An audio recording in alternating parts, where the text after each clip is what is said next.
double or nothing to bet till Memorial Day? When's Memorial Day?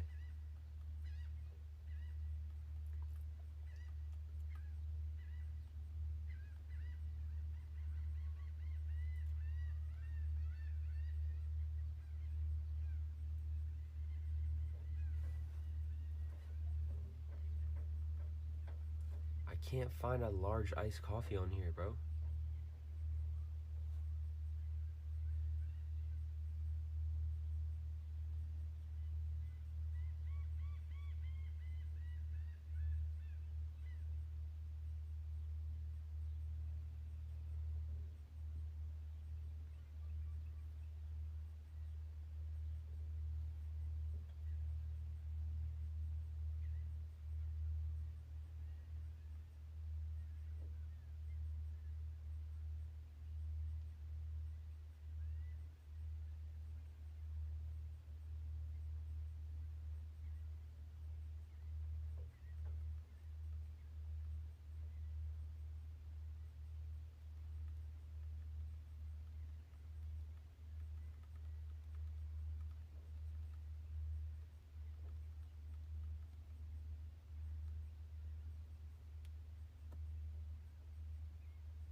Must keep hatch closed for all times for no flies or mosquitoes to get in. Well, I can't do that. There's always going to be a crack now on my front door because there just is, because it's broken. But also, all the flies have been eliminated somehow. I haven't seen.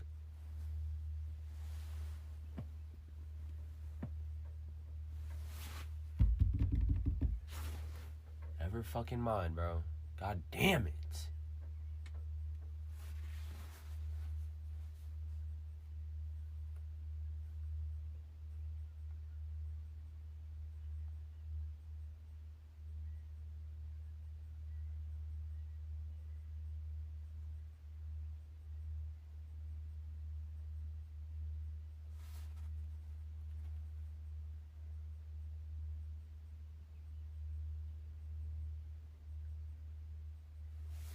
Alright, I'm ordering McDonald's. And then I'm going to be here till 8 a.m. at least. Because I want to order stuff from Dollar Tree. Coffee, sunrise, touch, grass, breakfast.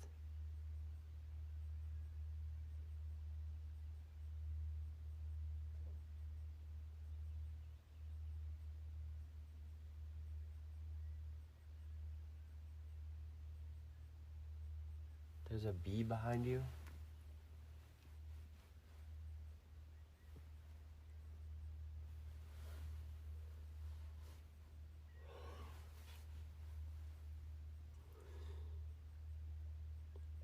Awake before 7 a.m. You'll break my heart if you go back to bed. Kraken gave you a wake-up list. He said, like, drink a coffee and go look at the sunrise maybe, and I don't know. And then also try to put a reef in the sail or something, and something.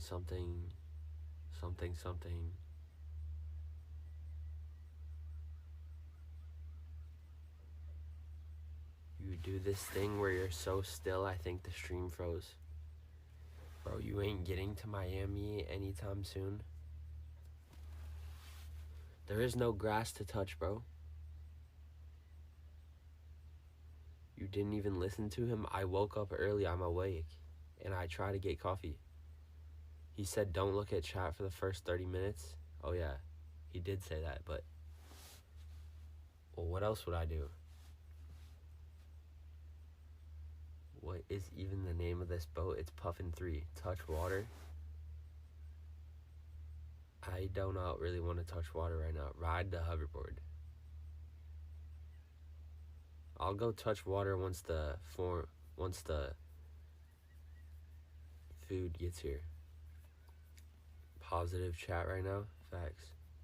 I guess a little bit. Mostly. You care too much what people think? What do you mean?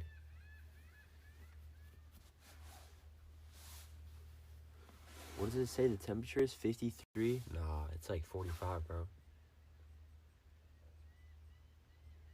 I want to see what it feels like, actually. It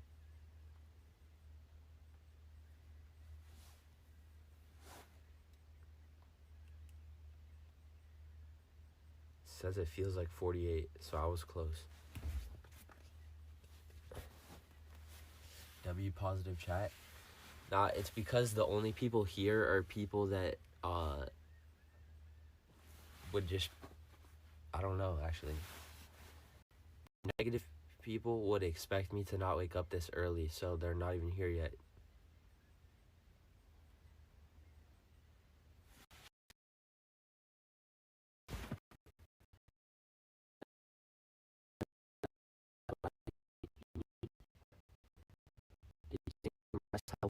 Fucking saying, I know not illuminationate.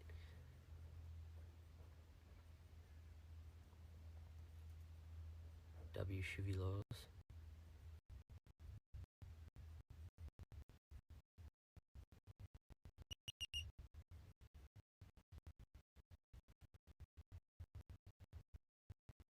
Good morning, June. So you're just giving up, retard? What are you saying, bro?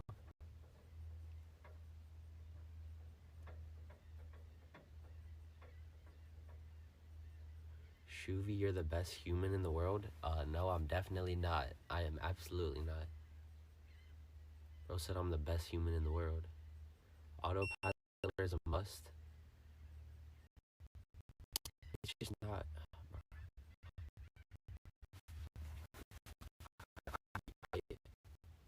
I guess I could see if it's in a stock in a West Marine nearby, but having to order something is just not good. Bro, the closest West Marine is an hour away? Are you kidding me? Bro, why is West Marine such a rare store?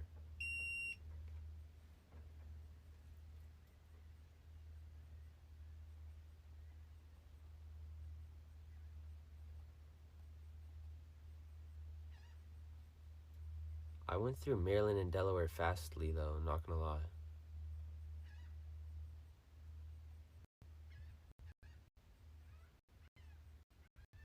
And I can get through Virginia pretty fast, too.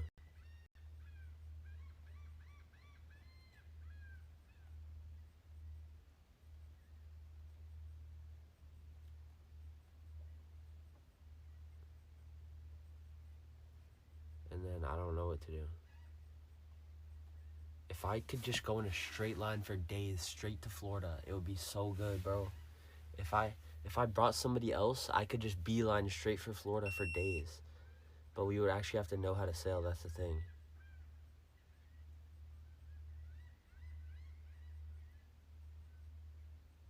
You're watching a lot of this thing that W call are giving you the stream bow idea. And I might actually think about that and consider that, because that caller actually knows what he's talking about. He's actually that's smart. Is Zena legit coming? I mean, shit, you never know.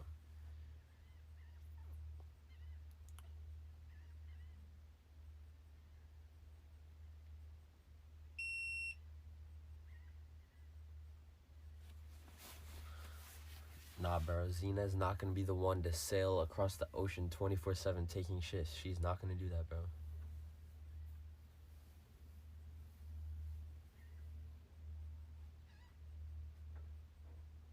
No phone overheating. No one thinks you can use sails.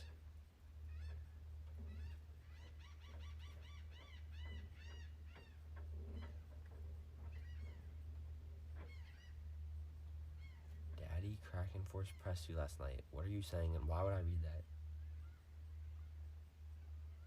Zena is more man than you? That's cap. She can be assistant.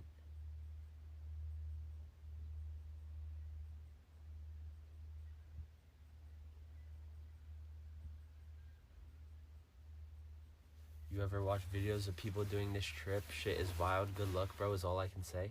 Nah, I never watched any videos of people doing this.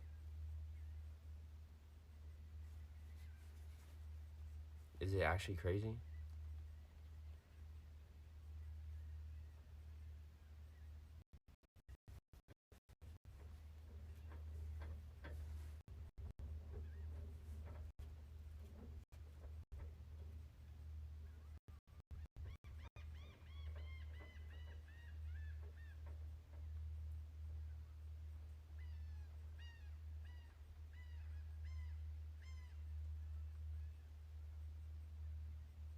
New York to Florida. Should I put this on YouTube, bro? Should I film like daily vlogs and update and post it on YouTube?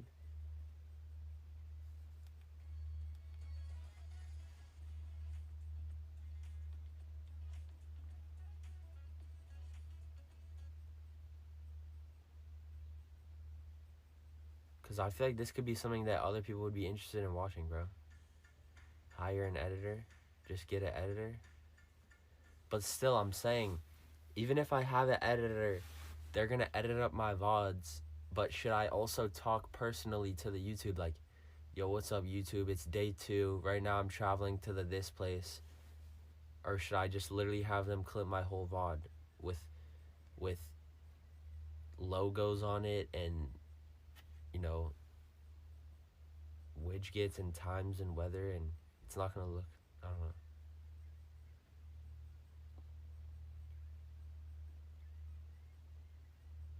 Interesting thought, but seems unnatural. Nah, it's not unnatural. It's just to add a little bit of more context. It's like I'm live streaming, but I also film a little bit of the vlog through the live stream at the same time.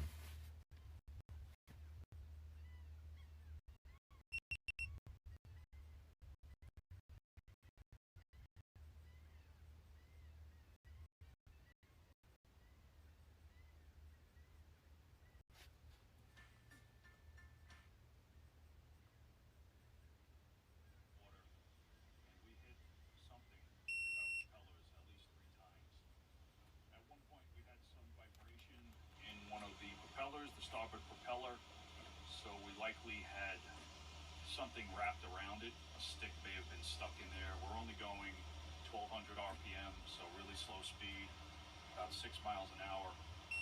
So it's a slow speed. You can get something fouled up in your propeller. So to free it, we put the motor in reverse, gave it a quick burst, and whatever was on it is freed, and we no longer have that vibration. So something to keep in mind if you do run into this. A few structures you see coming through here. That's a boat ramp apparently, and we're coming up to the Lake Drummond feeder ditch, which is pretty much just a creek that flows from the Lake Drummond, into the Dismal Creek. You can't take the boat up that way, but if you have a small dinghy.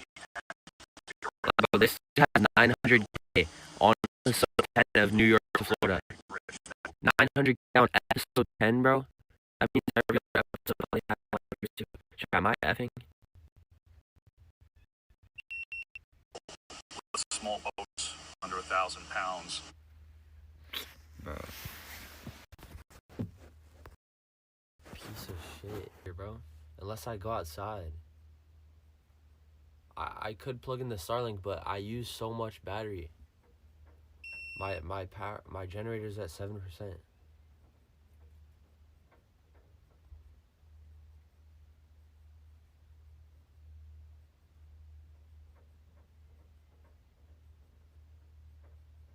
It's hard to keep up with social media while driving, though.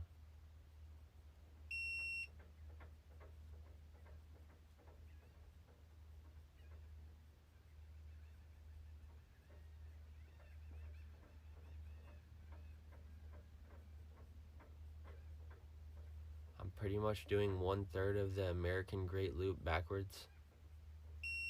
I don't think it's 1/3, is it? Because the Great Loop is around the whole America. I mean, the whole North America.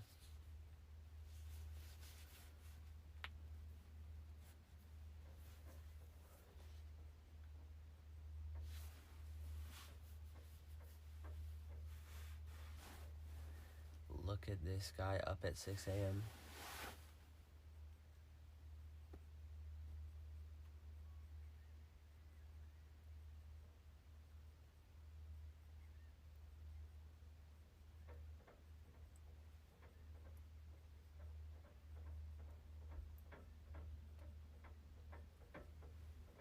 Bro, should I just go back to sleep till 8 a.m.? I mean, I already ordered McDonald's. Should I go to sleep until it arrives?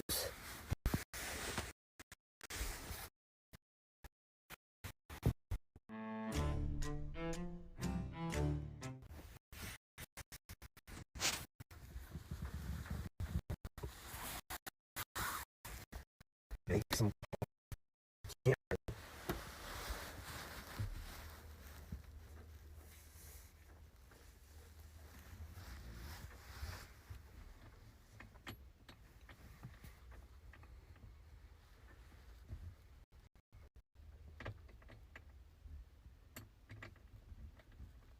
Don't go back to sleep. Alright, I won't.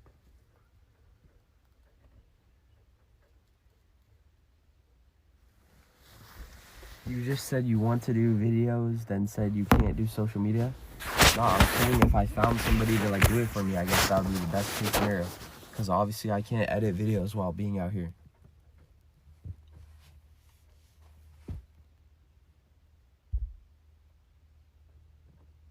Gotta sail 12 hours today.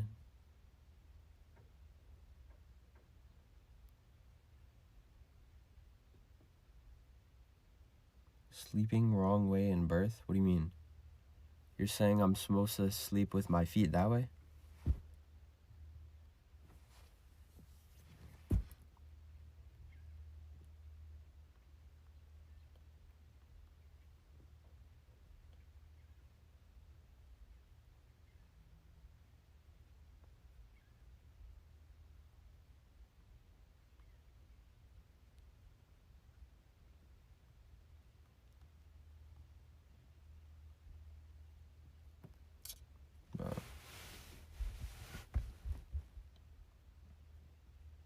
I'm pretty sure this fucking whole island is dead when it comes to ordering food and stuff.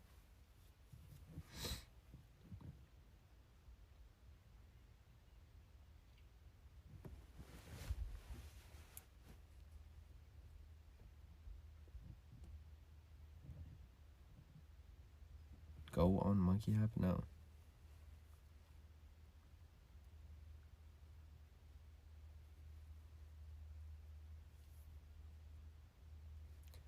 I can make coffee, but the pans that I have are dirty with like pasta and like soups leftovers inside them. So I don't really want to do that. But I do have Red Bull and stuff, and I do have some energy drinks.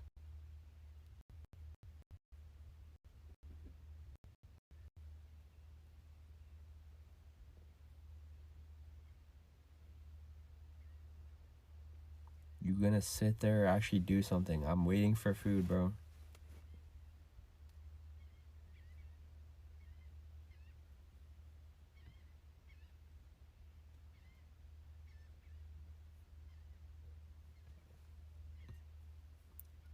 Virginia Beach will be a lot more bumping.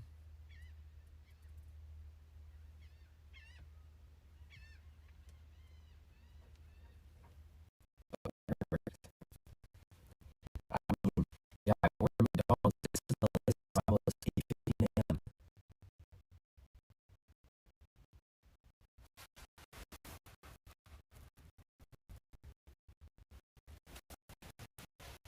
Put water in pans and heat it. Well, the thing is, I don't have to make coffee. I'm gonna wait until 8 a.m. I'm lagging, bro.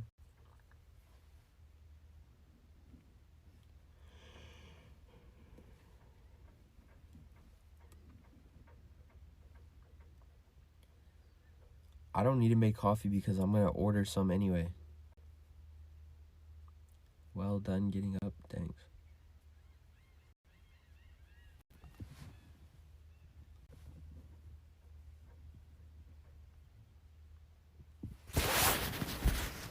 I'm trying to order all this.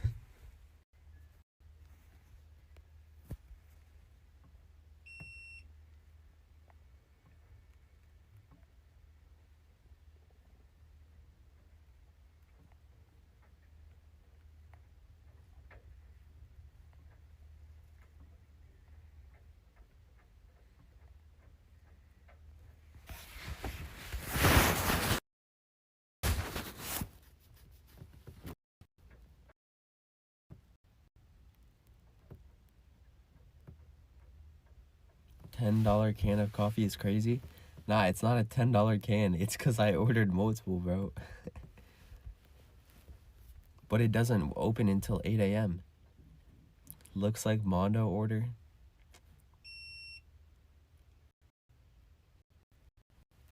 Nah, it's not because I had like 3 of them, or 4, 5 of them. Some of them are 5.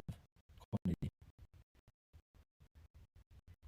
Why don't you go to the grocery store instead of paying $50? That wasn't $50. That was like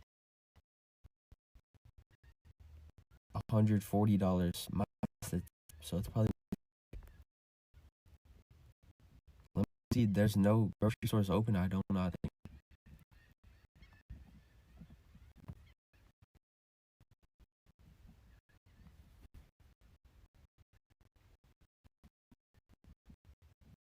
there's a corner market open, but it's a tiny ass store. It's just like, and it doesn't show what they have on. And then I have to wait for an Uber and cancel my McDonald's order and stuff like.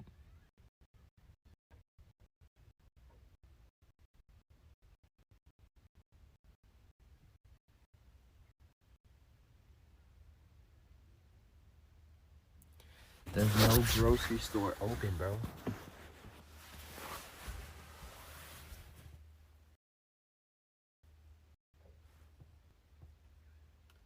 You can use a Keurig single coffee maker. Doesn't use much power with coffee pods. Really, it doesn't use a lot. Why don't you put a bicycle on your boat so you can ride there? It would have to be like a tiny little bike. Like a tiny e-bike. Like a foldable bike.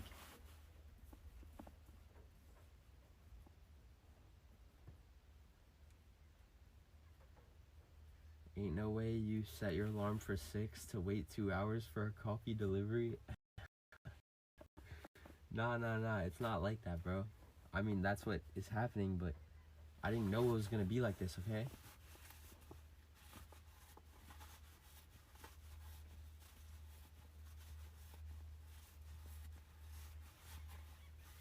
Get an electric longboard instead? Nah, but if you ride a longboard, you have to like dodge the cracks and stuff and all that. One time when I was riding a longboard as a kid, it snapped in half while I was riding it, and then I just face planted on the ground.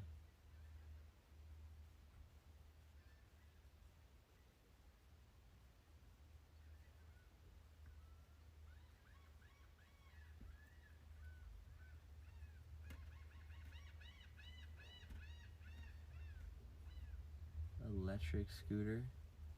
No wonder why you are the way you are. What the hell are you saying? That's not the only time I face planted before. What the fuck kind of board was that? It was from Target.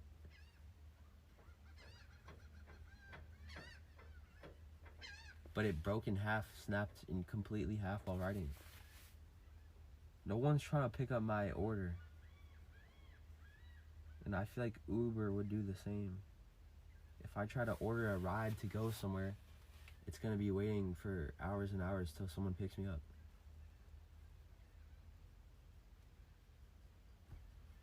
You need 14 hours of travel time, don't waste time. I'm trying to take advantage of being docked and get food though, and snacks.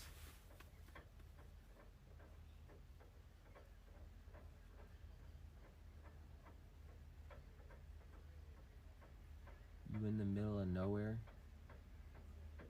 Why won't you clean pan? Because I do not have to clean it. Although I probably should. Maybe I will have to. If I ever want to eat hot food again, I'm gonna have to clean it.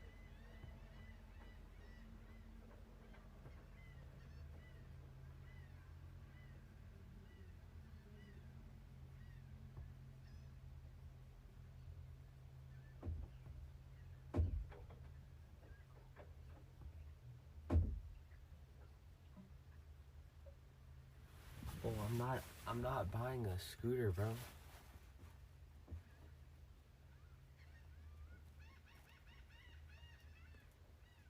Just buy more pans, bro. They're disposable. I bought foil so that I could put foil in my pans and boil it. But you guys are saying it's unsafe to cook with foil, which doesn't even make sense because you can put foil in the oven. If I put foil on the inside of a pan and boil pasta inside of it, is that safe? It's generally safe to use aluminum foil in a pan, but it's not recommended for boiling pasta. Foil can break down in high heat and acidic conditions, which might get into your food. It's better to use a proper pot or pan. Well, why would it be acidic conditions? Certain foods, like tomatoes or vinegar-based sauces, are acidic and could react with the foil, but pasta itself isn't acidic. It's more about the potential for foil to break down in boiling water. To be on the safe side, using a regular pot is the best bet. Well, how likely is that? It's not super... Yeah, you'd probably be fine in most cases, but it's still not ideal.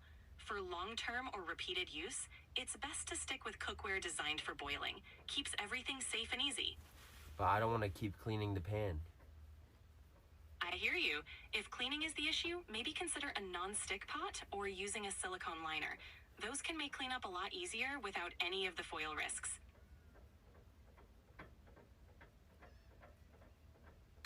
Is there any disposable boiling pans or pots? Not really. Most disposable options aren't suited for boiling. You might find some heavy-duty aluminum trays, but they're not ideal for high heat.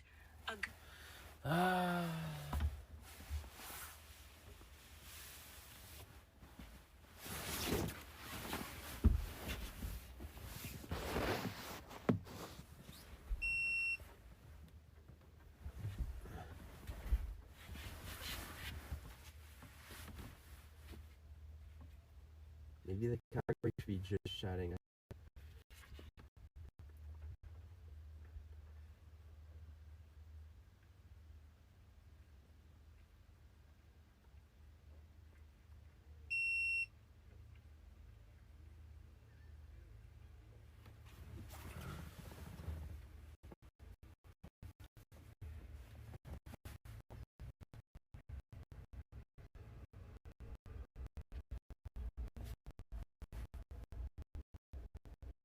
I'm still just waiting for this McDonald's. I don't know if anybody's gonna come and deliver it. What if I just spend my time waiting for food to be delivered all day?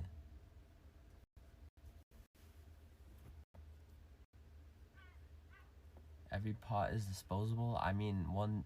Bruh.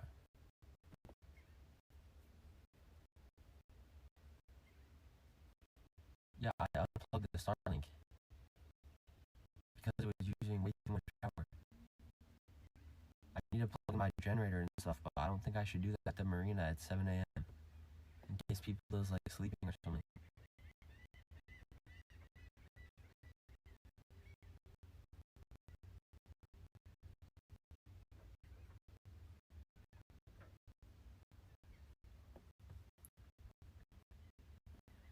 How are you gonna tell me there's coffee shops that are open at this time?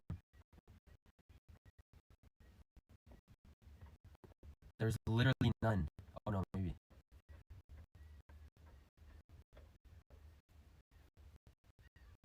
Actually, I mean, there is some places, but...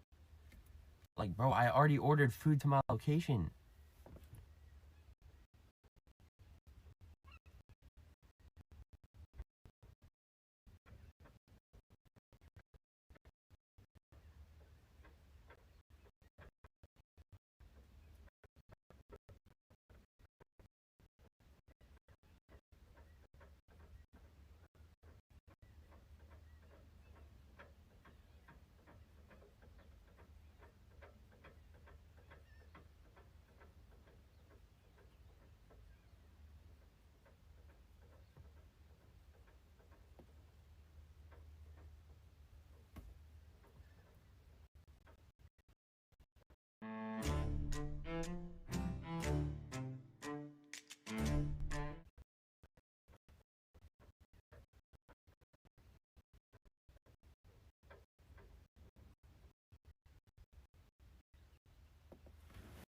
$4 TTS? Yeah, let me lower the TTS.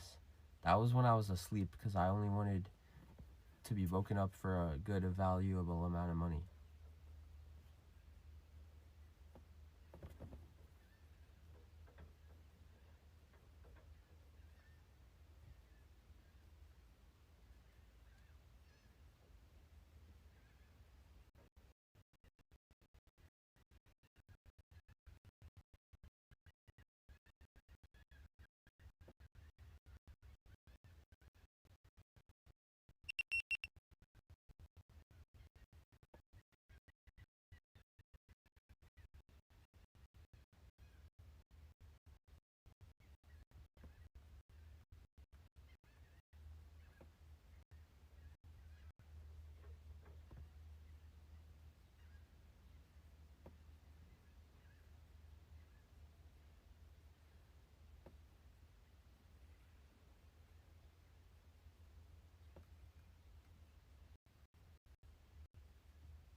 I'm not gonna go somewhere else when I have food on.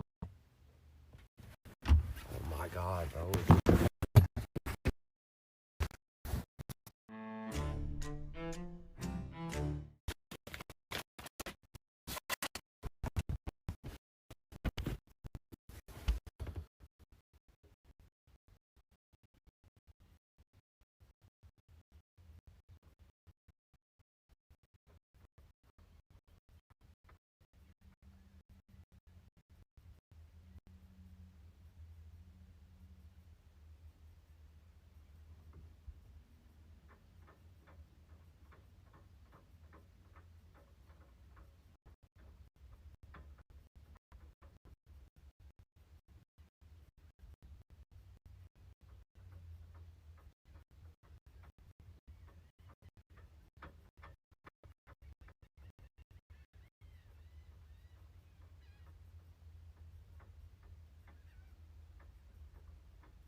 Yeah. Zoomers are so lazy and entitled. They expect everything to be brought to them. Like, bro, what are you saying? I don't expect it to be brought to me unless I ordered it to be brought to me. If I don't order food, why would I expect it to come to me? Obviously, I have to go.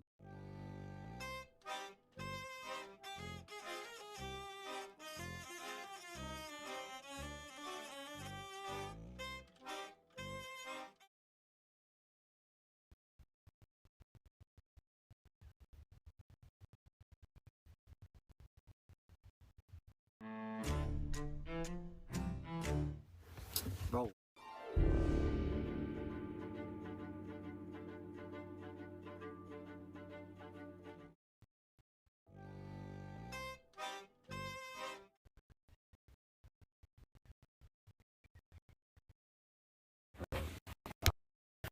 Start looking again.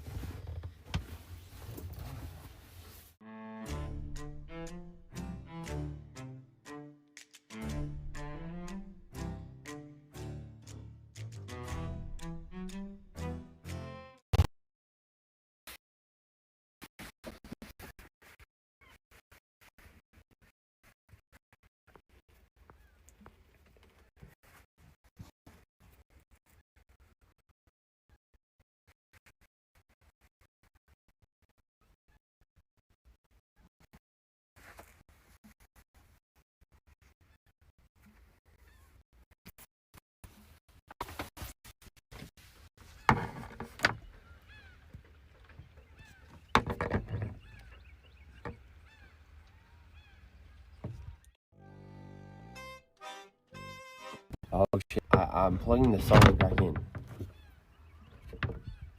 This is just dumb because it's just dumb. I tested if my phone would work without Wi-Fi.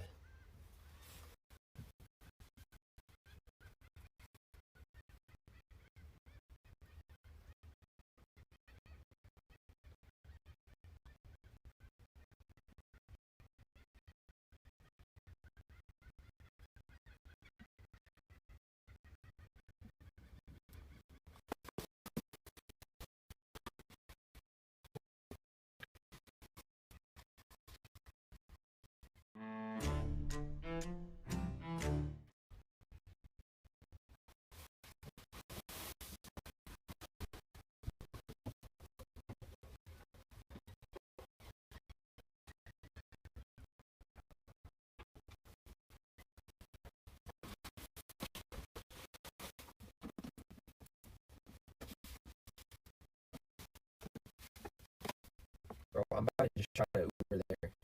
This is retarded. So dumb.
Dude, the signal fucking sucks.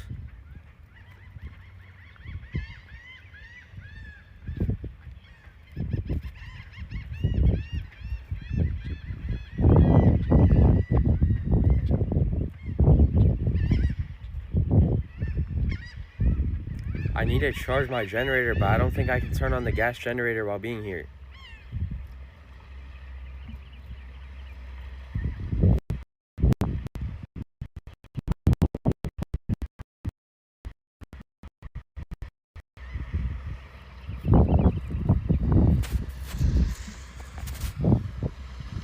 In this early in the morning?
Give me 1 second, chat.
Chad, do you think that I can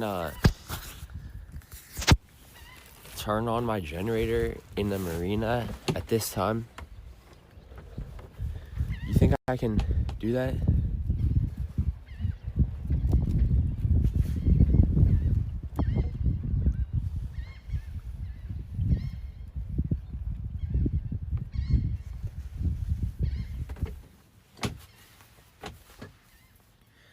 Google noise ordinance for the place you're at.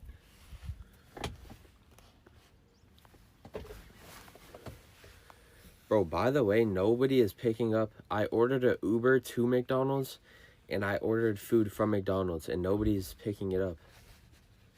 So I don't even think I can get anything delivered or even get myself transported.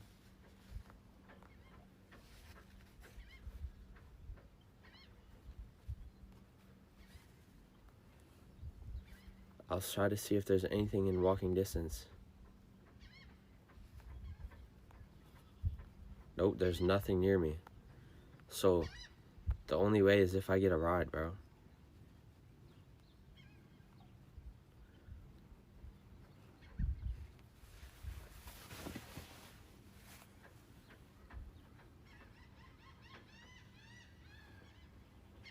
I can't reach the shore power from where I'm at.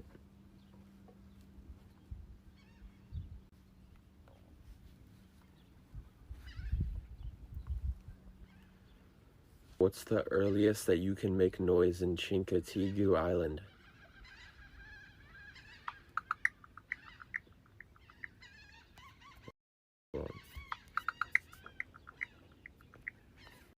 In Chincoteague, you can start making noise after 7 a.m. Alright. Well then I guess I'm gonna start making noise.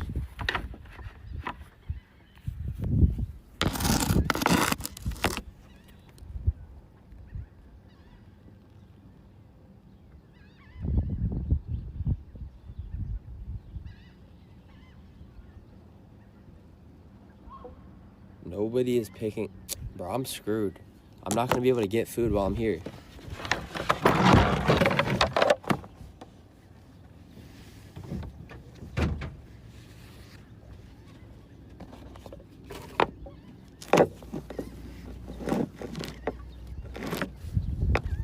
And chat, I lost my tripod broke, so there's nothing I can do about bad angles.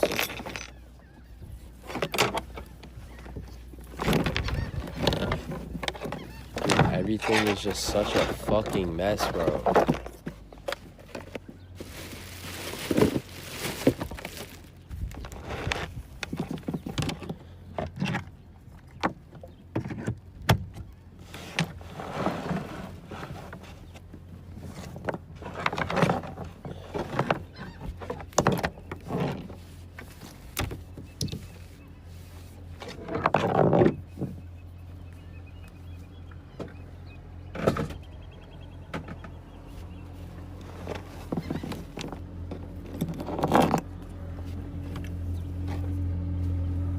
could have spent yesterday cleaning up and buying stuff I needed. Please tell me how I could buy something yesterday, bro. If there's no Ubers in this town, there's nothing nearby. Everything is over an hour walk away.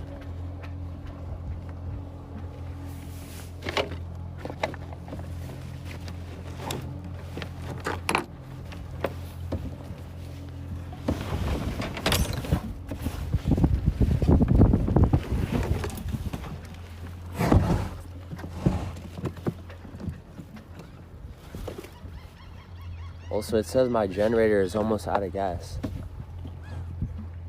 It has like a quarter left.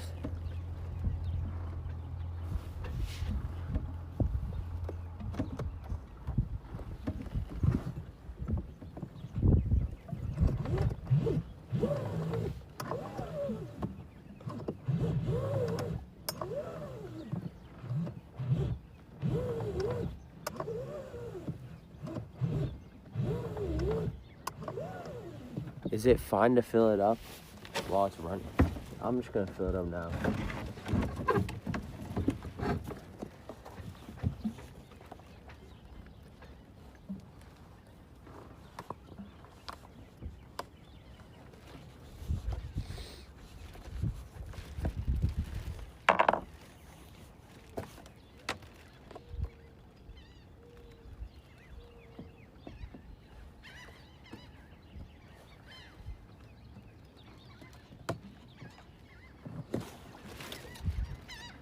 Nice, now there's gas all over my feet.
Bro, I'm just very disappointed because I was gonna order all these snacks and drinks and I can't even order them.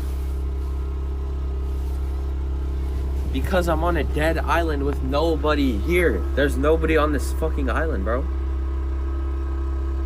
Uber canceled my ride because there's no drivers to pick me up. Uber Eats, it will probably just never even arrive.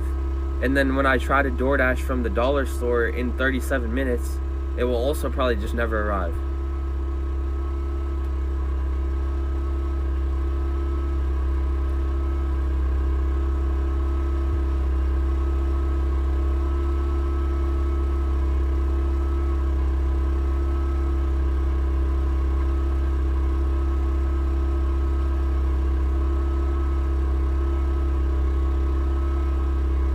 I'm not walking, bro.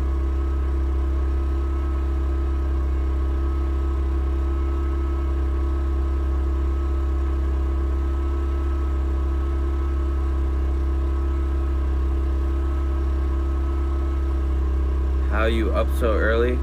Because I went to bed after only being awake for like 5 or 6 hours.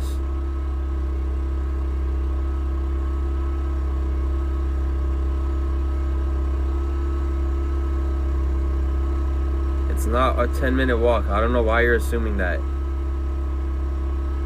You don't know where I am, bro.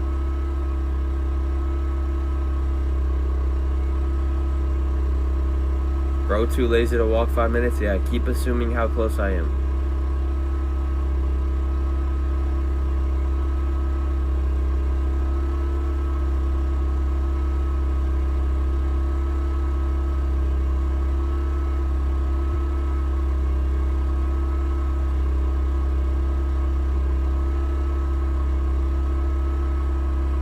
Go find a dock near the town to get supplies.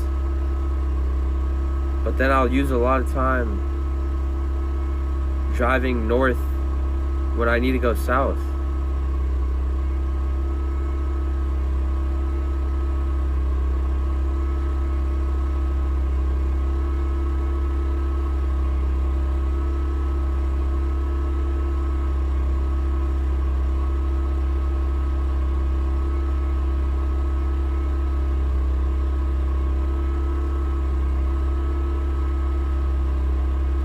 Next town down.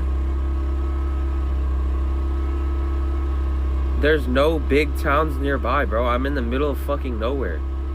Where even is this place? It's just fucking farms and just random stuff.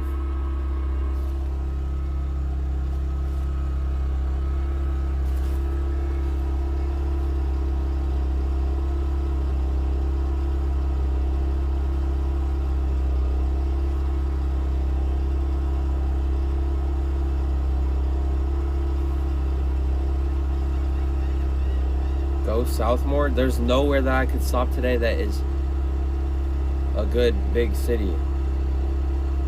But I don't want to wait all here for somebody to pick up my food, so I'm just gonna have to go.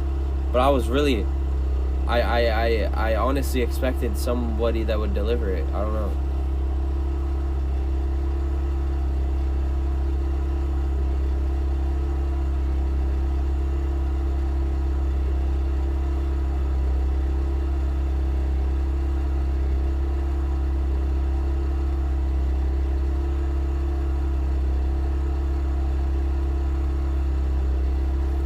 Bro, there is people on this island.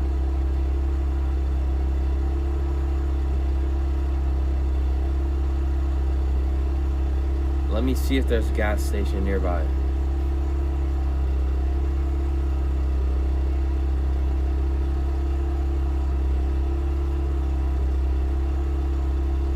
Nah, bro. The closest gas station is like 3 miles.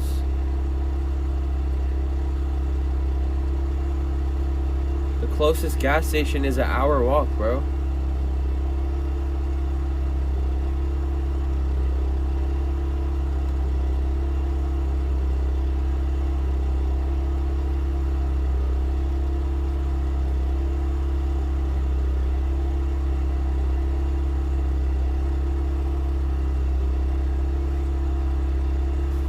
Today is Get the Boat Ship Shape Day. You will meet locals in town while getting supplies, which is content as well. Only if I can get a ride into the town.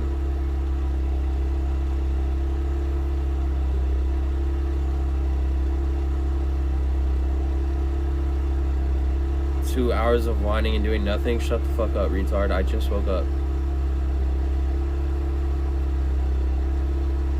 I was just expecting to order food and then I was gonna get to work and go on my way, but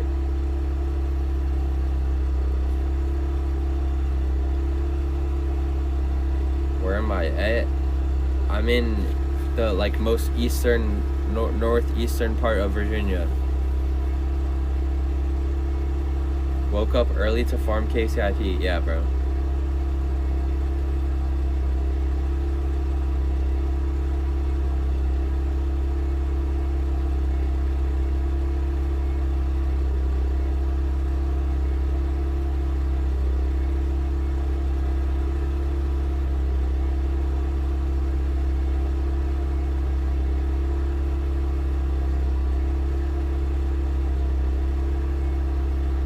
Keys ain't coming back? Hell nah.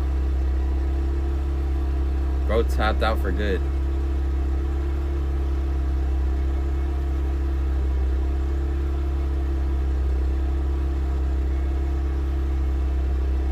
You need to make a decision fast, time ticking. Hold on, I need to plug in my generator.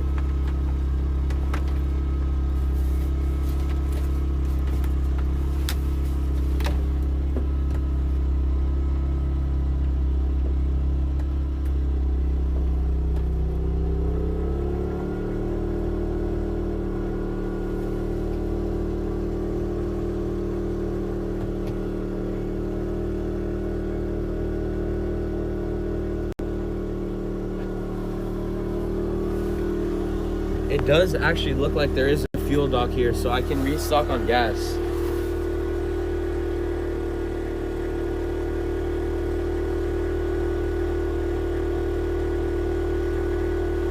What was the generator running for all this time? Because it's supposed to run for 5 minutes before you plug anything into it.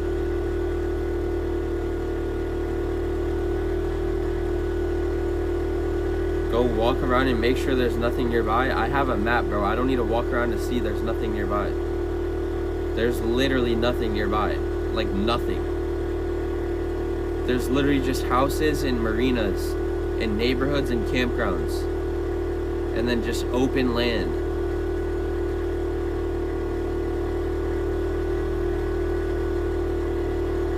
There's no food nearby.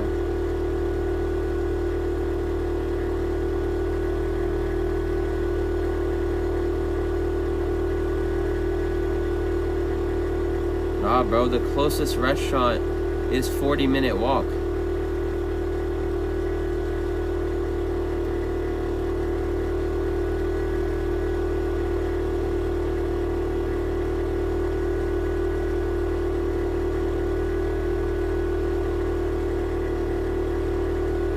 So let's sit here and pout all day. I'm waiting for food to be delivered. Like, oh my god. I'm literally waiting on two things. The generator is charging, and I'm waiting to see if somebody will deliver this order.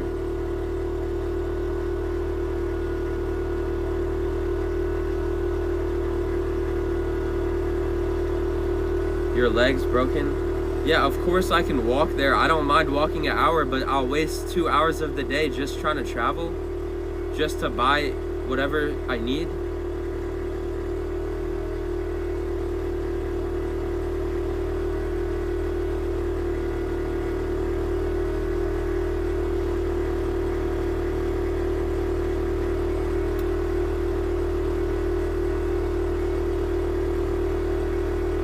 Alright, I feel you, Kraken.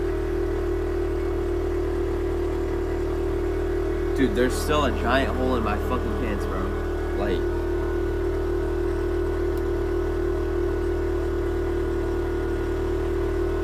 So, should I just not care to gain progress on the water today? Should I just try to get supplies and stuff?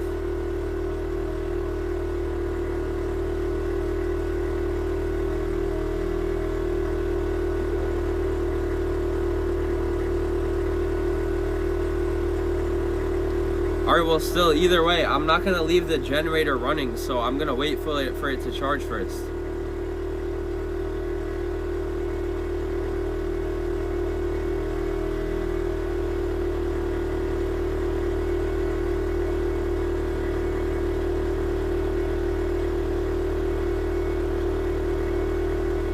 But I guess I can also organize and clean while waiting.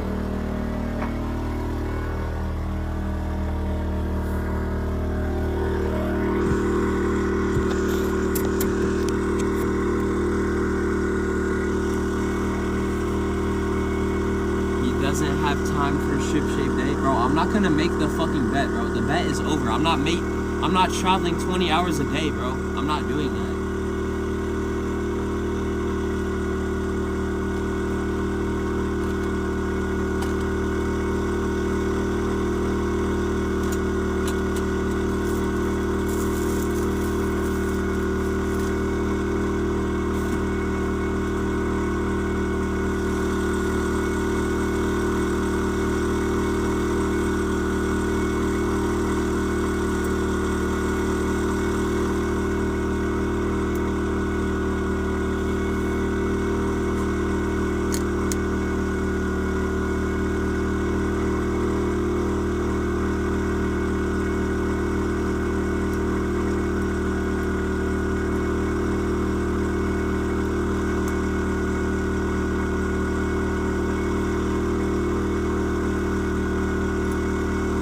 wasn't the point of waking up early to make progress? Yeah, it was. And my whole plan got ruined.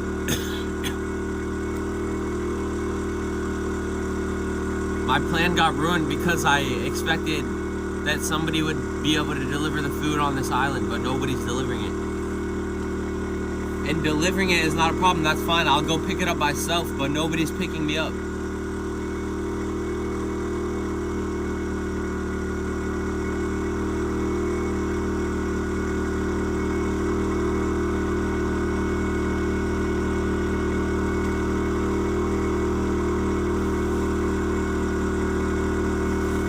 Pop-Tarts. Who cooks Pop-Tarts?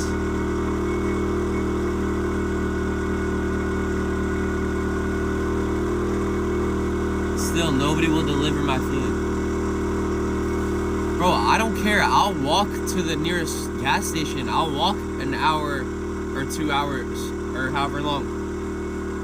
But then I wasted half the day just walking, bro.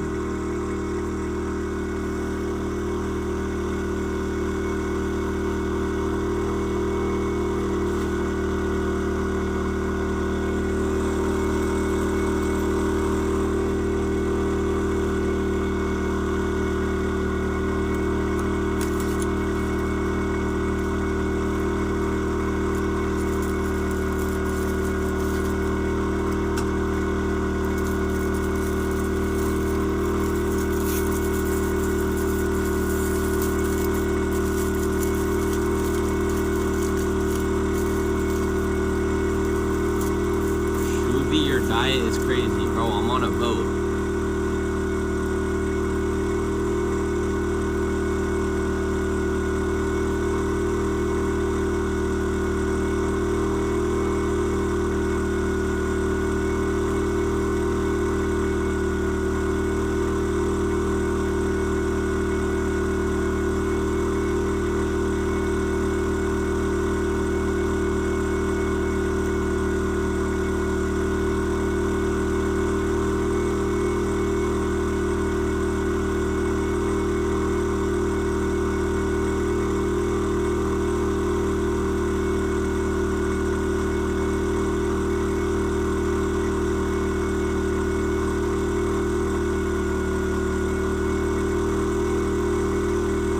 I don't have space for a bike on the boat, unless it's like a foldable e-bike.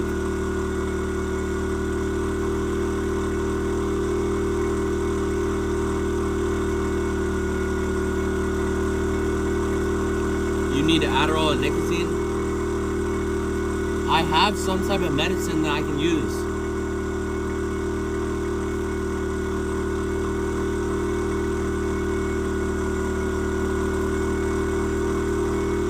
But I might stay up all night.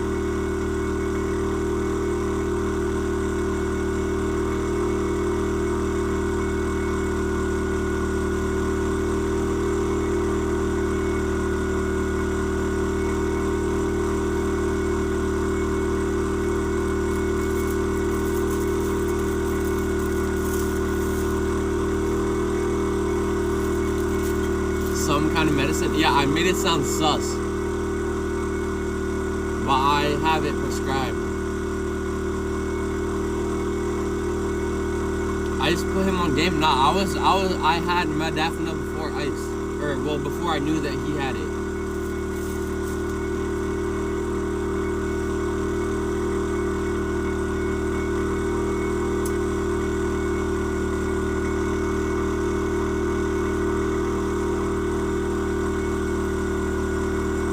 Pretty sure his brain can't comprehend time like a normal human.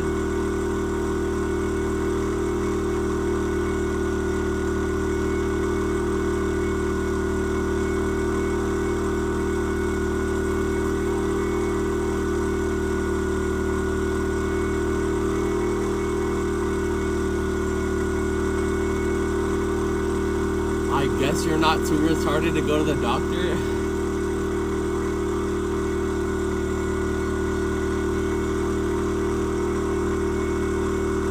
Doctors mess up your brain from a young age? What do you mean?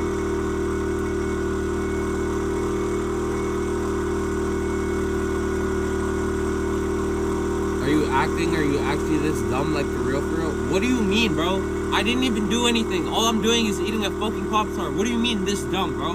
What?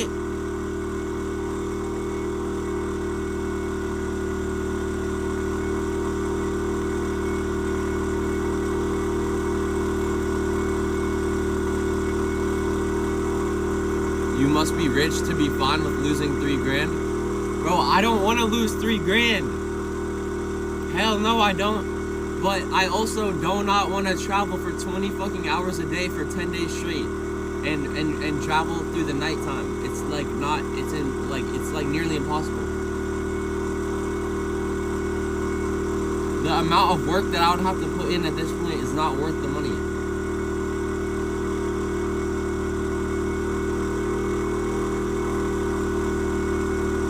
That bet was made to leech, not motivation. Let's be real. That makes no sense.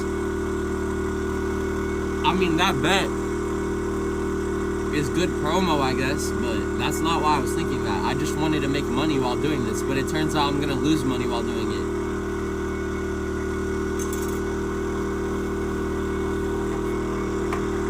I kinda impulsively hopped into the bet. I didn't really research enough whether I was doing a good deadline or not.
I don't think my food is gonna get delivered. It's not, bro.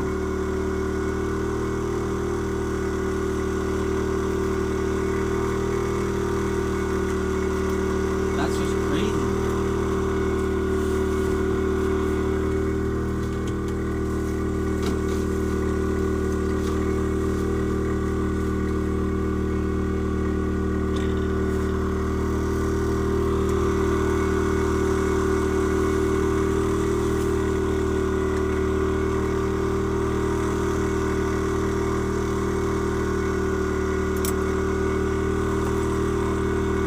To next marina and eat. Bro, the next marina is not gonna, there is no other marinas, bro. Message delivery guy, big tip when you get here in cash, there is no delivery guy, bro. Nobody is delivering.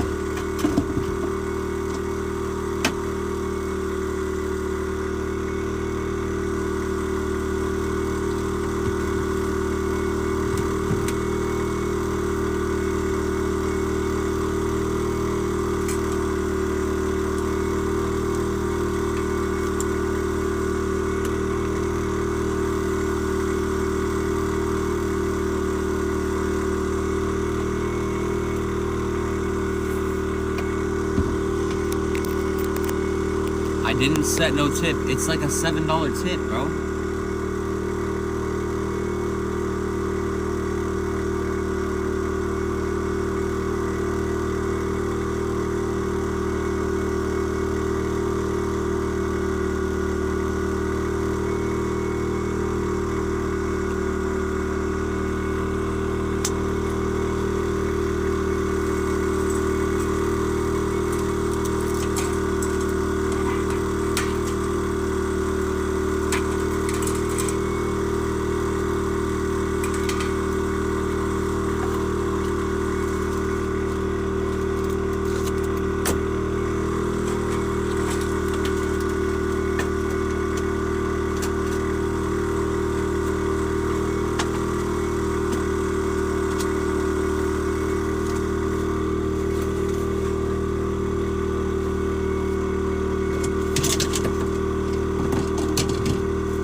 check Discord DM. Alright, 1 second.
Alright, yeah, that is the closest place to me, Kraken.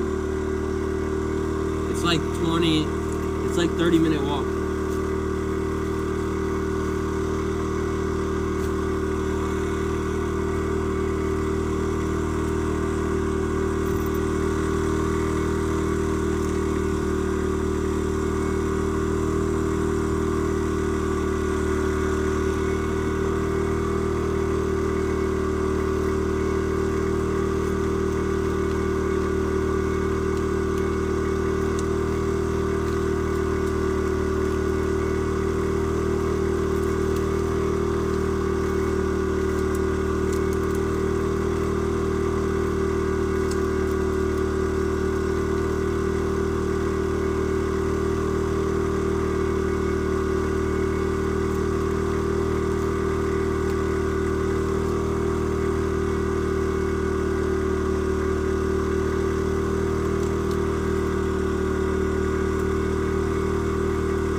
There's actually a lot of stuff in this first aid kit. Why the fuck does he have a hoverboard?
Wait, did Eddie sub? No way.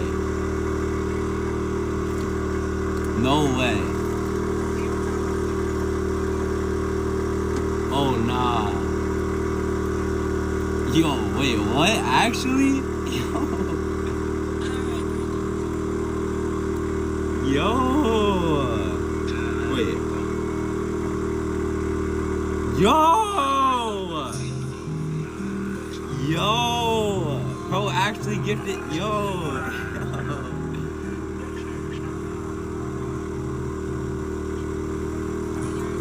Yo, W fucking Eddie, holy shit. No, bro, I should have alerts on, bro. God damn it, he probably thinks I'm retarded. Bro just gave me his money and I didn't even realize. He probably doesn't, he probably left already. Let's go. The day finally came. Bro knows me now. I guess that's what you get for waking up early. I gotta wake up early every day now. Thank you for the gift, bro. W Eddie, bro. Thank you. Let's go, bro.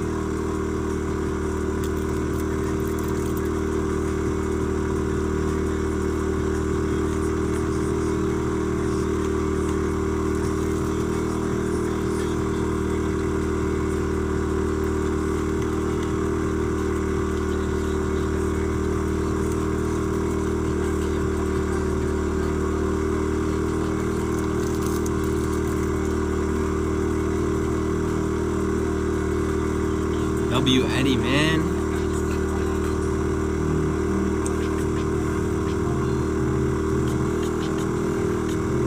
Eddie dropping mad subs this morning.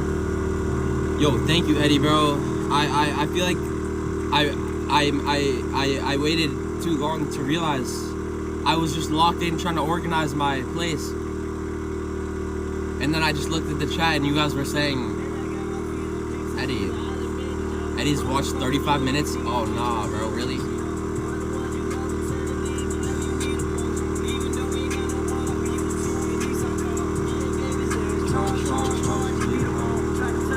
Eddie's proud of you for waking up early? Nah, he doesn't sound good.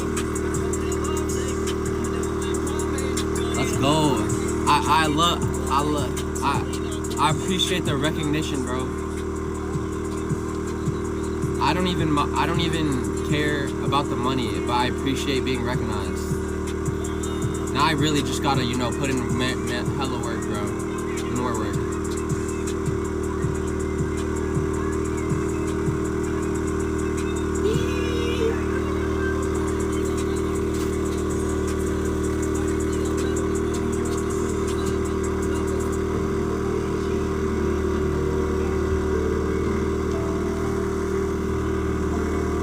Even though I'm pretty sure he gifts like an insanely a lot of people, that still actually means a lot. 35 minutes of a billionaire's time is good, that's facts. Optimist wins.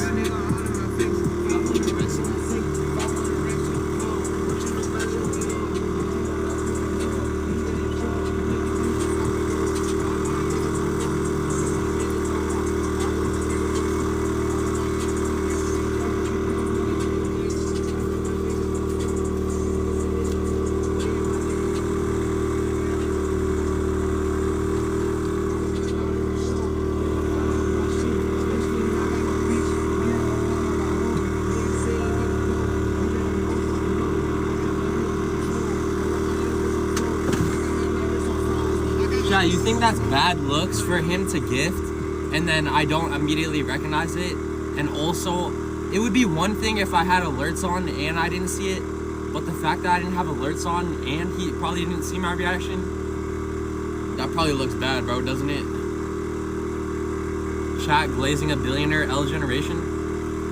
Bro, on God, Eddie is the coolest billionaire. What are you saying? Eddie is literally the coolest billionaire, bro. He's actually cool as fuck.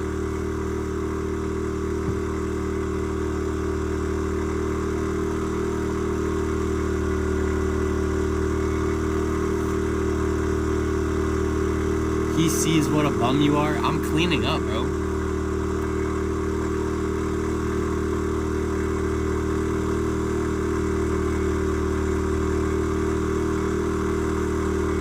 Eddie.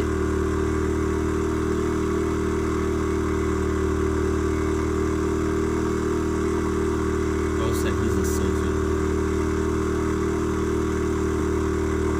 Elon cool as hell? Nah, Eddie is over Elon, bro. What are you saying? Bro said Elon.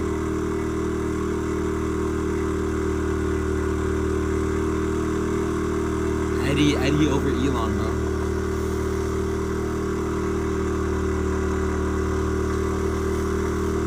I don't give a fuck. What? None of these other billionaires did anything for me. Eddie changed my life, so... I mean, Elon Musk gave us Starlink, but we don't need Starlink to survive.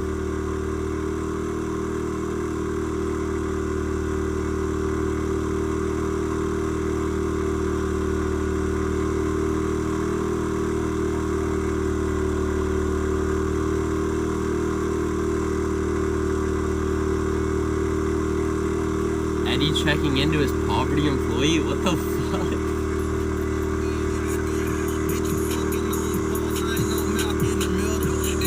W Eddie for creating kickbacks.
Get moving. I'm charging my generator. I don't know, bro. Yeah, wow, they just canceled my order, bro. They canceled my McDonald's order.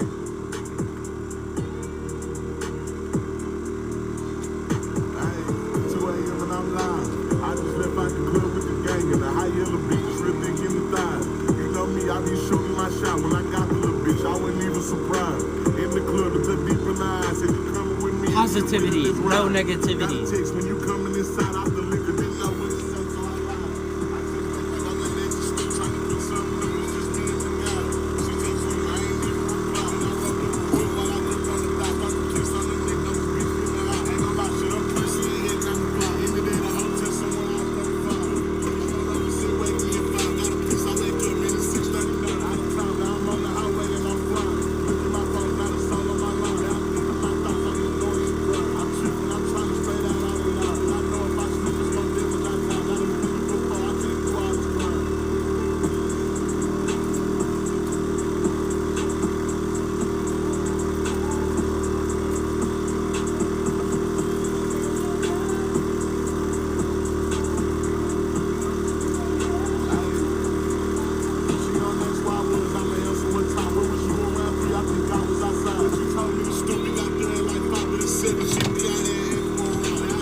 it's much more clean in here.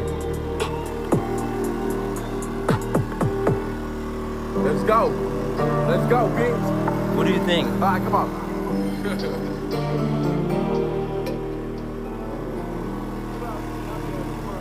Dude, this... Bro, like, are you fucking kidding me, bro?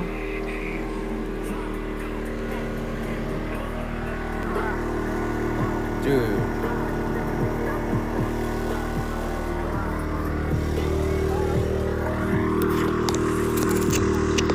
Do I just like deal with it or like do I duck tape it?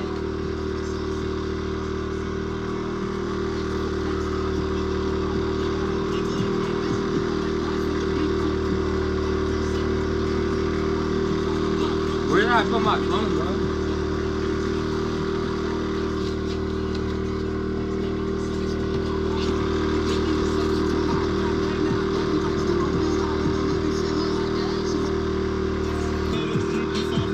If underwatch the winning, the Garabash the woman.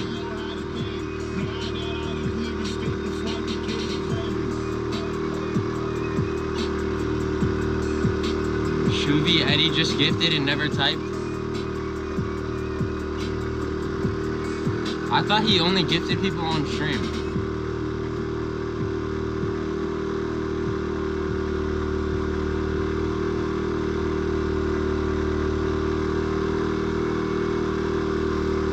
This dude said he'd give me 3K for the boat as long as it comes with the dinghy and everything else. 3K, bro?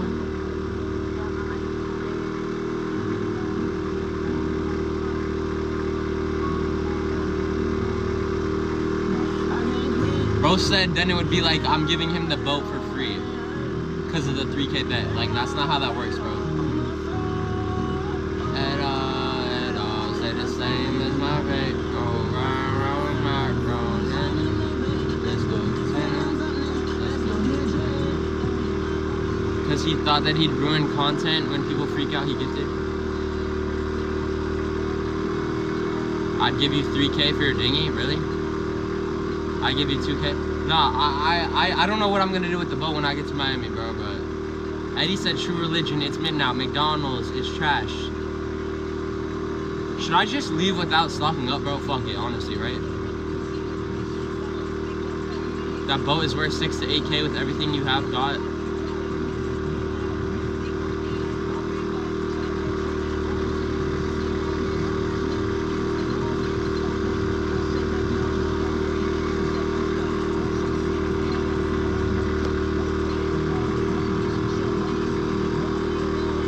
You need gas? I'll go walk over to this gas tank and see if there's gas that I can buy and purchase.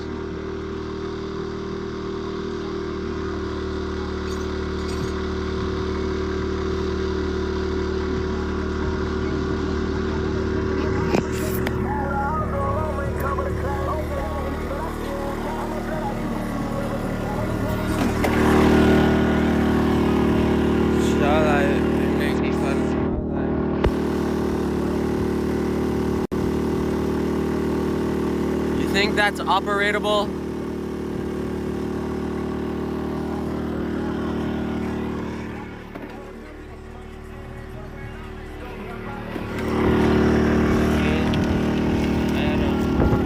Chat, should I save this trash can or should you should get rid of it now? No, I'm gonna get rid of it now.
is there a wet floor sign?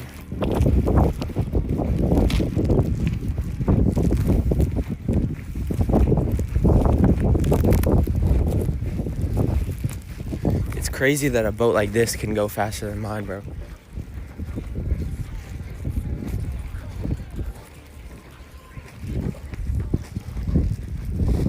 Although they have gigantic engines.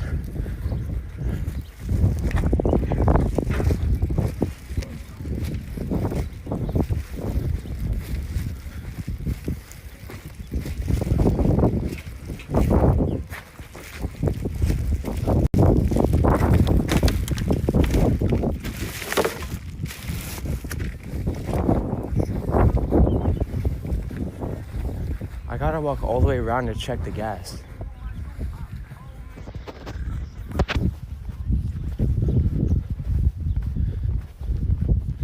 Get more engines, fo. That's not gonna change anything. How am I still connected to the Starlink from all the way over here? What the fuck?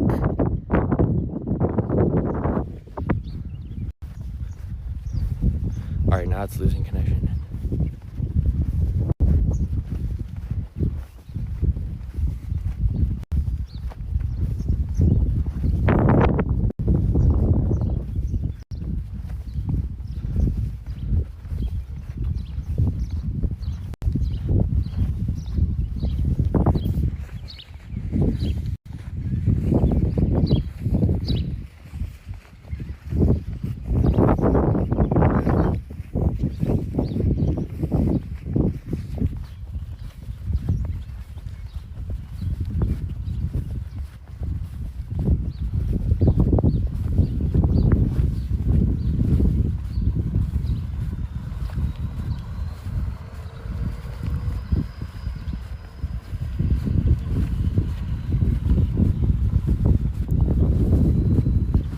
Not gonna lie, waking up early is not a bad idea. It's kind of nice. It's only 8 a.m. still, and it feels like it's 10 p.m.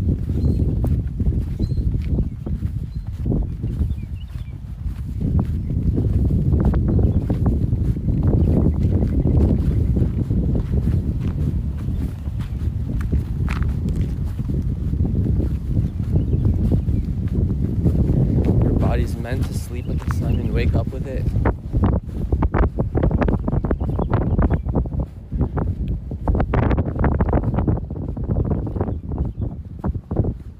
No acting that time when you park the boat, huh? What do you mean? Lol, he wants to go back to bed. No, I don't. I'm not going back to bed. Why would I want to go back to bed?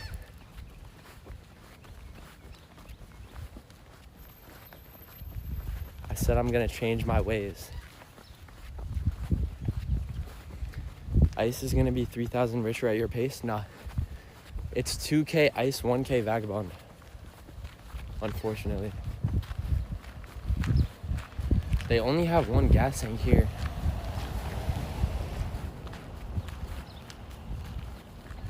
Bro, walking around with a hole in your oh hell no, bro. Like, bro.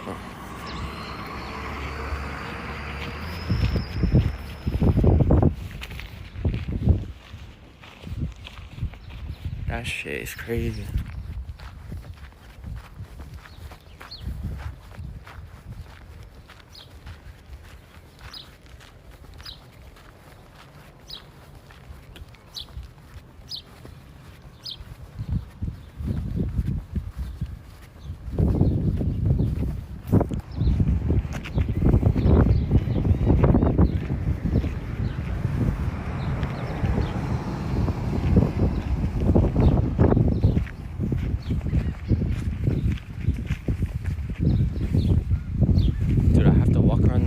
Marina to check the gas.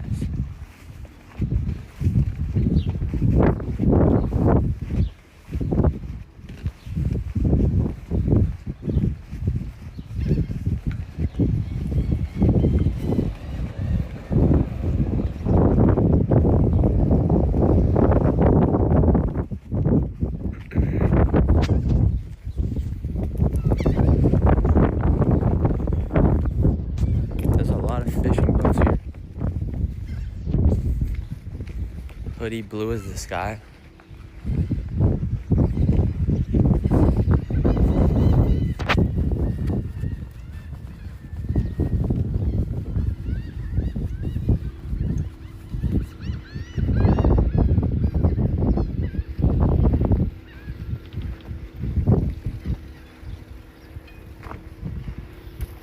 The gas is working, right?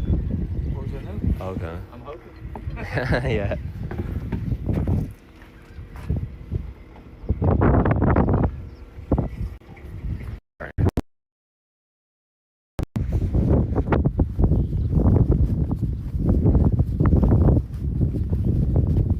That's good.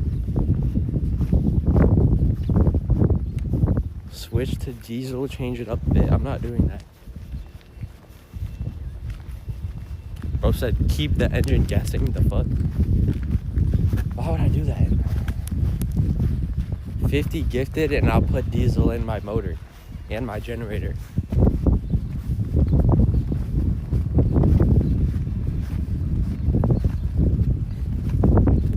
Actually, no, 100 gifted.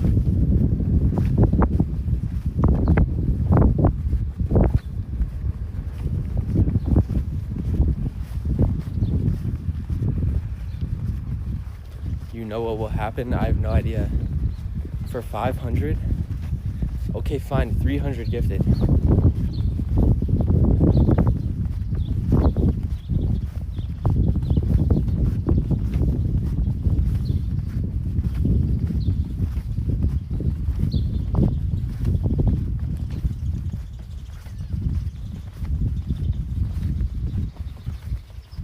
No deal? Cool, I don't care.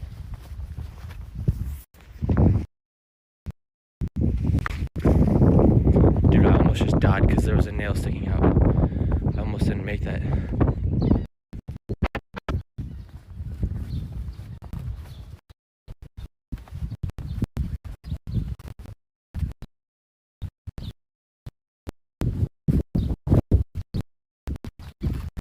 Oh shit, I'm front page probably.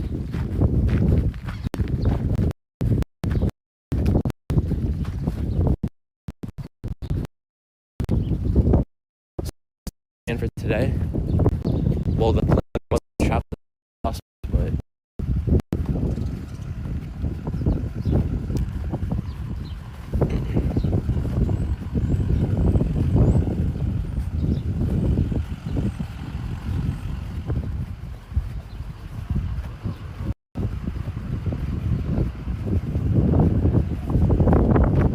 the plan was to travel as far as possible.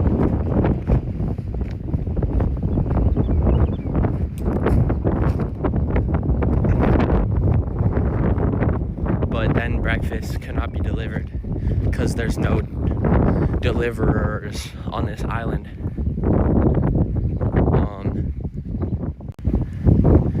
Yeah. So that just threw off everything.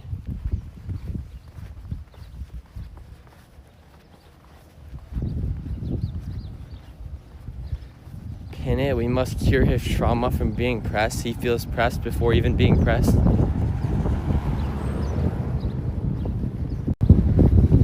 Well, I mean, maybe you're not entirely wrong. I mean, I don't feel pressed before being pressed, but I feel there's always a chance of being pressed, yeah.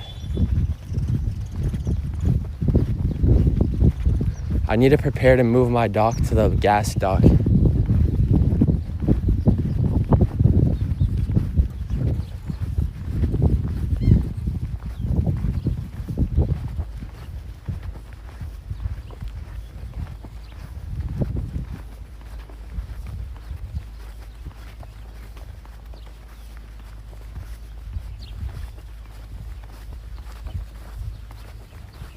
Fixed motor, nice weather. It's amazing weather out.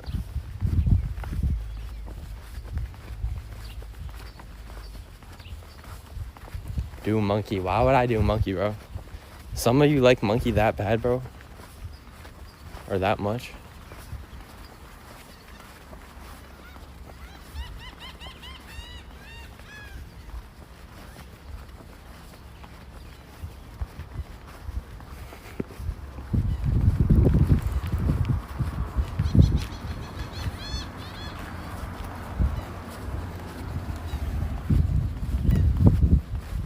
you realize your community is 39-year-old unemployed men? No, not all of them. Definitely some of them. But a good majority has jobs and has real lives.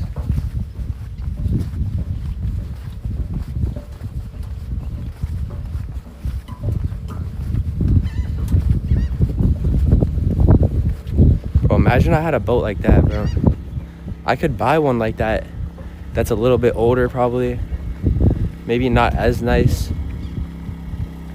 That's used for like 5K, 10K actually, 10K.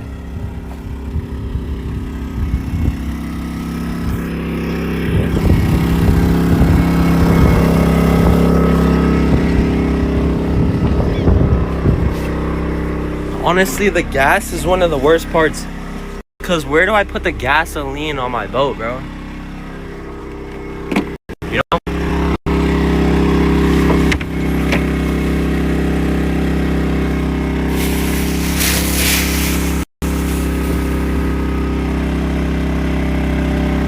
I need to put this motor back on the motor mount.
Honestly, I'm just gonna leave, alright? I'm just gonna go.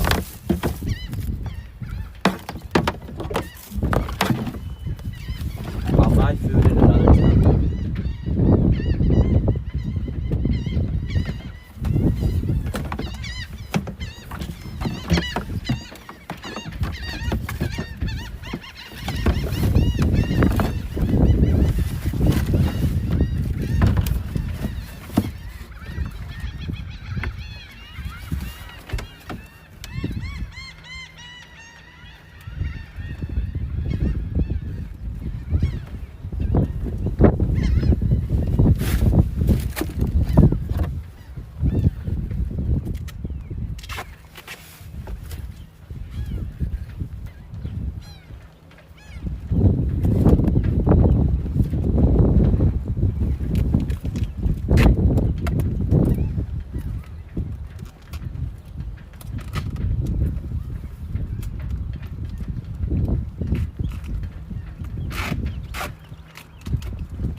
Alright, I need to add the camera now. He'll be tired by 12 noon? Not true. Check Discord for good jerry can idea. Hold on. Shoovy's making more than Action Man? That's not true. Well, I don't know how much he makes. There's like no power going to the GoPro, and I don't know why.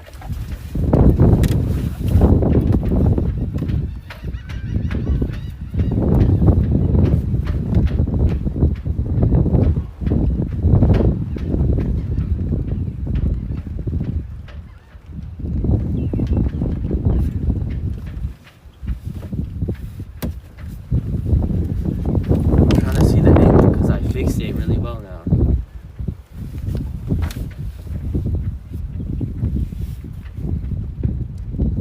It says 1%.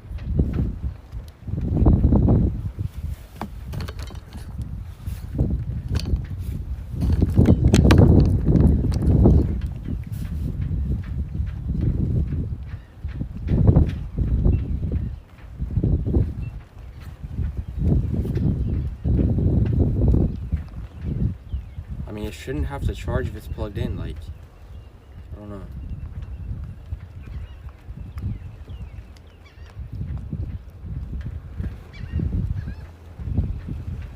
How's that angle look? Okay, perfect.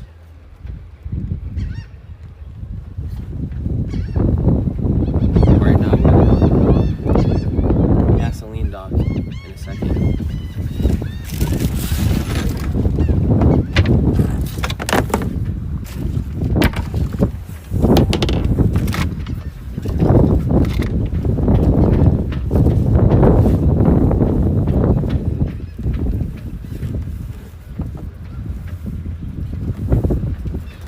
Check the weather before you leave. Alright. Oh, this is so tame.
I guess I could just tie off on the right side actually.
Need to check mainsail input, reef and sort bilge and engine rope.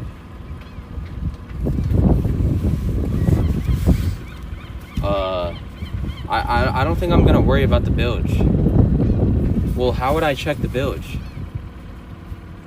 You said follow the rope, follow the wire, and look for a fuse. Can I just ignore the bilge pump?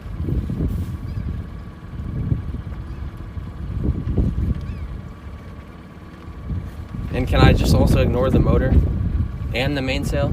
Can I ignore all the problems? Or are they all important?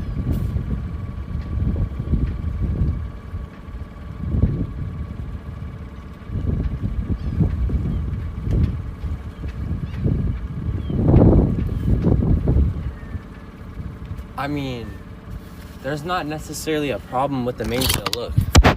It's just this wire on the right is really loose, so when you try to pull up the mainsail, it gets caught on it, kinda.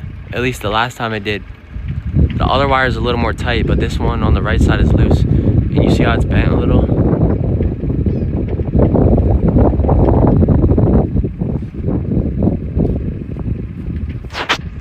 All important. I think the motor is fine, bro. But I guess I could try to get the pin out of it.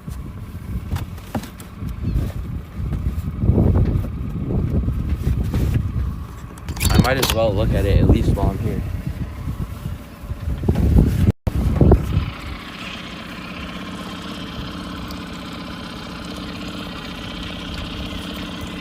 Hold on. Bro, it sucks not having a tripod.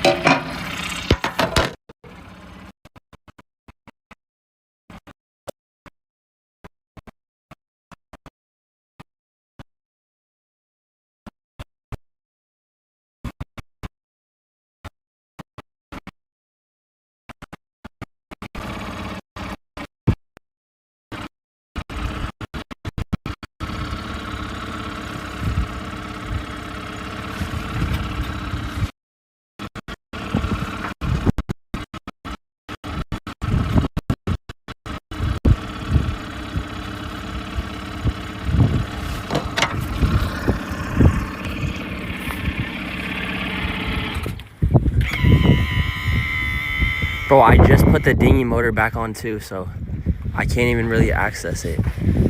But I'll show you guys the pin close up.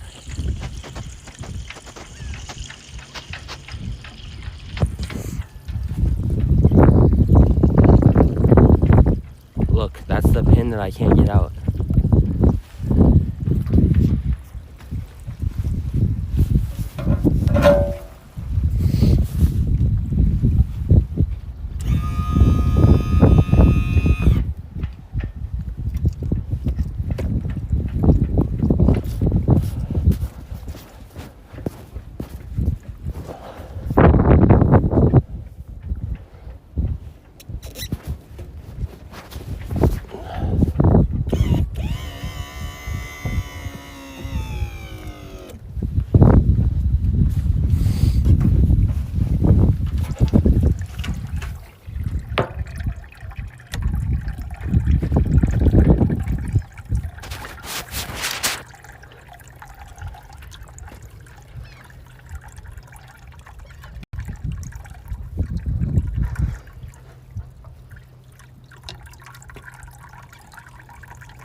Bro, bend, it will pull. No, it doesn't.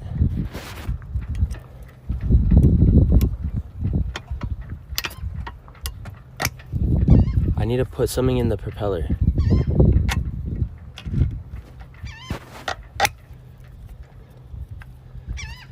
Honestly, if there's a way I can just cut it off, I can build a new pin. I can literally build a new one. But I don't even know how I would cut this pin off.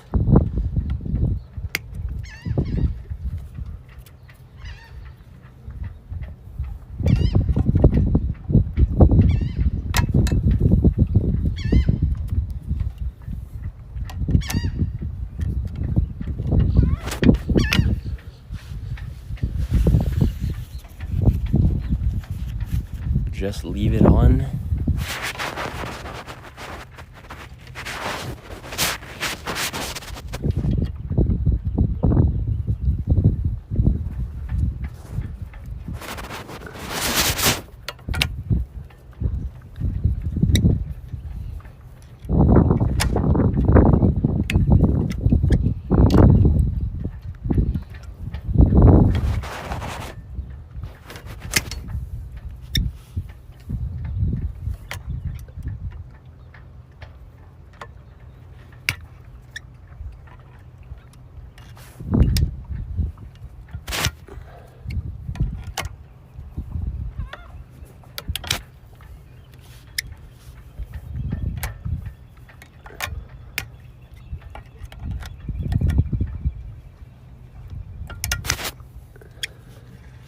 It's nearly out. Just tap out pin to straighten, then twist and pull, or ask money for fishermen to do it.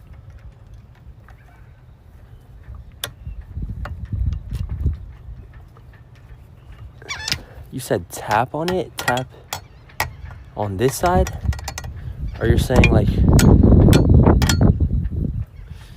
it's nearly out, just tap on pin to straighten? I don't know where the part that I'm pulling needs to be straight. Or that doesn't matter, right? Because the other side does look pretty straight already.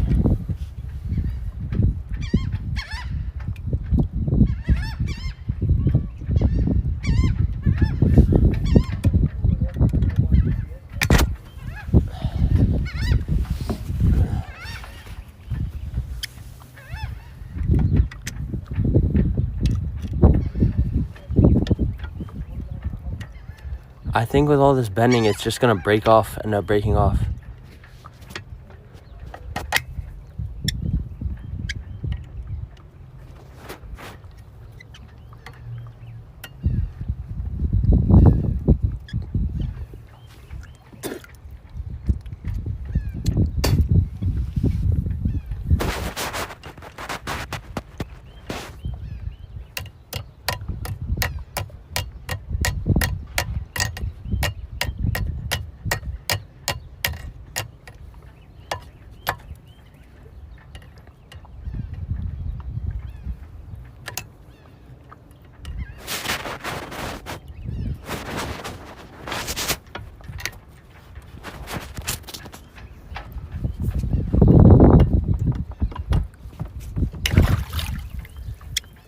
It just will not come, bro.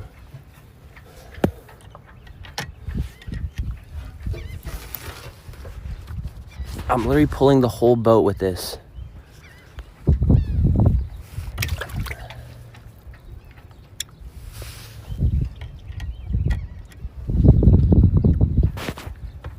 It's like it's just like it's welded in there, bro. It's not, but I mean,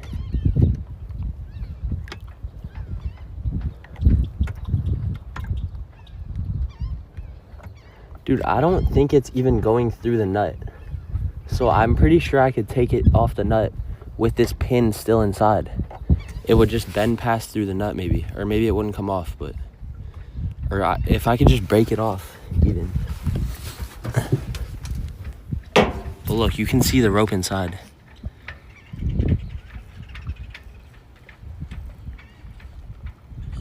Wait, it's kind of broken, huh? Oh no, it's not.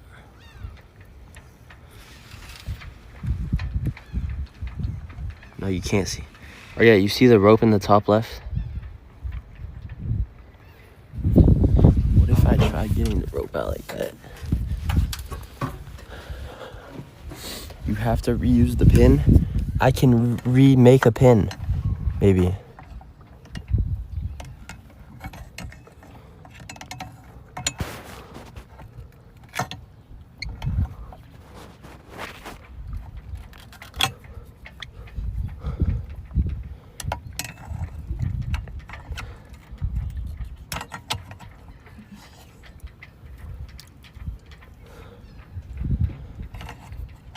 That rope is wrapped around there like 2 times.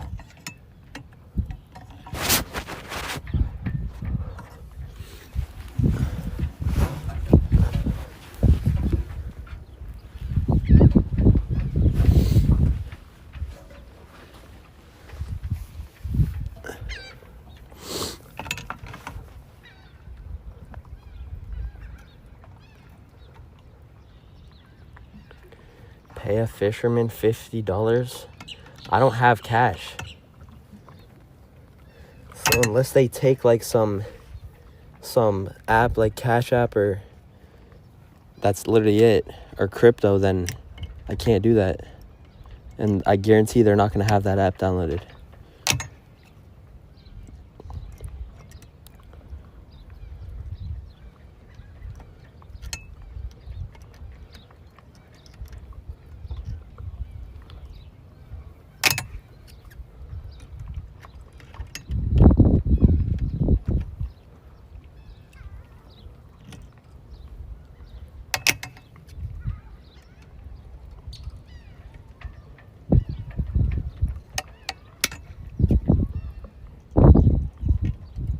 Hold on, if I can get the pliers through the ring.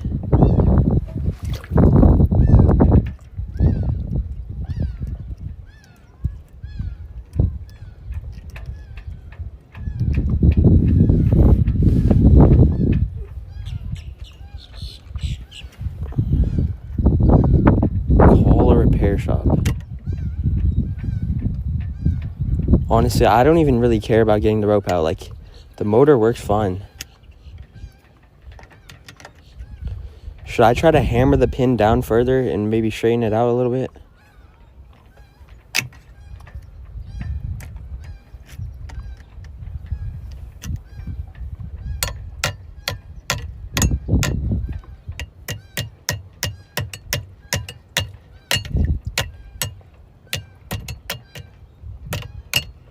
I feel like they did tighten the nut after putting the pin in. There's no way it should be this hard to take out. Like, this is like nearly impossible, I feel like. Or these pliers are just really like weak.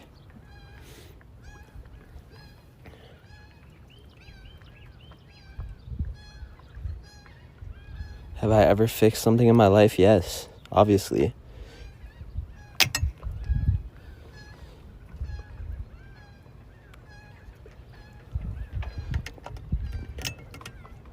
Don't take it out. How else would I get the propeller off?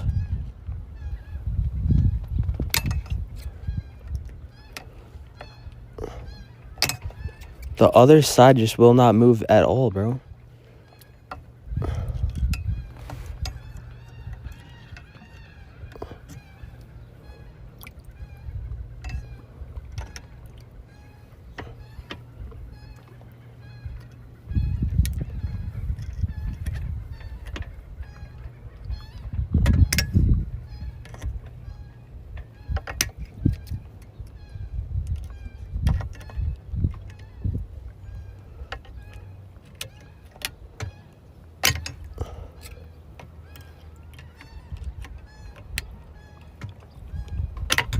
The pliers just rip off before I can get a pull on it.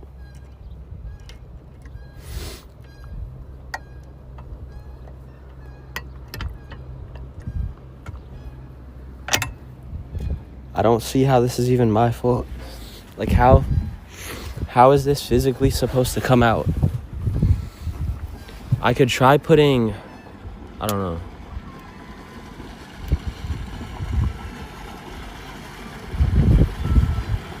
Offer a fisherman the old generator. I guess I could.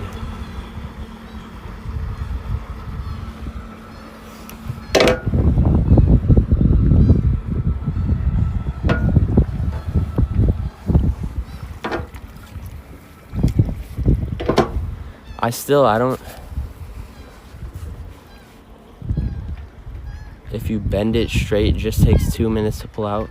I feel like the pliers are shit. I can't get a good grip on the pliers. And the tip of the pliers will not go into the loop. The tip of the pliers won't fit in the loop. Stick something in the loop. I don't have anything that I can think of that's small enough. Unless I could put a fishing hook through the loop and then try to pull the fishing hook with the pliers maybe. But that might be, the pliers are too weak, I think.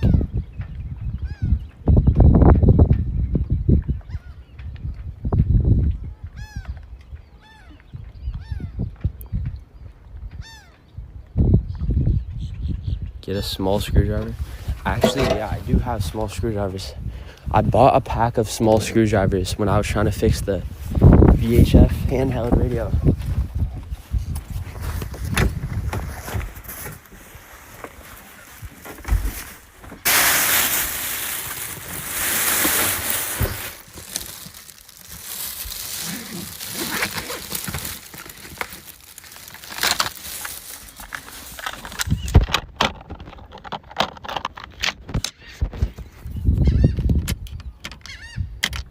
I'll just grab the whole thing.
Have a socket for the nut, bro.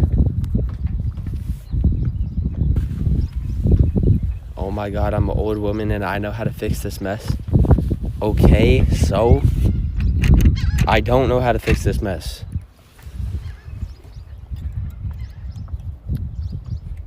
Like what?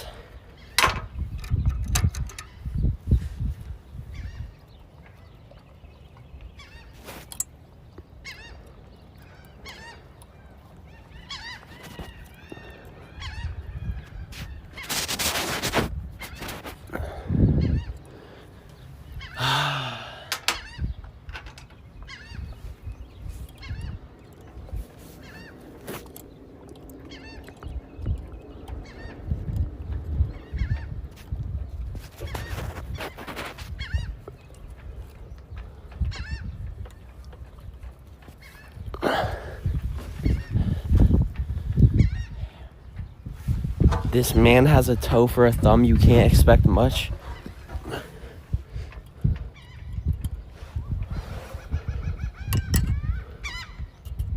Now that's just fucked up.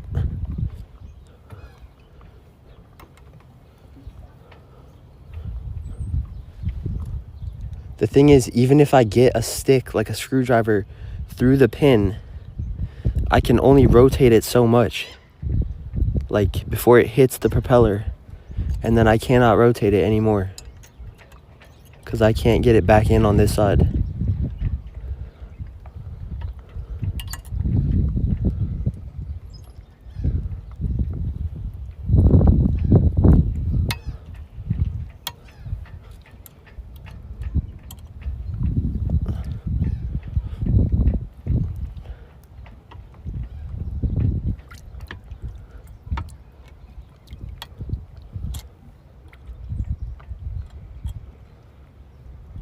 Put a small drill bit and loop, then wrap around rope around and pull. A small drill bit around loop, then wrap around rope.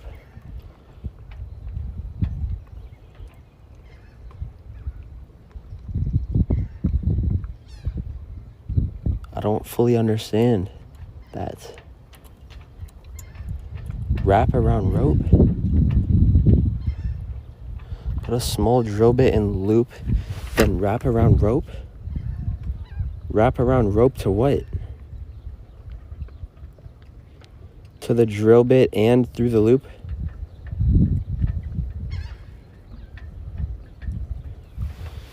Insert nail, then twist with pliers.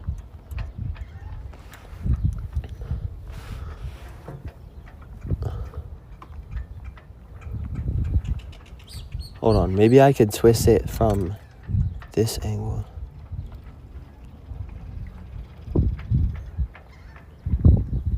Ow, fuck.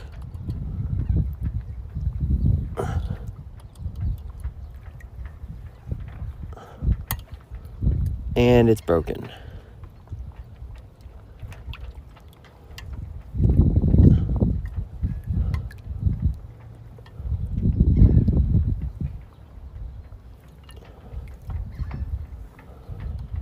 The pin just snapped. Half of it just snapped.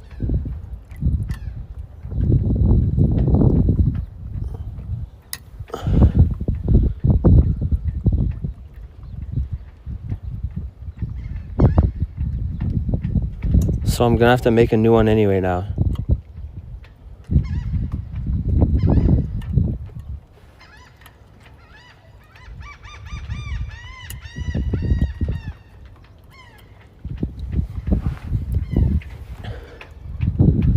Honestly, it's not even terrible though, because I can just make a new one and maybe it'll come off easily or now.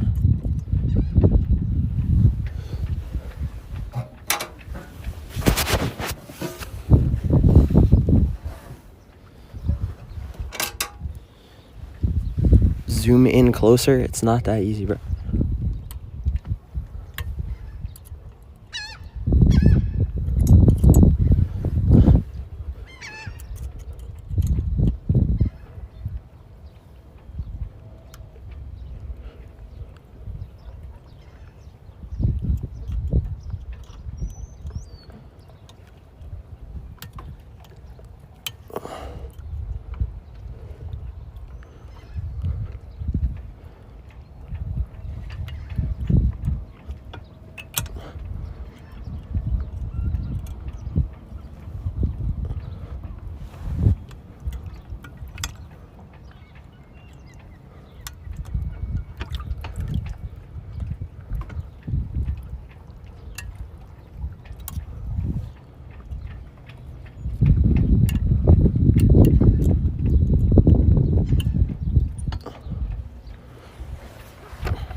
Now it's in even a worse position than before.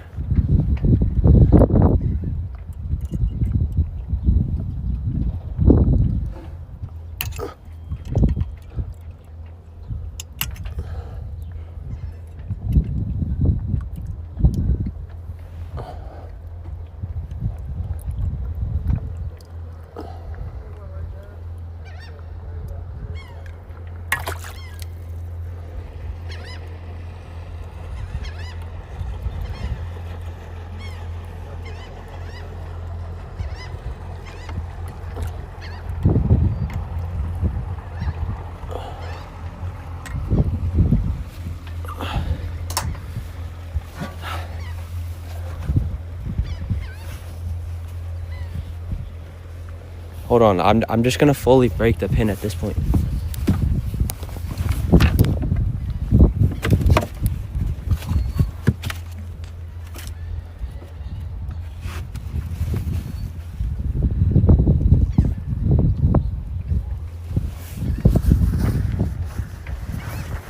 Because it's already broken, I might as well just rip it all the way off.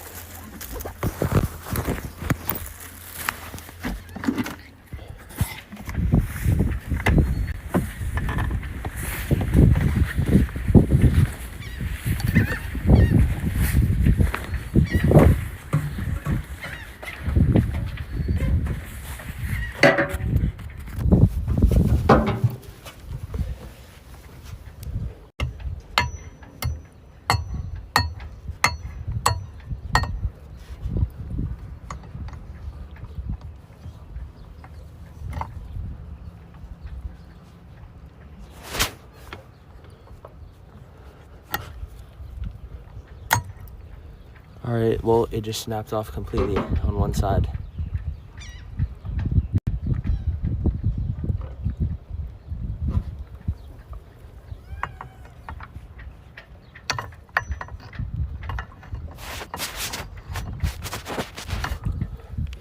Wait, maybe that's not a good idea. This might be bad, actually.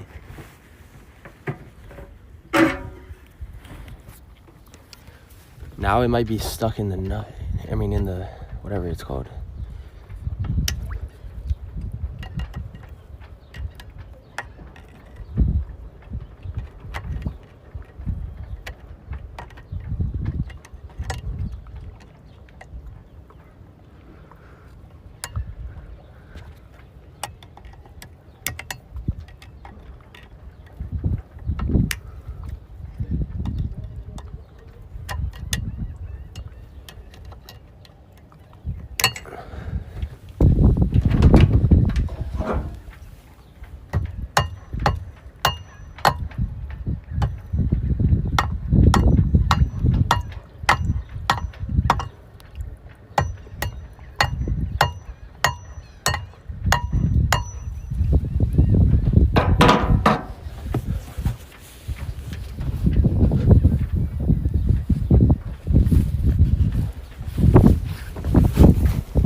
Alright. I have to put something in the propeller. I gotta use 2 hands for this. I can't risk losing my phone.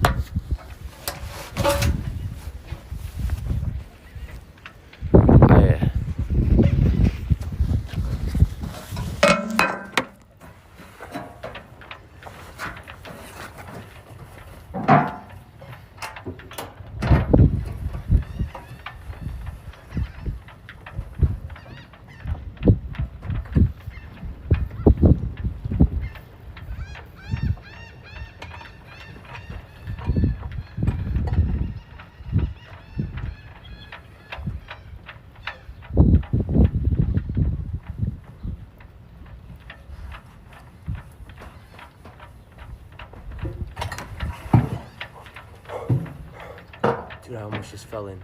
Ow. Ow.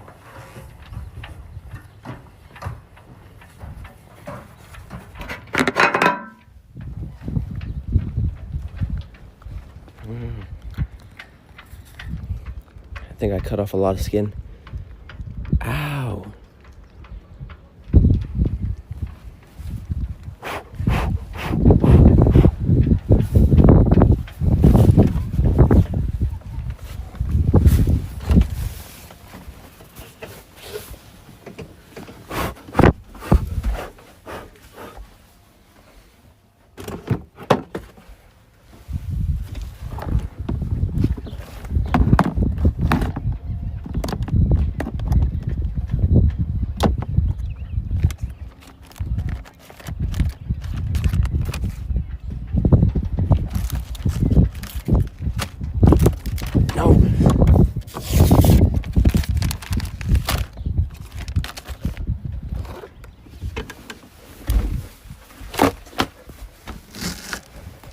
Do I call the Coast Guard?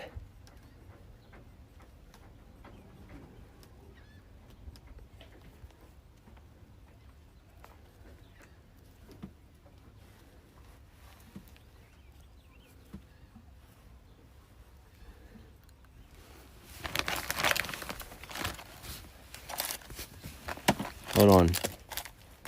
I gotta medicate myself.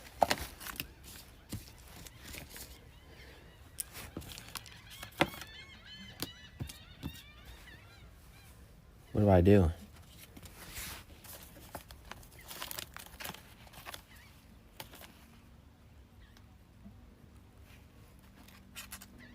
fingertip heavy woven bandage, sting relief pad.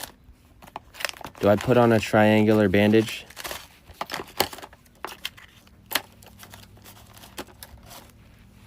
All right, I know what to do.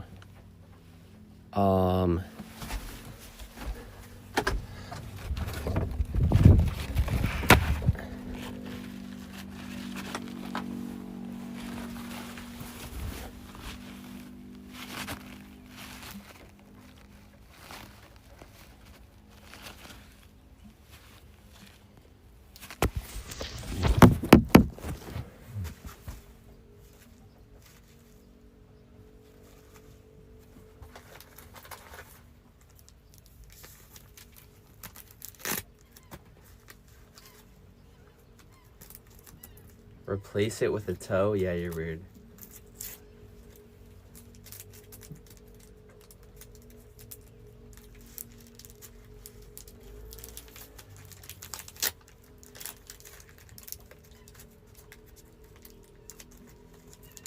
It's a scratch for fuck's sakes? No, it's a deep gash.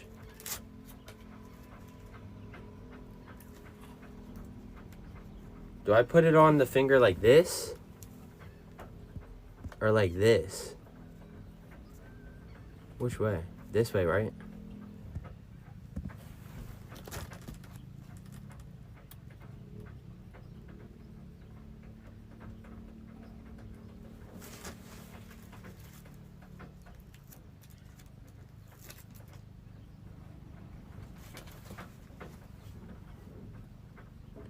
Bro, it's actually kind of like long though.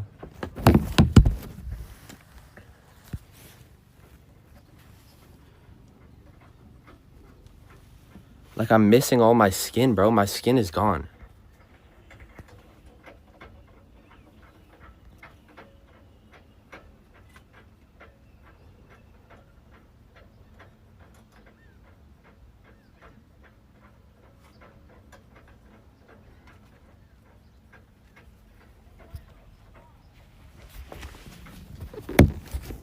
Am I gonna amputate it? No way.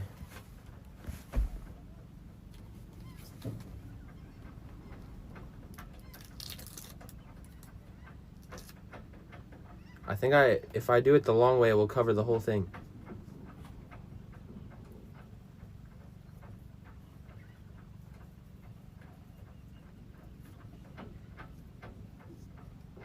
Use the alcohol wipes, too late.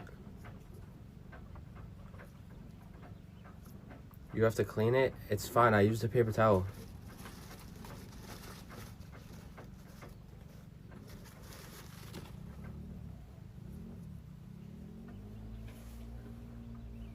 It's fine.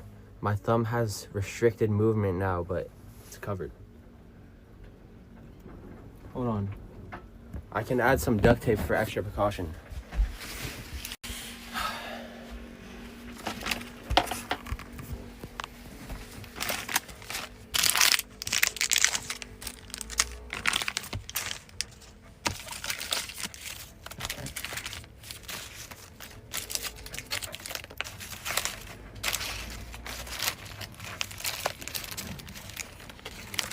Alcohol first? Bro, I don't have alcohol, bro. I'm only 19.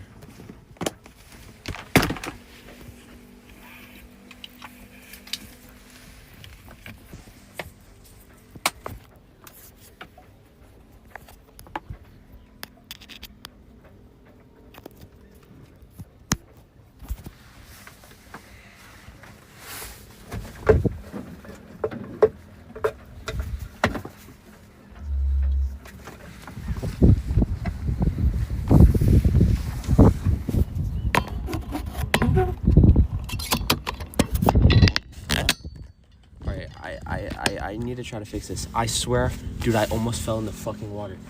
Dude, I put all my pressure onto the motor and I almost fell in the water, bro. I literally, like, bro. I don't know how I didn't fall in, or I didn't lose any tools.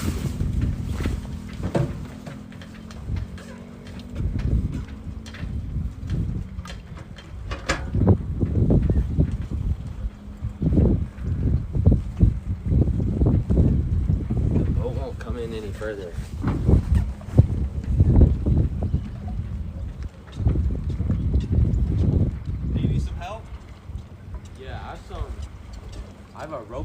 propeller. I'm trying to get out.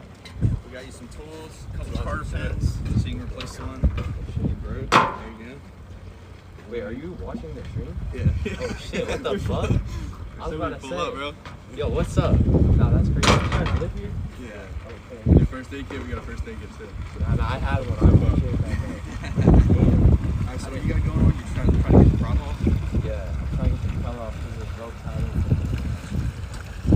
Yeah, here's all these, so you know, get them off. I don't know what size you need, but feel I appreciate that. yeah. Yeah, I don't really know exactly what I'm doing, but I don't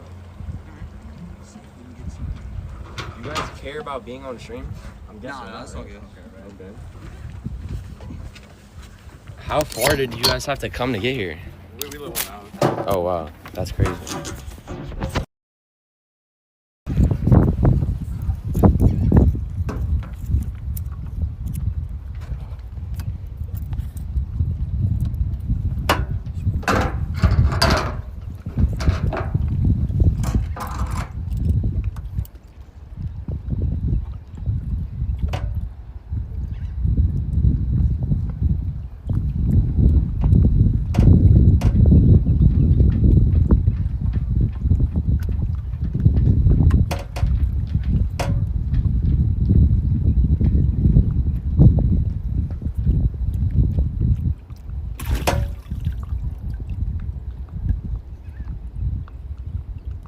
Remove red clip.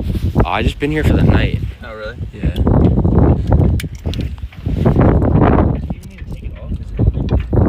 Huh? What, the rope? Yeah, the rope is inside. Yeah, 100%.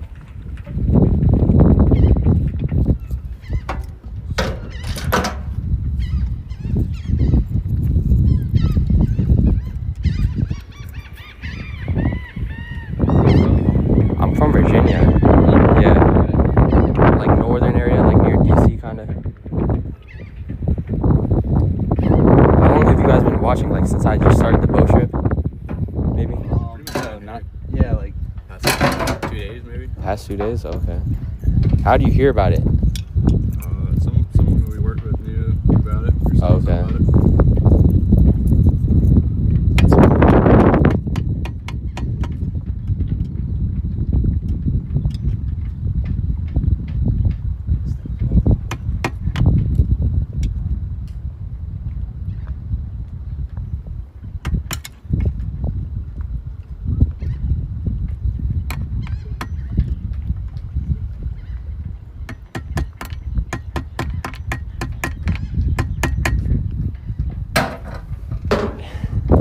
If only you didn't destroy it before they got there. Bro. Someone said if only I didn't destroy it before you guys got here. it is a little cold right now.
I'm going all the way to Miami. Yeah. That's what I'm trying to do. I started in somewhere in New Jersey. Would you buy it? Yeah, I bought it in New Jersey and then I just hopped on it with like no experience. Oh, really? Yeah. You wanna give it a shot? It's coming. Started It's there? just slow. Just grab onto it.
You guys like it on this island? Damn. Yeah, I couldn't even get someone to like pick up food that I was trying to order, so. Everything's pretty much closed right now until like Memorial Day. Yeah. There's wild horses here, right? Yeah. Are they common to see? Are they, like, do you see them often maybe? Or not really? There's an island, like that way. It's kind of attached. There's a bridge to it. They live on the island. Okay.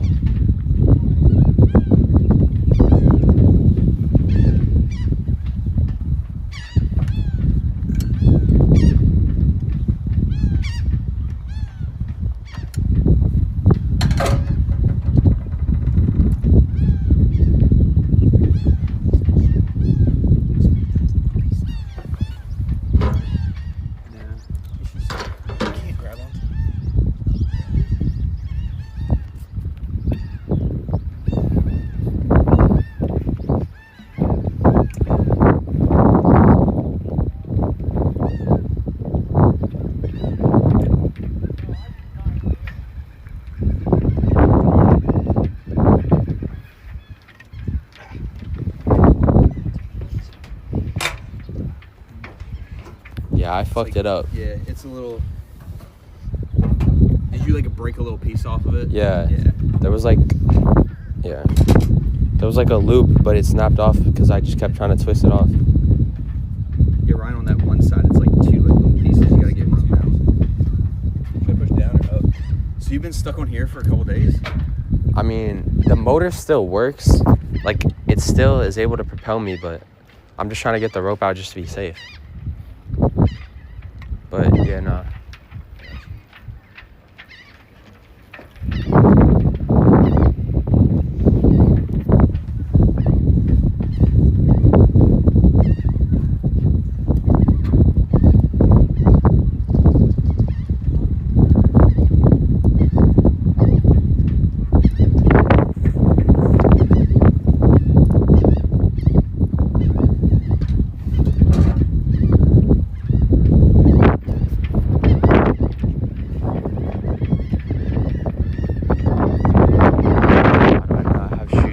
I don't want to wear those slides.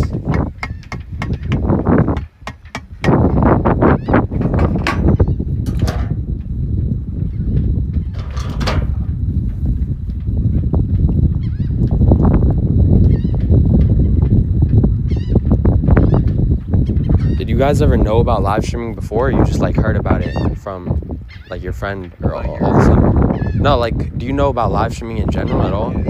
Or like watch it ever? Yeah. No, I mean, like, do you guys watch it? Do you guys watch it? Yeah. Okay. Yeah, me and him are from work. Oh, okay. No, I wasn't thinking you don't know live streaming. I mean, obviously you do. I just meant, like, do you watch it at all? Where are you guys from originally? I'm from Virginia, near Richmond. Oh, okay.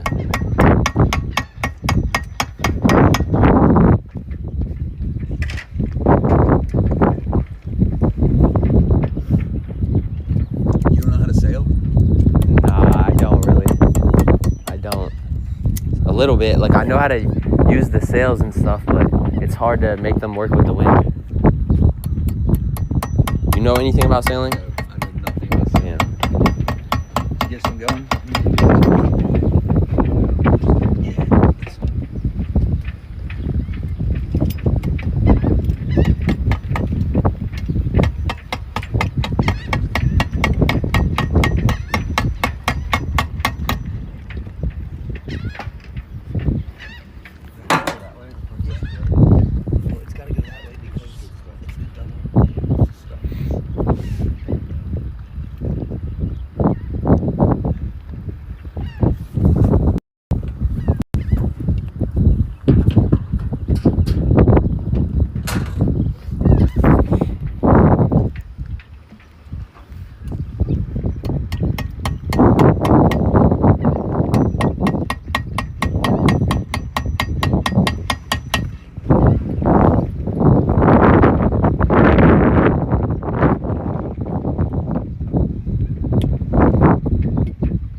was just trying to get this like the rope out, cause like it's still I can still drive it. It's probably more risky with the rope, obviously.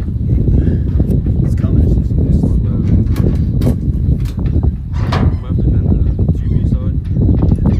Yeah. 2 spread apart.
Not even front page, the fuck.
Got it? Yep. Thank you, bro. Let's go.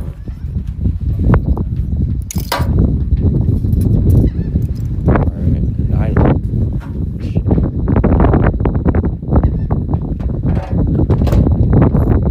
Appreciate you guys helping. You want us to help with taking it off, or? I mean, if you want, because I mean, if you guys are busy or like you have somewhere to be, I can get it off, I'm sure, but I'll not deny help.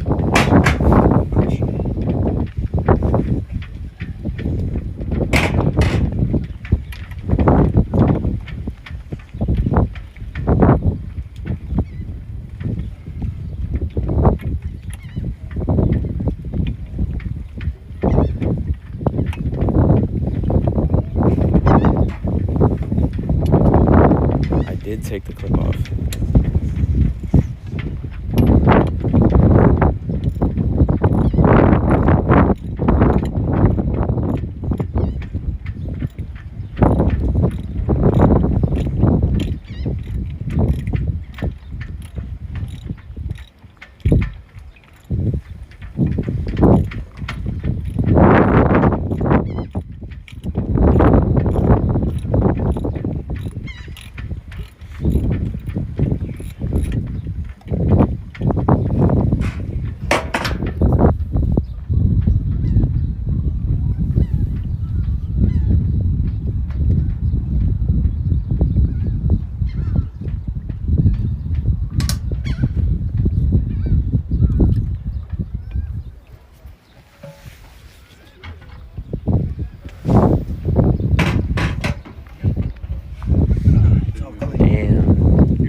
This isn't a knife, but Here you go. wow, that's crazy.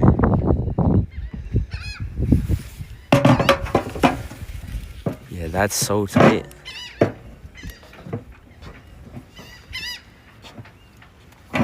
Wow.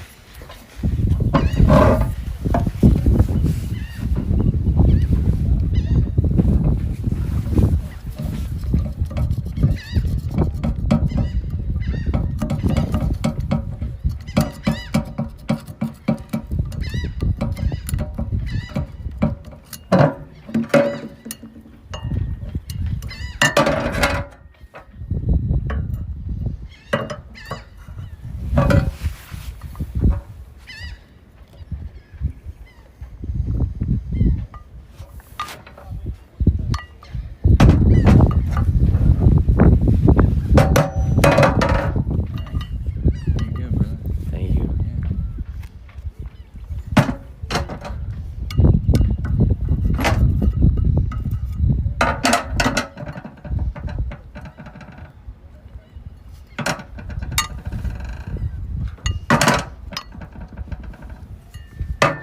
Thank you, bro. Yeah. You guys have Cash App? No, dog. Don't worry about it. Do you though? Yeah.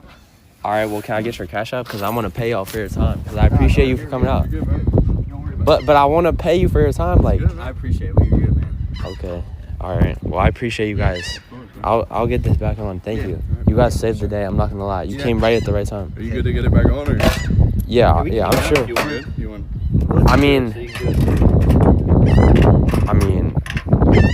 I mean, I feel like I can, but Yeah, there you go. But you do appreciate. Be careful, that piece will fall off. It's all right. This goes on that way, right? Yeah. On the outside. All right. Hold up.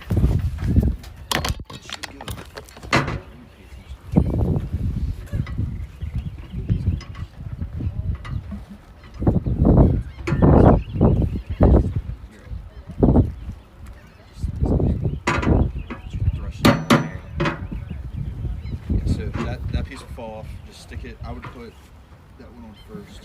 Just slide over that. Put that on. Put it onto the rod first.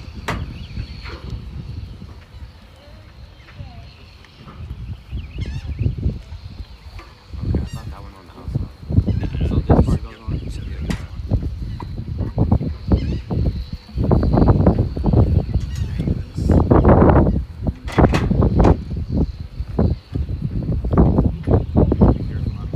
You're not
That probably would have taken me a lot longer than that. So I appreciate you guys for the help. Yeah. Was it hard finding me or not really, since it's probably not that big of an island? What was that? I said, was it hard finding me? No. Oh, We knew okay. exactly where you were. Oh, okay. Well, thank you guys It's like the only again. marina around here. Okay. Do you need to go to the store or anything? I Are mean, you planning on leaving right now or? no, it's fine. I'm probably gonna leave now. Yeah. I'm gonna go down, try to get to like as far south as I can today, and then I'll go to a store down there tomorrow. But thank you guys for the help brother. again. Good luck. I appreciate it. All right, man. Thank you. You too.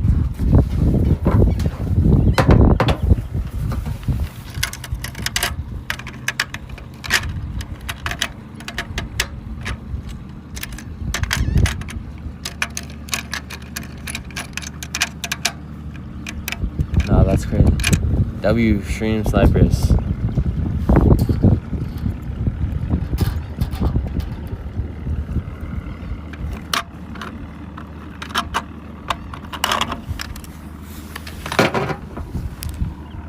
Bro, they just helped me get that done so fast.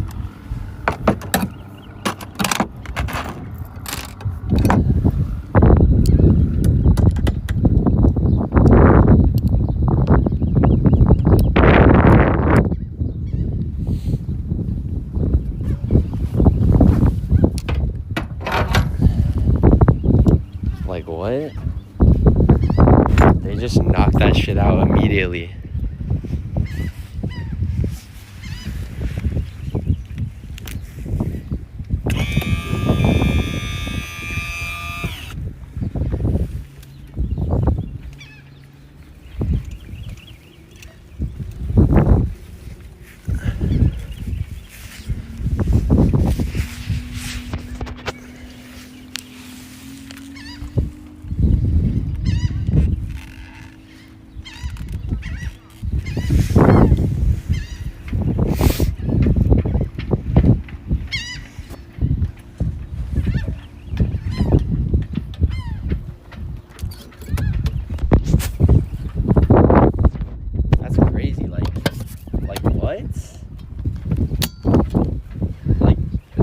Just getting bro, that's just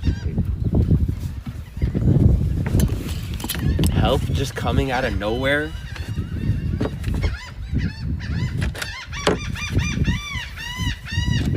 Like, they just pulled up with all the tools necessary. They knew exactly what to do. They just immediately fixed it like it was nothing, and then they're just on their way. Like, wow.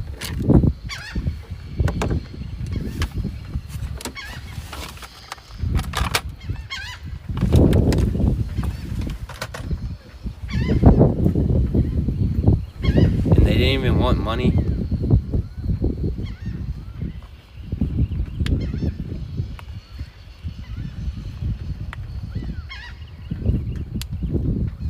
Bilge pump now.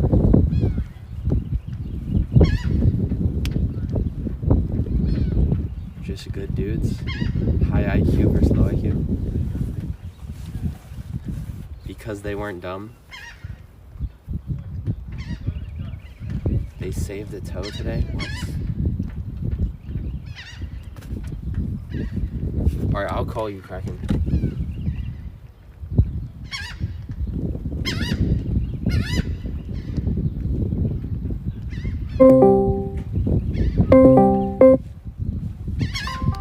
Oh shit, my phone's about to die.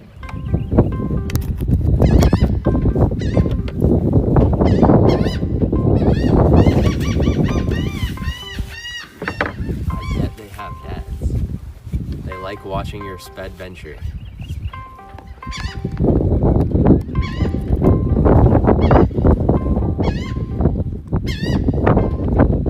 Hello? Hold on, my phone's not charging. Yeah, I'm here. What?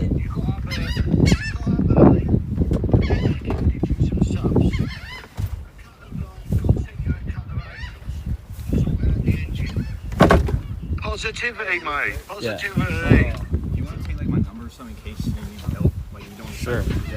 Sure. If you like run to the store or something, All right. me and him don't mind taking you. Okay. All right. Dude.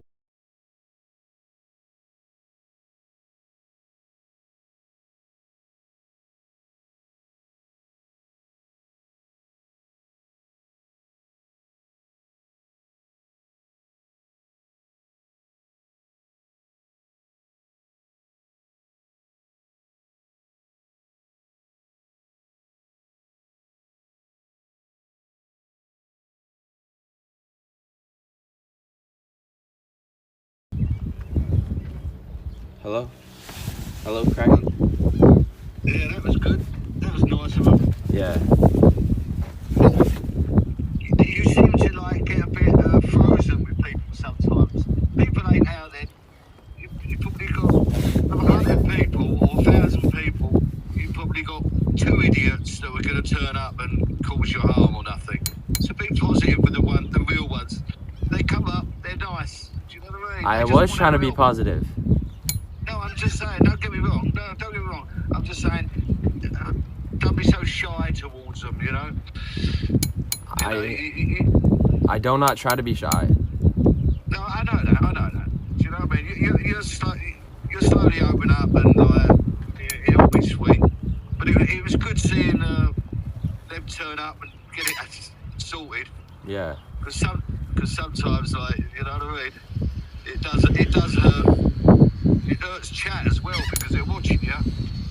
And like, if it's not going right and it's taking a bit of time, and it sort of pisses them off a little bit, but they're all on your side today by the look of it. Yeah. Right, do we want to do this mainsail and put a reef in it? Well, how important is that? Well, right, because of the weather at the moment, and you're an inexperienced sailor, right? You're better off having a reef in the main. And it's easier to shake one out. We call it shaking out. It's easier to take one out than it is to put one in when it's needed, right? And it's good for you to learn how to sail with the main without the boat heeling over too much. Okay. Alright? So the reef just stops the mainsail from going up all the way, right? Yeah. What you're doing is just reducing a little bit of the sail because sometimes you don't want too much of it up. And it slows your boat down. You need to trim the sail. So it's a lot easier to put a reef in it now. Get used to using the main sail and how to use the kicker. Because adjusting the mainsail, right, is like a brake on a car. Right? If the wind's too much and it's too heavy, right, and you're getting what we call overpressed, you just let the kicker on the main off, and the wind will drop out the sail. It's like, have you ever been kiting and had a kite in the air, yeah? No, but I can imagine a kite. Right, okay. Well, imagine a kite, you've got 2 hands on the rope and it's up in the air, and it's getting really heavy on your arms. If you let go of one, the wind drops right out the sail, then there's no pressure, you know, and the boat will just sort of come back up. Okay. It's just exactly the same sort of example. Alright. So what you need to do is just pull up. Where's the wind blowing? Is it blowing towards you? It's blowing from the direction that I received help from. Oh, it's coming from behind you then? Yeah. How strong is the wind? Quite a lot? Not that strong. Okay, well let's have a little look. Just try to pull the main up. It might be a bit hard because the wind's in the wrong direction. I should try to pull it up right now. Yeah, just so I can see. I want to see where the wind direction is, and then if it's not, I'll tell you to stop. Alright, 1 second. Let me switch the camera angle. Alright.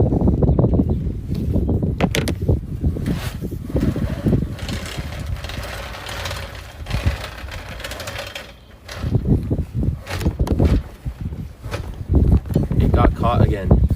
Bit of a delay. Yeah, she's got caught again. See, this is going to be your problem. You can't turn the boat round, could you? The other way? I don't think that would be easy. Well, it would be quite easy. I'll tell you how to do it and how easy this is going to be, right? All you got to do is take off the stern line. That's the back one. Right? Alright. Hold on then. Right, do it this way. For you, it might be easier. Just go to the front of the boat, undo the front line, but keep one little loop on it so you've got control. Then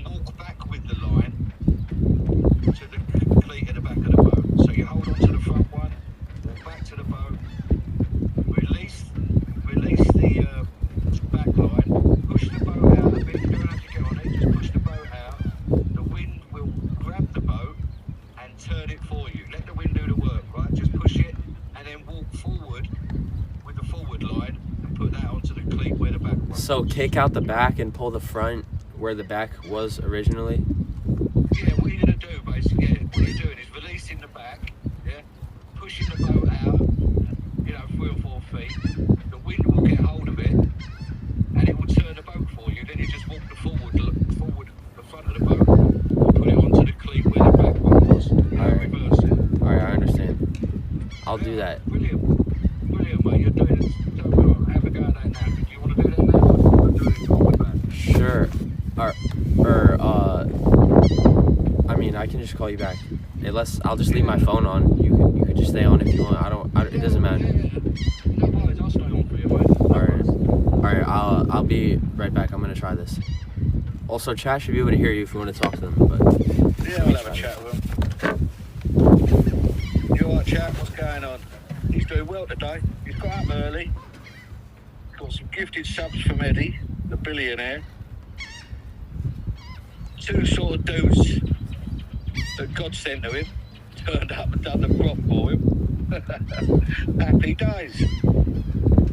wait, maybe I should pull the boat back toward the dock more before I kick out the back? Yeah, good idea if you haven't got enough room at the front. Because it'll Brilliant. just, my boat is at the end of the dock and it will maybe swing around and be hard. Perfect, Shoovy, perfect. You're bang on it, mate. You're bang on it. All this boating, Balak, it's just a learning curve. You could all do it in chat. Buy yourself a small boat and just go and learn. Huh? It don't matter what the boat is. I'm talking to your chat. Okay. Just buy a little small boat or join a sailing club, and just go out there and learn. Get a bit of freedom. The roads are done. The cars are finished. You can't have fun on the roads. The police are going to go up here. Do you know what I mean? They're done. Freedom is having a boat. Right, let go of the aft. Let go of the stern line once you get back. Alright. Well, hold on. There's boats coming by, so let me wait. I hope that forward line is tied on properly. We could have a problem here, chap. Puffin's going to sail away.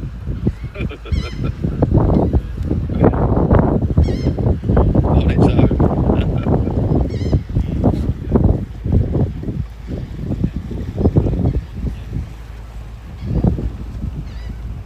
Yeah, that should be enough there.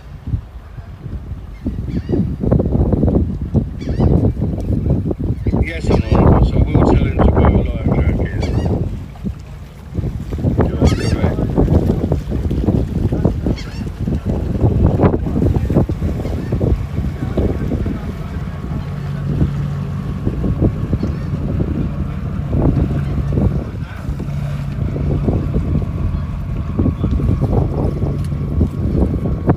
He's going to love this manoeuvre.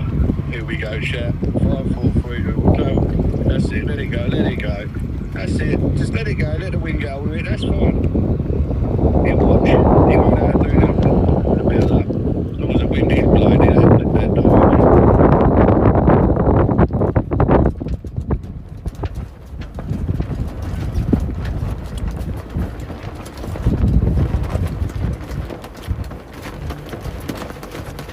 Oh, that's the dock, I see what he's on about now.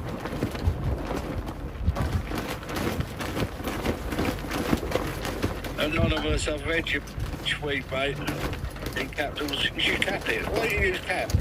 Go full caps.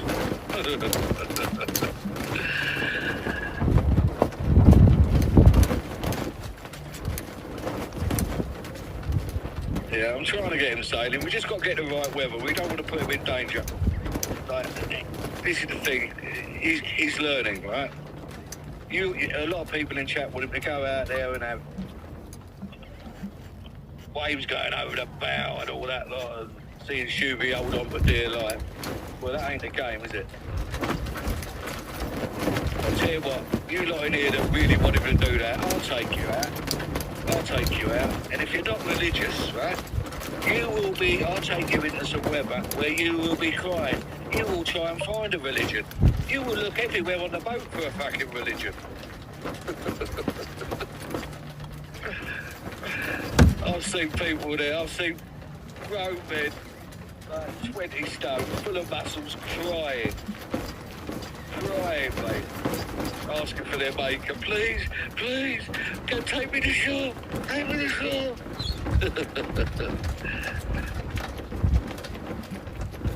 There you go, look at that manoeuvre. Perfect.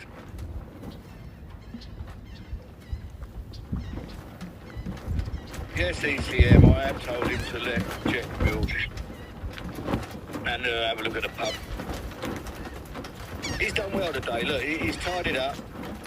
Give the lad a break in a minute, you know. We're trying to get it, make sure it's all okay to go see, as best as it possibly can, yeah? It would be handy if he had another person with him, that's for sure, but it's a long trip. If he brought the auto helm, like I said, from sort of day one, it would have been sound it would have been sound with that. Rolling 31, Kraken the reducer.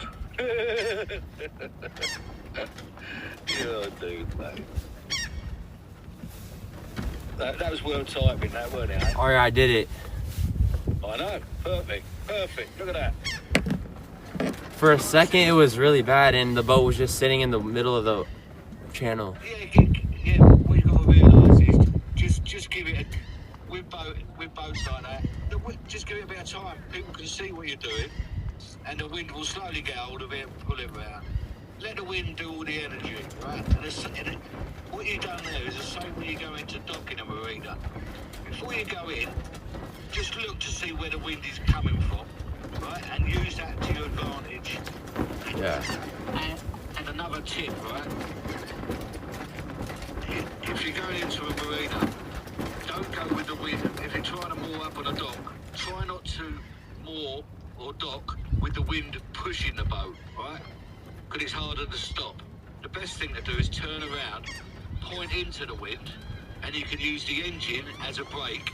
And if you get it just right, you will just sit there with the wind blowing at the boat, and if you've got the revs on the throttle enough, you will just sit there perfectly still. Do you know what I mean? You're doing the same engine speed with the wind speed coming towards you. Yeah. And that's the bit. I've seen people try to dock with the wind pushing them, and they go around about 10 times trying to go, no, I can't stop, and they keep going round and round. And then we point out to them, turn the boat into the wind, and that's your brake with your engine. Yeah, that makes sense. I definitely have tried to dock with the wind propelling me, and then I just crash into the dock. We've all done it. Everybody's done it. Anybody that says they haven't hit another boat, or they haven't hit a dock, or they haven't gone aground, like I said, doing bullshit. They've done it. They're just too scared. They're too scared to admit it. You know what I mean? Everyone's done it. Yeah. Just admit it. All they need to do is admit it. Well, I hope I never hit a boat because I don't have insurance. No, listen. If you seem to go in a problem like that, and you think you're going to drift onto a boat, first of all, you need some more fenders. And I sent you a knot, an easy knot how to keep the fenders on. And if you are going to hit something, just go as slow as you can. Don't try to think, oh, I'm going to use power to get out of a problem. That very rarely works, you know. You're better off just calming down. You're going to hit the boat. Well, let's do as least damage as possible. And just keep the revs down, or put it into neutral, or a little bit on reverse, just to take the shock of what you're going to hit. Well, if I'm heading toward a boat, I'm just going to try to reverse full throttle. Yeah, reverse full throttle, or just reverse first, enough to sort of slow you down and stop you. But sometimes if you go full throttle and you're reversing with a tiller like that, the tiller will go bang one way or bang the other way. Yeah. It's hard to keep it dead centre when you've got a lot of power on going in reverse. Yeah, that does happen, yeah. And then sometimes the front starts turning. Yeah, I'll tell you, I've got hit in the nuts a few times doing that when I was playing on the little boats, you know. Oh, wow. Yeah, they don't mess about. It's only hit my ankle a few times.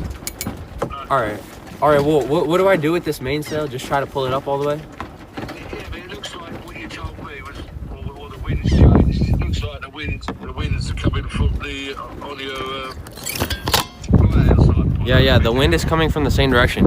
I'm gonna zoom in where it's snagged. See, like the top of the sail went under the line. That's not even the line that it would normally get snagged on, but.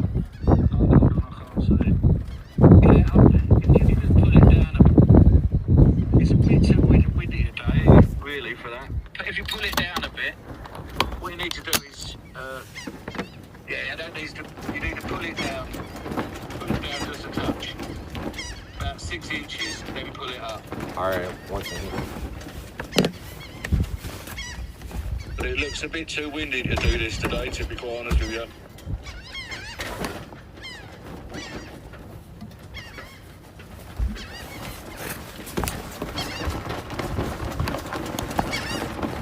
Right. Okay, you're back in the cabin. You're back in the cabin. It's just getting stuck again. Look, I'll show you. Hold on a minute. Hold your horses. Alright. Hold on. Okay. Let go of the reins. I let go. You see the traveller in front of you, just above the hatch? No. Yes. Yes, you do, yeah? Yeah. And you've got the line, the main sheet line on that, okay? Let that off. So, and push the boom to your left-hand side. Okay. Wait. So just push the boom all the way to the left? Yeah, but take the rope out of the kicker, out of the lock that's on the traveller. Alright. And if you can push the traveller to the left-hand side by releasing it on both sides, that'd be easy. So just push the boom all the way to the left? Yeah. Alright.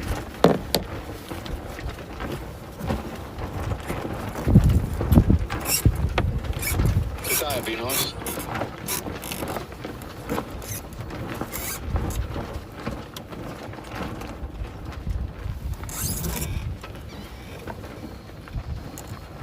Let them both off. Let them loose. You want them loose. Just let them loose. Let it off.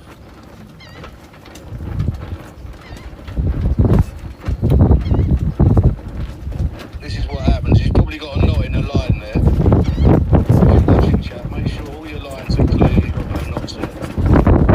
So when you go to sea, it can be a major problem. It's not too much of a problem. That's how you can get caught out.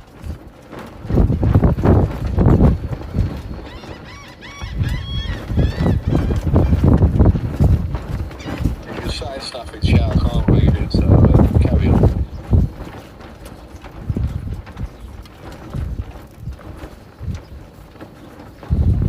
Yeah, he's got a knot caught, hasn't he? Something's got caught up there. But every mistake you learn,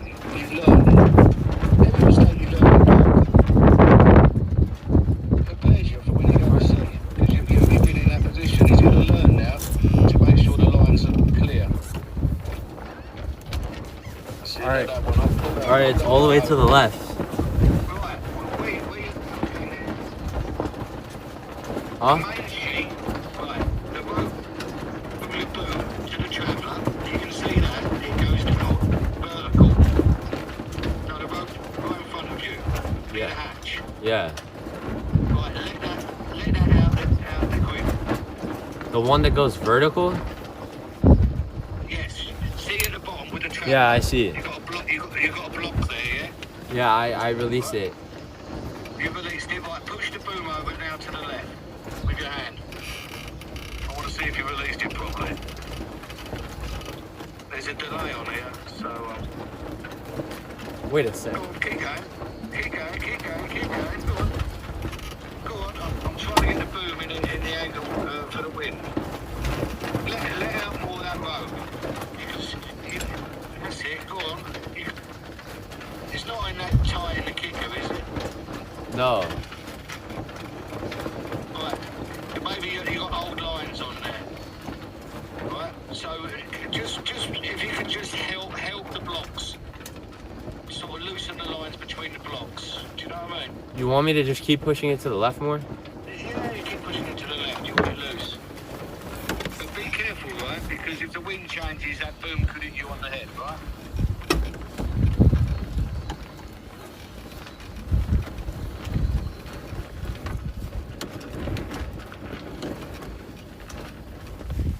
Okay, let go now.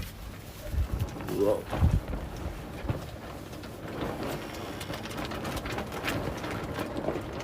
Hey, there you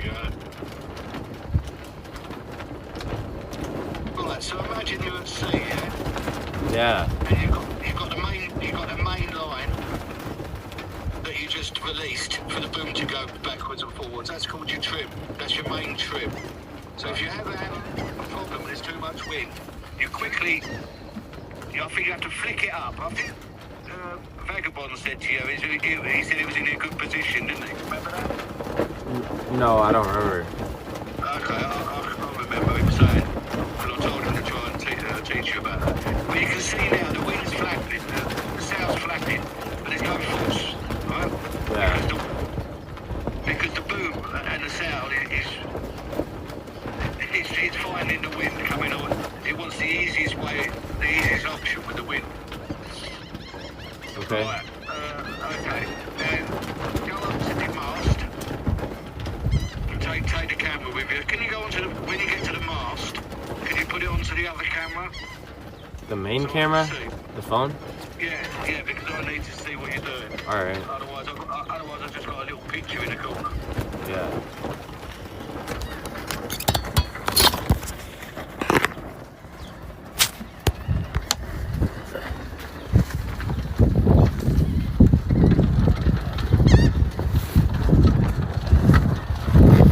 Alright, well, what are you trying to see?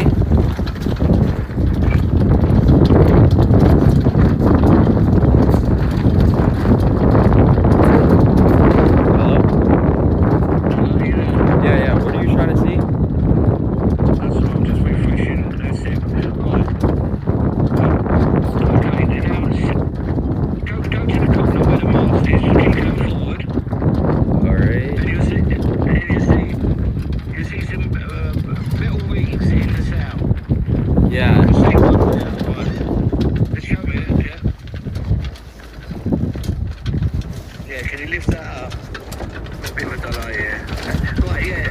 See there, that's called a goose hook, right? Okay. Now what I want you to do, by hand, pull the sail, don't put it up fast, right? What you want to do is a round metal hook in the sail. And the first one,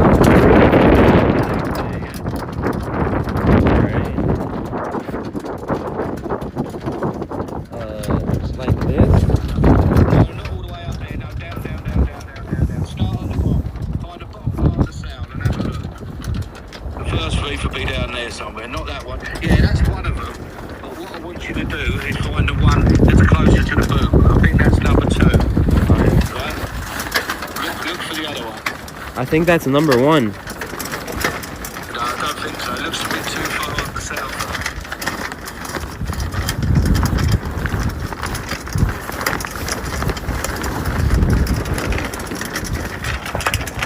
No, that's definitely number 1. Okay, well if it is, okay, what I want you to do then is get hold of that.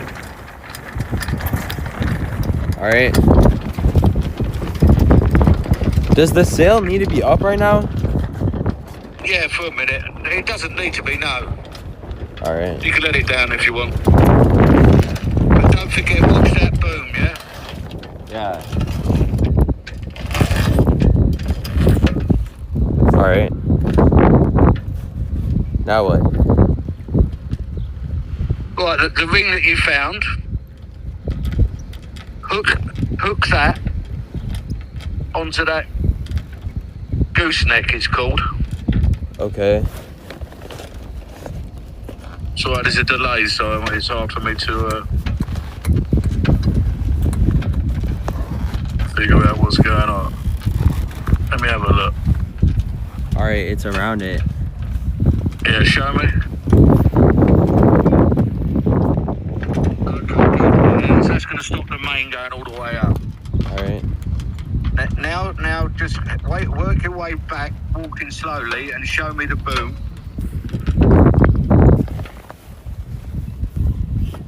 I don't know what exactly you want I'll to... tell you what, try raising the main up now. Look. So you probably have to loosen some lines.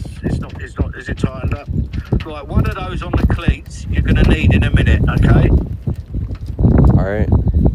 Right, because that way what you got to do then is tie the other end down. The one closer to the aft of the cabin. So you've done the front part of the sail. The next part is to secure the aft part of the sail. Alright, so you want me to pull the mainsail up? Yeah, let's have a little look.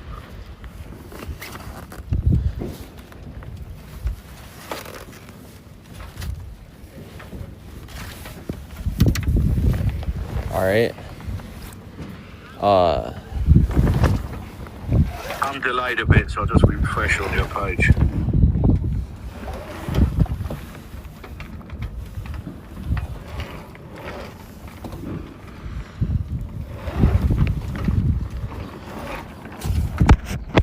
Alright, I don't know how far up you want it to go.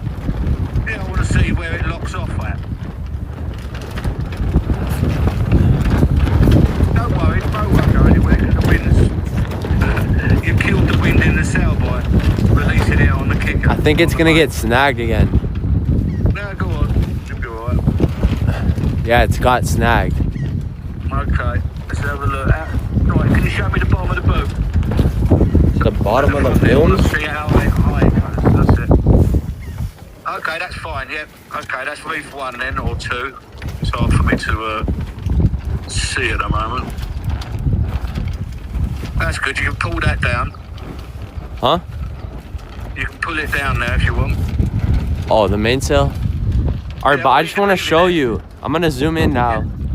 It Yeah. keeps getting caught because the leather part where the mainsail hook goes into the top of the sail, it always turns to the left and it goes underneath Yeah, the but- wires instead of in Right, between shall I them. tell you, can I tell you the reason why? Because when you put the main up, you've got to go dead into the wind, dead straight, right? So that so when you're pulling on the main halyard, it goes in between that. As soon as you get past the lazy jacks there, about another 12 inches, once it goes past that, then it'll come up.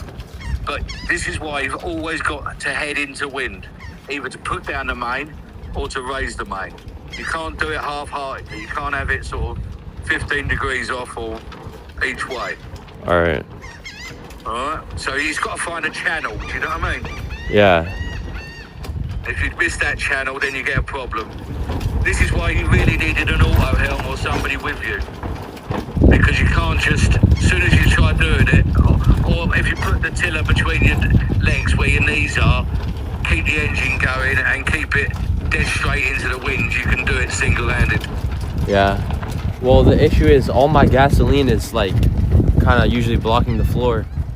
I know, that's what pisses me off.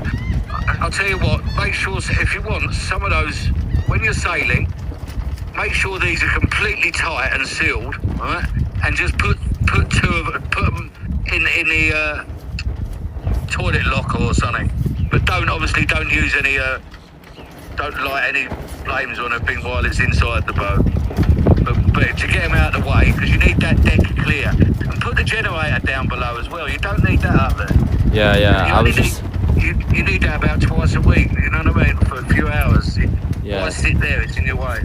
Yeah, I can put it inside. Actually, I've been using it like every night, but because when I want to do this GoPro cam on the back with the third person perspective, it uses a lot of power. Because I also have to use the Starlink and stuff.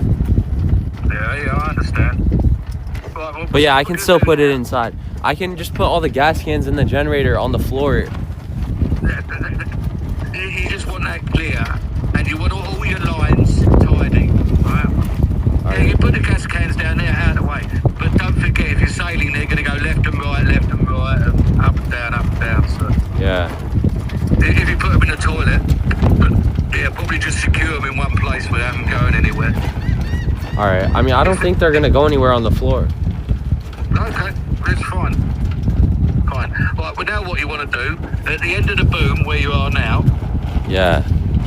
you should find another, remember you just put that metal... Yeah, I see another metal ring. Yeah, there should be a metal ring at the back. Yeah. Right, and there should be a rope going through it. The one that I see doesn't have a rope going through. Well, maybe there's one below that. Is There's there a another smaller one? ring with a rope going through. Yeah, I need you to sort of. I don't think this is it though. Probably not. But maybe. What will happen is there should be a rope going through that you pull down. It goes along the boom, then you cleat it off. I don't know if it's this. Maybe. No, it's not that. No. Yeah, that's a good picture. You could do that if you had a lump of wood. Yeah, see that big large ring there? Yeah. There should be another one. See this black cleat? You got that cleat there. Is that the topping lift one? I think it's the thing that makes the boom go up and down. Yeah, that's called a topping lift. All right. Right, find another one along the boom, underneath the boom. All right. Maybe going towards the mast. Oh yeah, there's this one right here. I don't know if this is it. Where?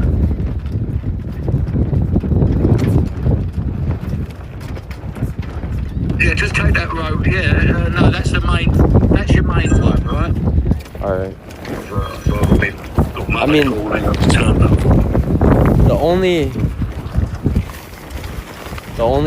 this is the only hole. You said one might be closer to the mast?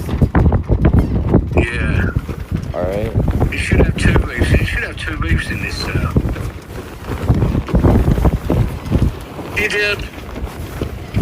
Did Vagabond not put a reef or show you how to put a reef in it?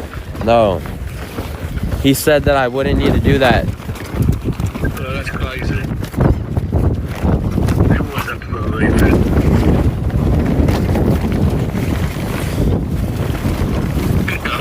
Or maybe he did. I don't think he did. Okay, it doesn't matter anyway. We all forget. We're not wise. Right, what's that cleat there? Huh? That's it. What's that cleat? You got a This? cleat there. Yeah. Take that, unwind that, and pull that. I want to see what it does. Let's have a look. All right. Can I pull the mainsail down? Yeah, if you want. Whatever makes it easy for you. You're there. I'm not.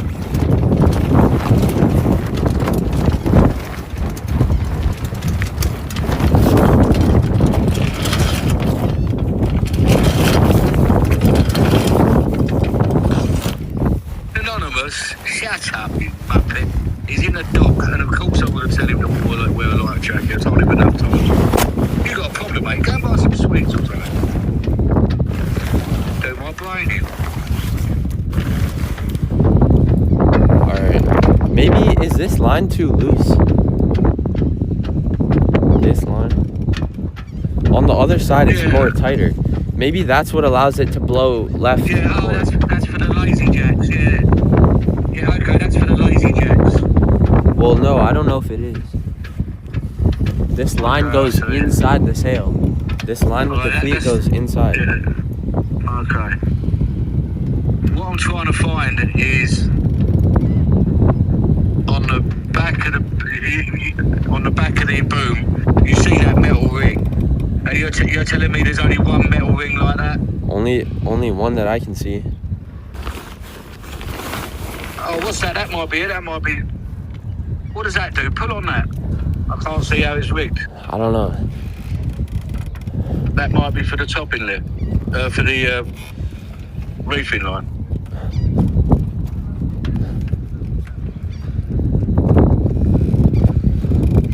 Or is that for the topping lift? I don't think it's for the topping. No? I have no idea. Maybe that's lazy jack, actually. I don't know. Yeah, that's a brake. That locks him in, you know? Yeah. Do I really need to worry about a reef? Sorry? Do I really need to worry about a reef? Yeah, you need to put a reef in, mate, honestly. Alright. While you're learning, put a reef in. If you look, a competent say, if you know how to sail, right, and you've been at sea a few years, you can put the main up, right?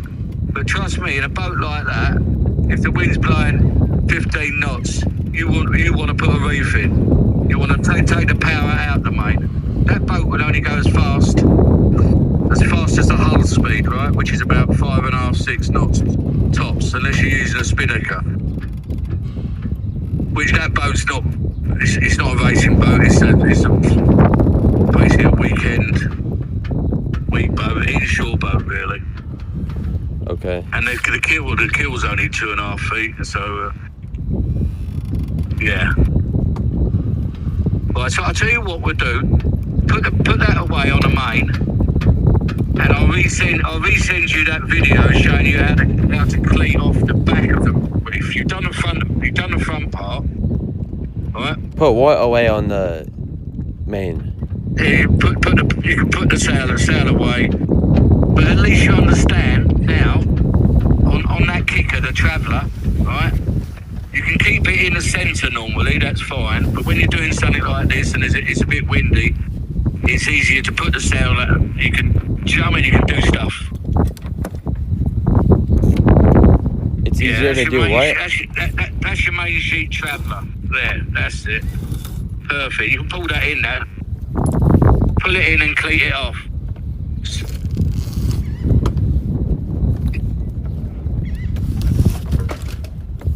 Yeah, pull it, that's it. Yeah, you got to keep that always clear. Have you got any spray, silicone spray or something to put on that? That blocks look a bit old. That is your brake, right? I have WD-40. Yeah, you could use it if you want. It's not. Yeah, that there is one of the most important parts on your boat, right? Yeah. Okay. So if the wind's too much, you just flick that down and let the wind go out the sails. All right. And that's how you adjust the main to go left or right, depending where you want to pip. Set your sails or sail trim. So if you let how to do the jib now, just let them go as well. So if you get too much wind, just let them go. If you're in deep trouble. Okay. If you feel as though you're in deep trouble. Okay. If I'm in deep trouble, do what? No, I'm just telling you, like, if you've got the sails up in the air and you get a big gust of wind and you're worried, you know what I mean? You've got too much. Just ease that off. Just break it off. You can let that go a little bit and adjust it. Right? The middle Traveller? Or the middle thing? Yes, the last one you pulled, that pulls the boom down a bit and then lets it out left and right. Okay. Yeah. We call it a kicker. Alright. Alright? So when you're sailing sometimes and you're getting heavy weather, you'll be holding on to that, either letting it off when it's too much wind, and then pulling it in tight if you need a little bit, you know, to go a little bit faster on the boat. When we're racing, we always have somebody on that. We have two people, one on each jib, one on the main kicker, and one on the tiller or the helm. Okay. Alright? You have one person on the tiller, and where else are the other people? Either side, one on one jib, sheet. And so basically, one each side, one on the. It depends how big the boat is. One on the kicker, so he can just let it off if when you're racing, and he trims the mainsail. He's a mainsail trimmer. Okay. I don't want to go into too much detail in that because you're not racing, so it's not, you know. Yeah. I'm trying to keep it sort of easy, and I'm not saying all the right terminologies, because if I say grab hold of that sheet and that halyard and everything else, and yeah, people won't understand, and you won't understand. So I'm trying to keep it so everybody has an understanding how it's working. All right. So you're saying that I should watch that reefing video? What if I just don't sail today?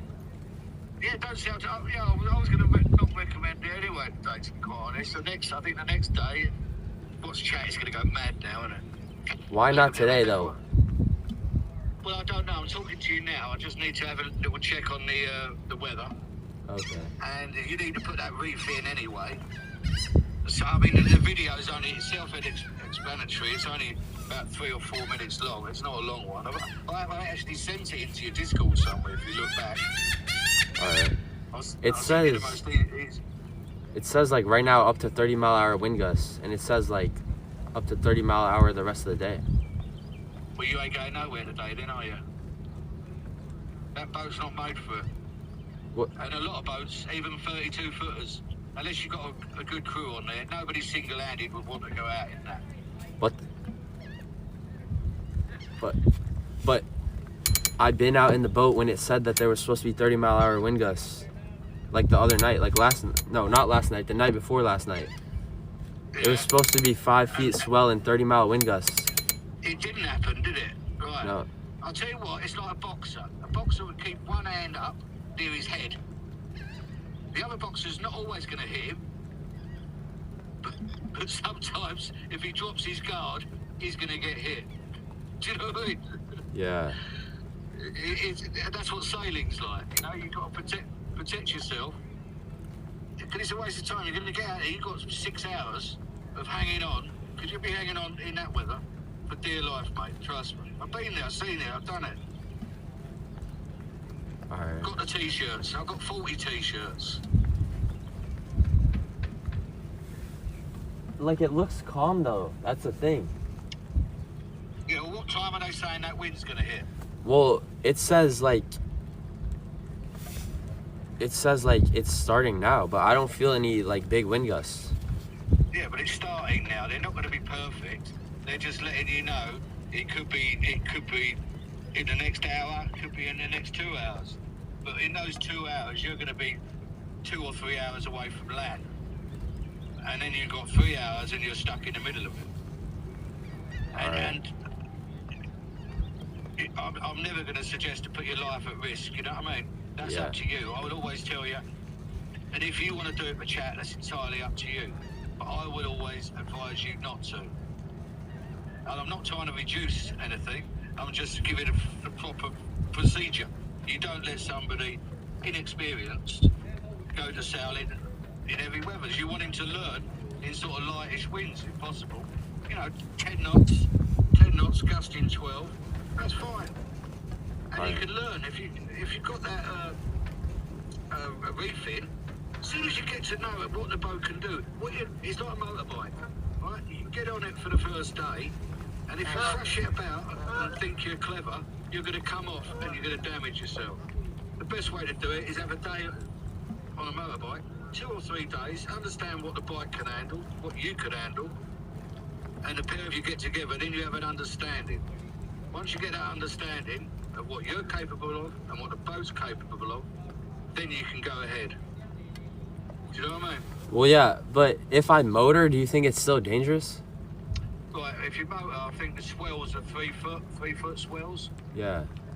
So it looks like the boat will come up and down out of water, depending on the tide, whether you've got the tidal stream with you or against you, whether you've got wind over tide or the wind going with the tide.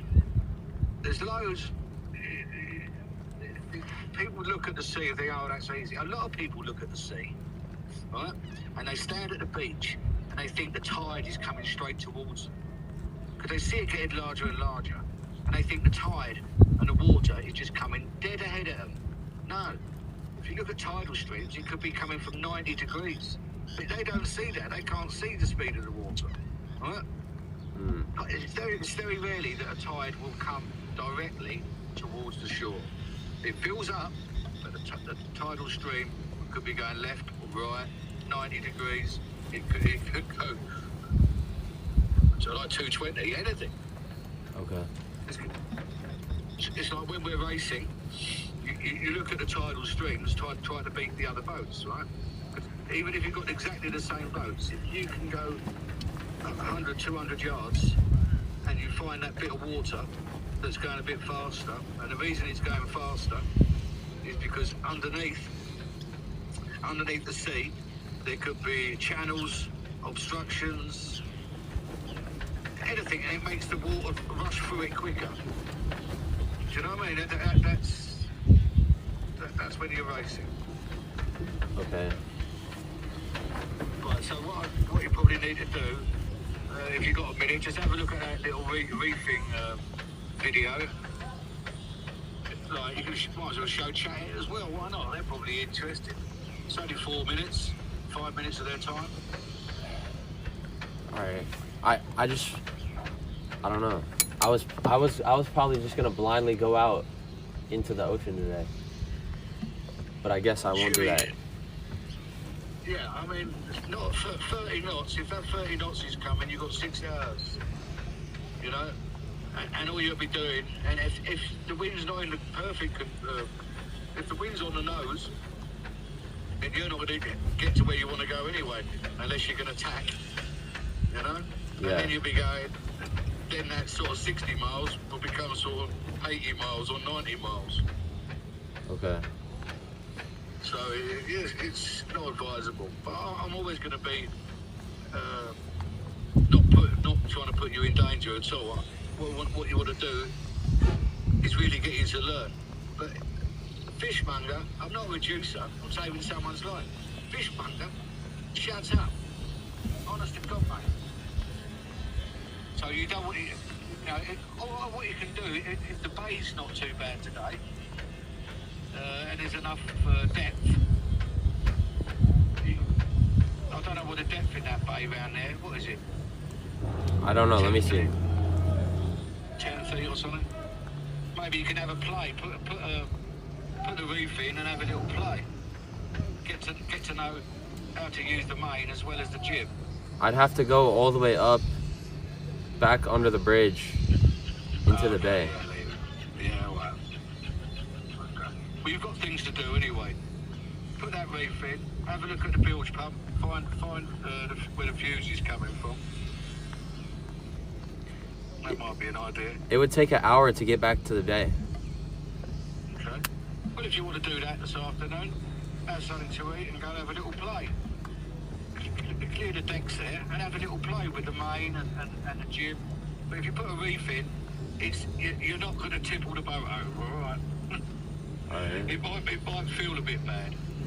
Another thing I noticed on the yacht, you've got the outboard on one side, yeah? Yeah. You've got it on the back of the left-hand side. Yeah. So if the wind's, say, coming from the left on the beam, right, and you're filling the sails up, that engine is going to obviously lift out the water because it's not going to be horizontal to the waterline. Yeah? Do you understand? Yeah. Yeah. It's like somebody tipping your boat over to the left. So if it's calm weather, I don't know, if it's blowing say 5 say it's blowing about 8 miles an hour on the beam and you're doing a beam reach, the pressure, and you want to use the motor as well, so you're sort of motor sailing. The problem you might have if you've got a bit of swell, the outboard is going to lift out the water all the time. It won't be too bad from the wind coming offshore on the right, going south, because that's going to dig the outboard further down and into the water. Okay. Alright. So there's a couple of things. Sad Shoovy handed the decisions of this trip to someone else. No, he's not, you nutters. He's just getting a ride. It's like that geezer probably owns a 3-wheeled skateboard. Yeah. I mean, I'm taking his advice because he knows way more than me. He literally races boats and shit, so like, what? How long have you been boating for? What, me? Yeah. I started at the age of, but my first little boat was probably 8 years old. Oh, wow. And I was going up and down the Thames. And that would have been, what engine? I had a little seagull engine, 2.5 horsepower. Just a cheap little boat, you know? Okay. Chow wants me to blindly make decisions and accidentally die. Yeah, well, you know, that's stupid. That's stupid. These idiots, it'd be like, if you wanted to be a skydiver, okay, and you're going to jump out of a plane, these lot in here would say, oh, you don't need a parachute. What you got a parachute on for? What you got that for? You don't need that. It'll be fine, because they're idiots. What you got to do is learn. Sailing is sailing. Well, if you look at people look at sailing, and some of them look at it and say it's easy. Some say it's complicated because they look at a sailboat and they see wires going up here, ropes going all over the place, right? Yeah. But once you get used to it, you go out a few times, you'll understand what that boat does and what it does. It's a shame you haven't got somebody really capable down there on that island, you know, that can shake it. I wonder if there's a sailing club. Is there a sailing club on the island? I don't know. Have a look. Ask somebody if they'd like to come out and give you a few proper lessons for half a day or something today. Pay them. That'd be a bit of content. Pay them for half a day. Won't be too much. They'd probably like doing it. Or depending on the weather down there, but 30 knots or whatever it is. They probably won't, but that's what I suggest. Alright.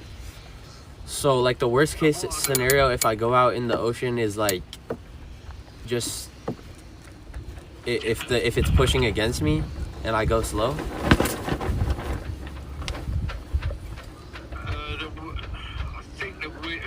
I think it's an inch of... I think the wind's blowing on your left. I'm not too sure. I haven't checked it. It was changing from 6 o'clock in the morning. It was changing about 11 o'clock. Completely opposite direction. So I think it was going on your beam, then it was going onto your nose. I need to check it. Alright. Have a look on Windy or Yeah, that's what I'm doing. What's it saying? It's coming from the south. It says it's mainly going... It's going west, basically, and actually slightly north, actually. So It's going, like, northwest. Then it's changing sort of northeasterly, isn't it?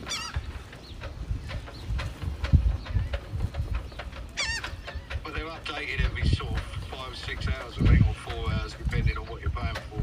The whole day, it just looks like it's kind of going north, actually, like northwest, and then shifts into just straight north. I'll have a look in a minute. I'll have a little check. I'll have a look at that reefing video anyway. Alright. Find out how to clean it off at the aft of the boom. What should I do about the bilge? Yeah, like I said, go down to the bilge. Right, have you got a float? Has it got like a white next to the bilge? Has it got like a little white slide? Looks like a white slide. Slide? 4 inch. Yeah, a slide. Slide. S-L-I-D-E. Yeah, I know. I don't know what that is. What that is, it should be about, if you've got one, some have a float switch and a bilge pump, and some have a bilge pump with an integrated float switch. I just wanted to see which one you've got. So when you go down there, maybe take some pictures or take the video down there, and I'll put in chat exactly what you want. Alright, I mean, I could show right now. Hey, okay, do that. Let's have a look.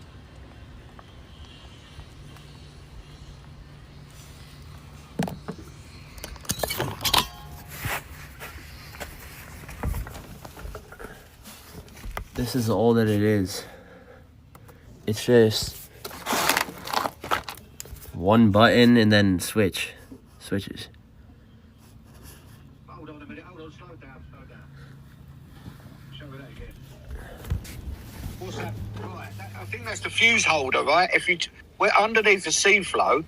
If you push that in and turn, the fuse should come out, right? Alright. Just try it. No, it's like a rubber. Hey? No, it's like a button. No, push it in and turn to the left. Go on and pull it out. It's not a button. Surely it's not. It's a button. It's a button. Oh, it might be a reset button for It says 15. Okay. Is there not a fuse in there? No. It's just a button. Yeah, I can't see. It's not close enough. Alright, 1 second. Right,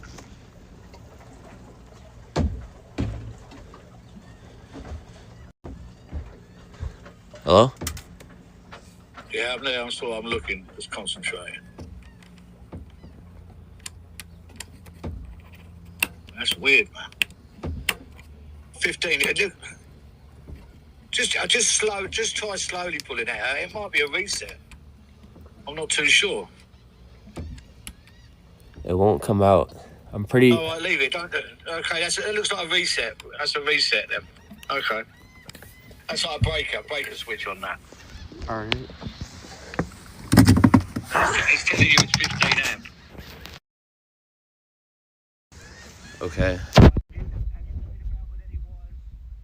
Have you tested the bilge pump since you took the wires off to do the engine? No. Right, we look down in the engine room then. So there's probably a wire off for the bilge pump, maybe a negative or positive. Alright. Let me try to check that.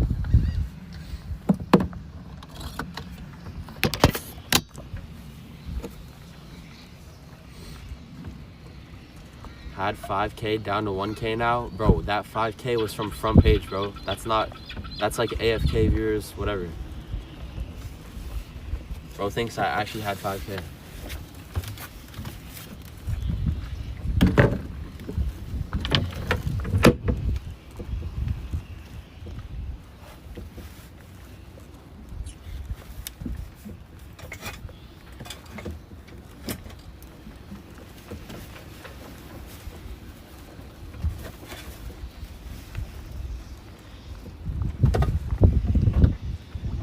I mean, from what I can see, all the black wires are connected.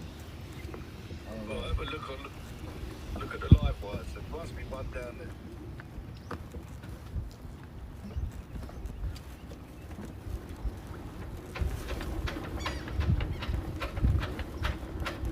I'm pretty sure they're all connected. Right, have a look. Oh wait, no, one of them actually is not connected. Right, okay. Hopefully that's your problem. So, it's fine to just touch it, or should I turn off the powers? Well, I'll tell you what to do, right? Go back to the switch, put it onto manual, yeah? Yeah. So that when you touch it on there, you should hear the bilge pump working. The manual, you have to push it down. You can't just flick it on. Okay, alright. The auto is the only one that can hold down.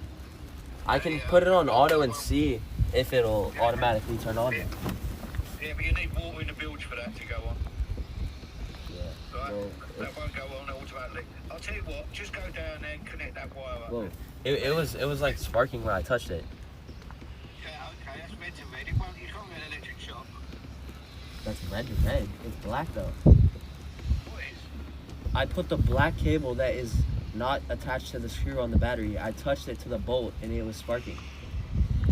On the earth, yeah, on the black. So black to black, yeah? Yeah. Okay, we'll just put that on.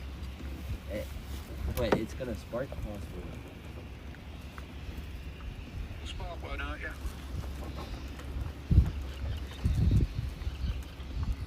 That means it's got power going to somewhere. Something's turned on. So it's Maybe not- it might be. I can't see because of Oh yeah, it's how the big bilge spark. right here. It's pouring out. Well, it's a pump, yeah. Happy days, sorted.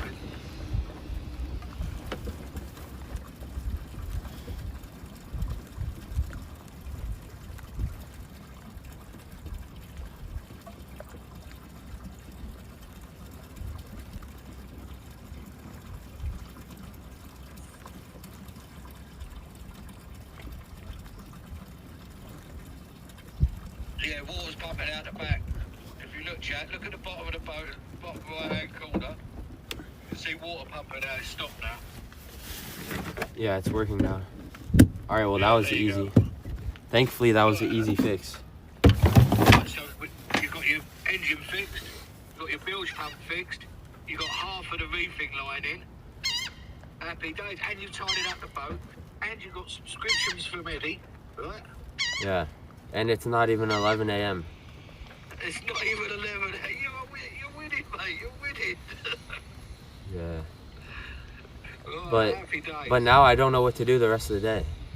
Oh dear, that's a shame, isn't it? What a shame. You don't know what to do. Right, what you can do is go on the video, have a look just to set off the other part of the reef, tighten that down. Put your sail cover on that, right? Tighten up the boat, sort out all the lines, your anchor lines up forward, and any lines that might be going into the sea. That tarpaulin you got there, get rid of that shit because you bought a new one, right? That don't need to be there. And tidy up all your lines on the boat. There you go. That'll give you. Wait, you said do what? You No, said shut tighten up, the yeah. reefing? Yeah. Well, the other. Look, you've hooked it up one end, haven't you? Right. So what happens now is you normally have a line there go through. It'll be attached to the boom. So you want me to like watch the video, try to figure out the reef? Yeah, perfect. Yeah, do that. Show chats and let them learn as well. Some of these people might want to buy a boat. Yeah? Yeah. Some of them, not all of them. There might be a few. And what you're doing is teaching them. Yeah. You know, a lot of them might be scared, but what you're showing is don't be scared, but just don't put yourself in situations. If you want to buy a small boat, use it on a lake. Have supervision. You know? Yeah. But at least if they're giving them something, then they can throw the phones down for a minute, get out there, and meet people. Do you know what I mean? Yeah. Meet real people and have a bit of fun. Yeah. That's all it's about. Well, I just have to say, after being on a boat for a little while, I highly advise against buying a boat. Nah, I'm just kidding. But, Oh, you make me laugh. yeah. Yeah, that was funny. Keep that sense of humour. Alright, well, alright. So I gotta watch the video, try to figure out how to do the reef, I guess, and then, yeah, alright. Yeah. You've got loads of things to do on there anyway. You know what I mean? Just make it all correct. As Okay. best you can. And All don't right. forget you probably need gas as well, don't you? Huh? Yeah, I have to get gas, yeah. So there's quite a lot of things. And then once you get it all done, then you're all prepped up and you're ready. And then keep all your safety gear in one box. Put all your tools in another box. Every single tool should go in just one box, so you know what box it is. Alright. It doesn't matter if it's untidy in the box. At least you know that is your toolbox. You Okay. can find it. It come to hand. Yeah? So safety equipment in one, tools in the other. Alright, They're the main things that you're going to need on a boat. okay. And if it's local, and there's a shop around that sells handheld VHFs, it'd be advisable to get a new one, you know, or try and fix the one you got when it's broken. I don't know where they might sell the... I feel like that's very unlikely. The closest West Marine is an hour away. Okay. Well, phone up. How about an idea? Phone up West Marine. Tell them the problem you got with that VHF, and it'll probably be worth an hour away. Probably it won't be worth going up there and changing it. It'll cost you a few quid in cab fares, taxis, whatever it is, or Uber. Yeah, it would cost quite a lot. Yeah. Have a look, see if there's anywhere local, like a fishing shop, tackle shop. Local. Have a look for fishing shops that sell tackle. They'll probably have a VHF for sale. Okay. Yeah, let me see how much it costs. It costs like $80 to go to a West Marine, which Yeah, isn't but terrible. That's 160 there and back, isn't it? Yeah, You know what I mean? That's the price of a bloody VHF. yeah, And if they don't take it back, you've done not just the VHF, you've done $160 as well. yeah. That don't work out, right? Have a look for fishing places, fishing tech. Is there anyone around the marina, and ask them where's the best local place that sells a VHF that's next to you that might have one? Alright. I feel like that... Alright, yeah, I'll check, but I feel like it might be hard to find on this small island, but I'll try. That little shop looked interesting. Do you know what? You know what I'm on about? Oh, yeah. Yeah.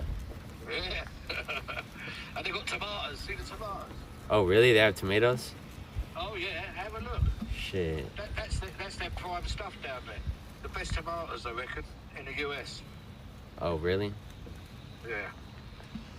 Alright. I might have to check that out. Organic as well. Alright. I might have to check that out. All right, bud.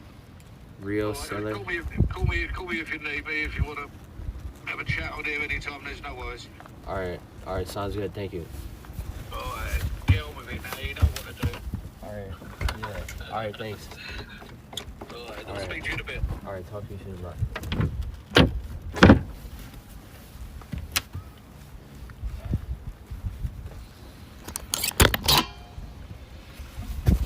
I'm gonna, oh, actually.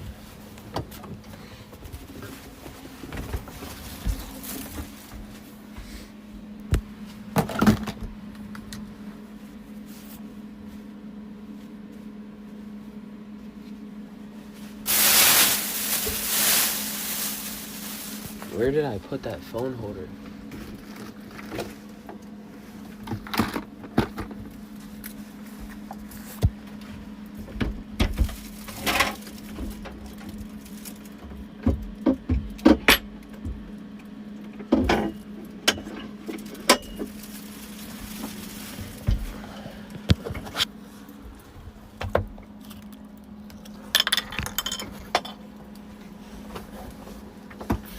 Alright, I have somewhat of a phone holder, I guess you could say.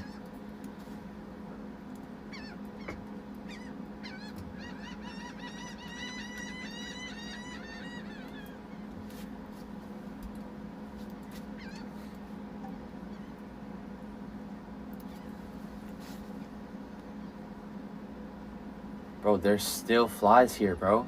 Why are they here, chat? Like, go away.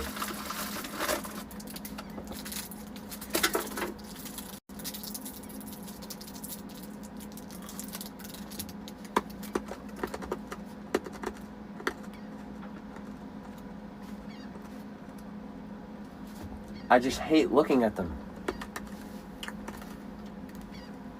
They're just landing on all my stuff.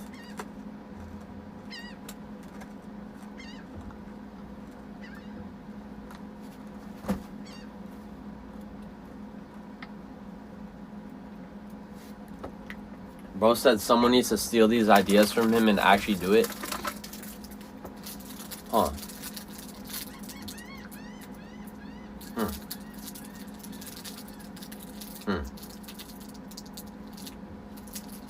Bro, but doesn't mind looking at a messy boat. I cleaned the boat, bro. I organized it pretty slightly well. Wonder if it's related to you living like a fucking slob. Bro, there's no food in here. It's all thrown away. So why are they here?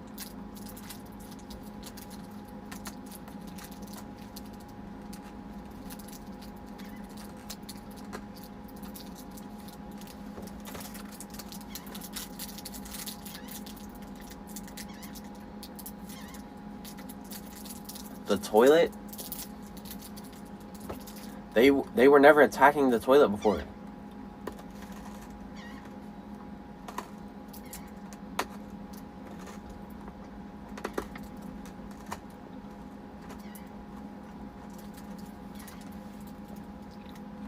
Oh my god, I think they actually laid eggs because these flies look small.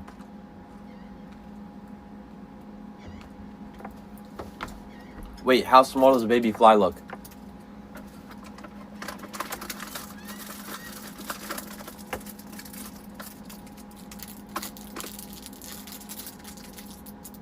Oh my god, I never wanted to kill these flies so bad, bro. I want to exterminate them all. Like, I'm about to just start buying wasp spray and spray it all over this place. Actually, I have bug spray right here, motherfucker. Who wants it, bro? I don't give a fuck. Bitch, bitch, bitch, bitch, bitch, bitch, bitch, bitch. Yeah, yeah!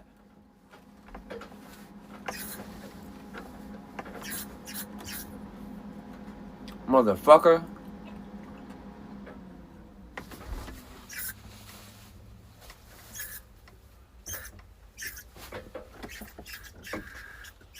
Take that, retard. Yeah, yeah, yeah, yeah! Stupid fucking retard.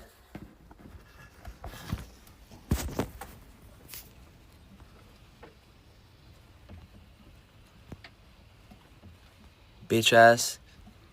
Tell all your friends, do not come here, bro. They will not survive. I don't give a fuck. I will defend my territory. Yeah, now curl up in a ball and die, you fucking pussy. Don't not ever trespass in my boat again. I don't care.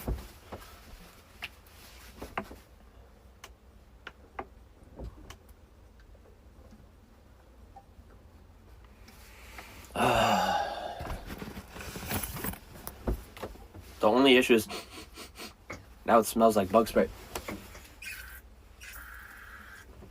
Oh yeah, this shit works well, bro. They can't even do anything. They're not good at avoiding it. They can avoid the flames pretty well, but you can't avoid this. Bitch! Oh my god, he's coming for me!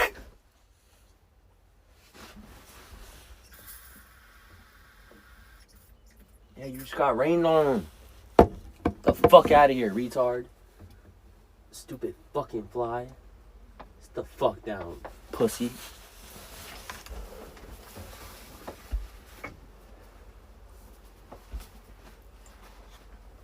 Oh my god, there's a fucking another one, bro.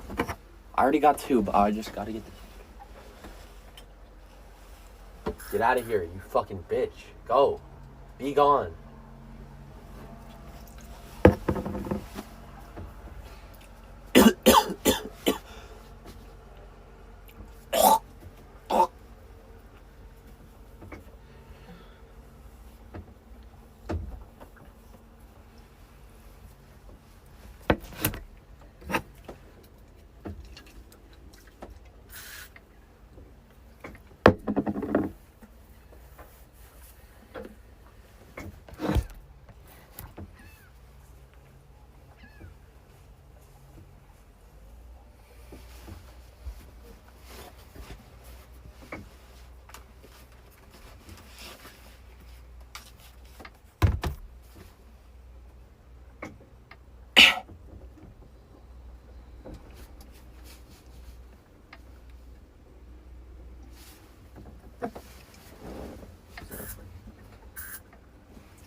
I feel it in my throat. I feel it in my throat.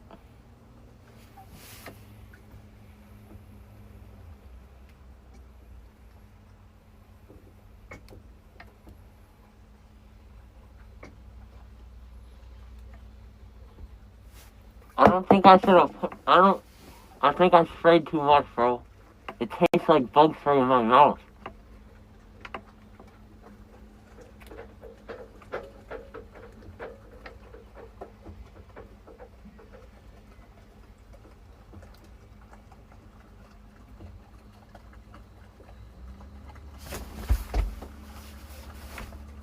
Oh my god, bro.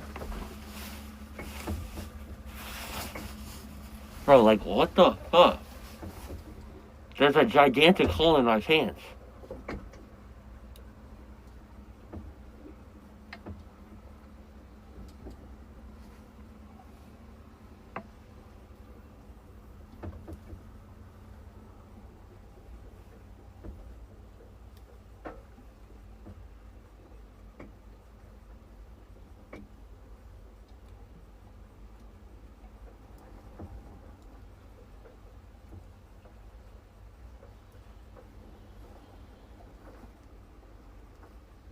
What am I doing? Well, I'm just trying to breathe right now. But let me plug in my laptop and try to watch this video, alright? 1 second.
These fucking flies, bro. I hate them, bro. I'm just gonna try to ignore them, though. GoPro Black? It shouldn't have been on to begin with.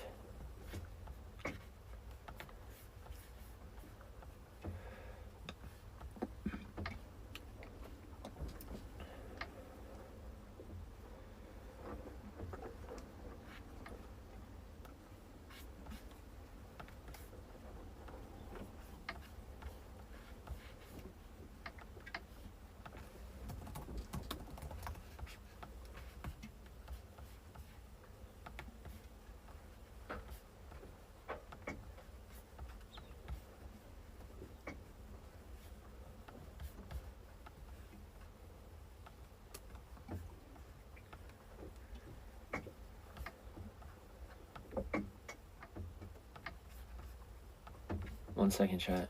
No, I'm not doing monkey. I'm just gonna try to research. It's not going live, bro. Hold on. Maybe I gotta end this.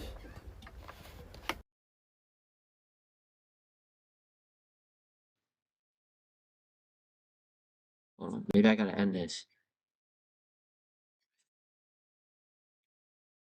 Oh, no, it is live.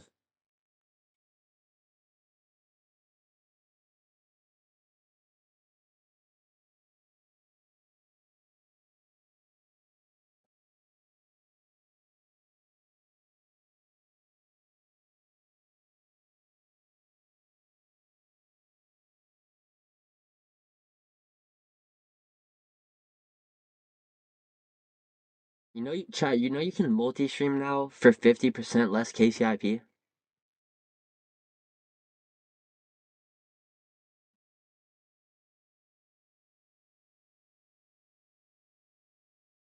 Your income adapts accordingly? What does that even mean? No sound?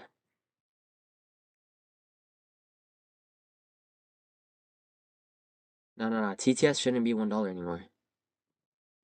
I mean, it's $4. I thought I changed it to $2.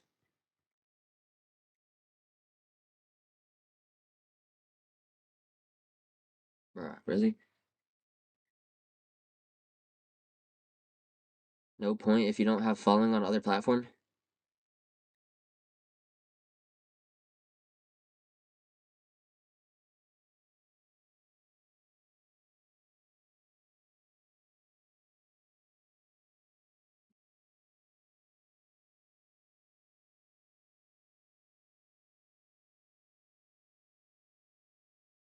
TTS is only $2. I made it 4 for last night when I was sleeping. That's because they want Twitch streamers doing it and not cake streamers? Yeah. I just wish I could do it without... I didn't leak anything. Turn on sub alert?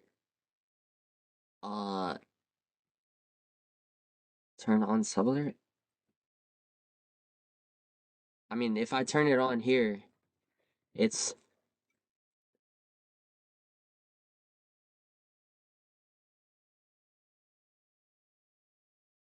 No, it's fine. I didn't leak shit, bro.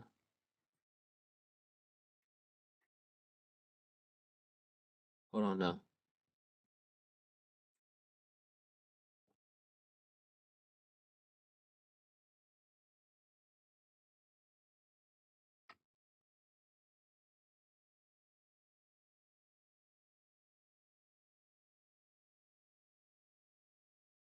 I gotta find this video.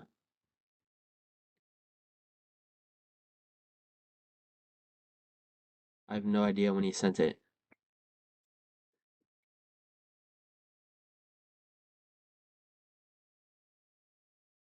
Okay, I found it.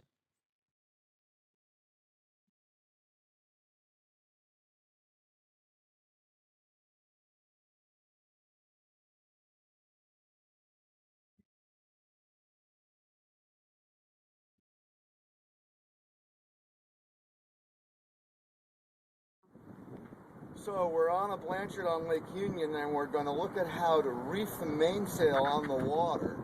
Normally, if it's a windy Why does this dude sound like drunk as fuck or something? day, you should be cautious and reef the main before you leave the dock. But you might need to reef the main if you're out on the water and the breeze comes up. First thing we've done is we've hove to. We're heaving to. We've got the jib on the windward side of the boat. Wind about on the side on about a beam reach or a close reach angle. The main all the way out. Tiller positioned down to leeward basically allows us to sit and stop on the water. Normally to reef the main on the water, the first thing we do is drop the main halyard down so we can bring that reefing tack grommet and put it into the reefing tack hook, then raise the main up just a little bit so the tack grommet stays in the hook. First though, I'm actually going to pull a little bit on the reefing clue line. You know how much brain power it takes to learn to be a competent human being and actively ingest information? Normally you do this after the halyard, but I'm going to pull about halfway on this reefing clue line. That way when I drop the halyard, the boom tip won't drag in the water. I'm too addicted to chat to pay attention.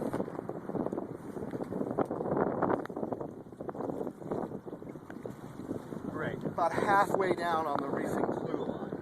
Now I'm going to drop the main halyard. You don't have enough brain power? Nah, I do have enough brain power. It's just like, it requires so much. Look at the video, not chat. That reefing tack grommet.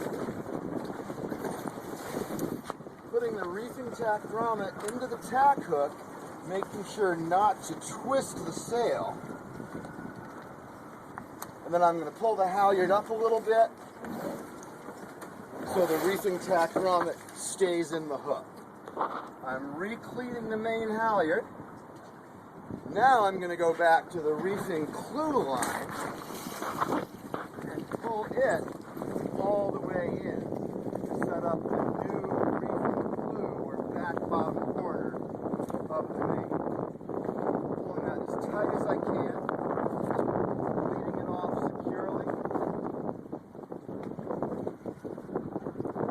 And I'll deal with this tail of this reefing clue line later. We can also put the reefing reef points in the sail to take care of this loose fabric. When you do that, you don't tie the reef points around the boom, just the bottom of the sail itself. And you're not tying them tight. You're not using these lines to hold the mainsail down to the boom.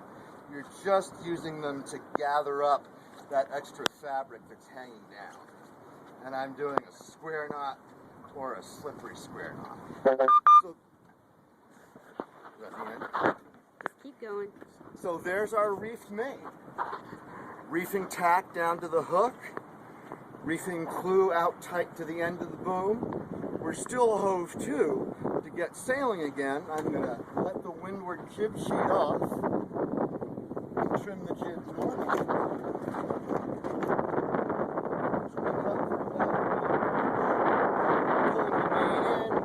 Grabbing the tiller, and we're off. I do not understand. And put it into the reefing tack hook, hove to. We're heaving to, we've got the jib on the windward side of the boat. 1 second. Wind about on the side on about a beam reach or a close reach angle. The main all the way out. Tiller positioned down to leeward basically allows us to sit and stop on the water. Normally to reef the main on the water, the first thing we do is drop the main halyard down so we can bring that reefing tack grommet and put it into the reefing tack hook, then raise the main up just a little bit so the tack grommet stays in the hook. First though, I'm actually going to pull a little bit on the reefing clue line. Normally you do this after the halyard, but I'm going to pull about halfway on this reefing clue line. That way when I drop the halyard, the boom tip won't drag in the water. What does that even mean, bro? What do you mean that way when you do that, the boom tip doesn't drag in the water?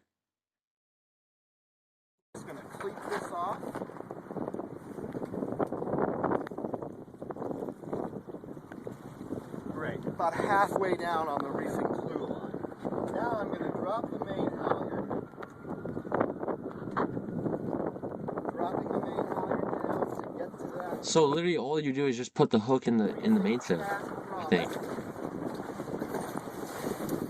Putting the reefing tack grommet into the tack hook, making sure not to twist the sail.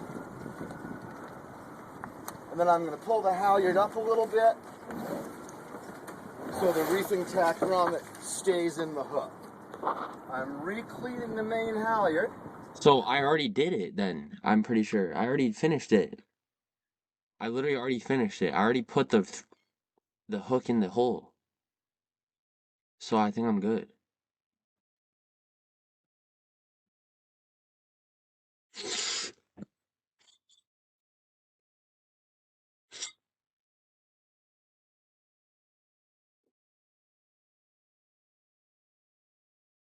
The video isn't finished. I already watched it one time.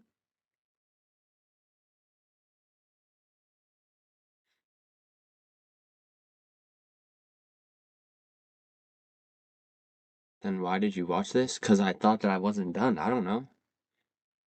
You only done half? What half part am I missing then? What other half part am I missing? Now I'm going to go back to the reefing clue line and pull it all the way in to set up the new reefing clue or back bottom corner of the main. Pulling that as tight as I can, leading it off securely. And I'll deal with this tail of this reefing clue line later. We can also put the reefing reef points in the sail to take care of this loose fabric. When you do that, you don't tie the reef points around the boom, just the bottom of the sail itself. And you're not tying them tight. You're not using these lines to hold the mainsail down to the boom.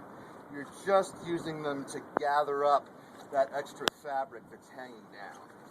And I'm doing a square knot or a slippery square knot. So, is that the end? Keep going. So there's our reefed main. Saying, it looks like he like pulls up the boom a little bit. He puts the hook through the hole on the mainsail, and then he pulls up the boom more. And then he just like ties a rope that was already in the mainsail like around the sail and tightens up some baggage or something. That's literally all it looks like. I don't understand what else he did. Reefing tack down to the hook. Reefing clue out tight to the end of the boom. We're still hove to. To get sailing again, I'm going to let the windward jib sheet off.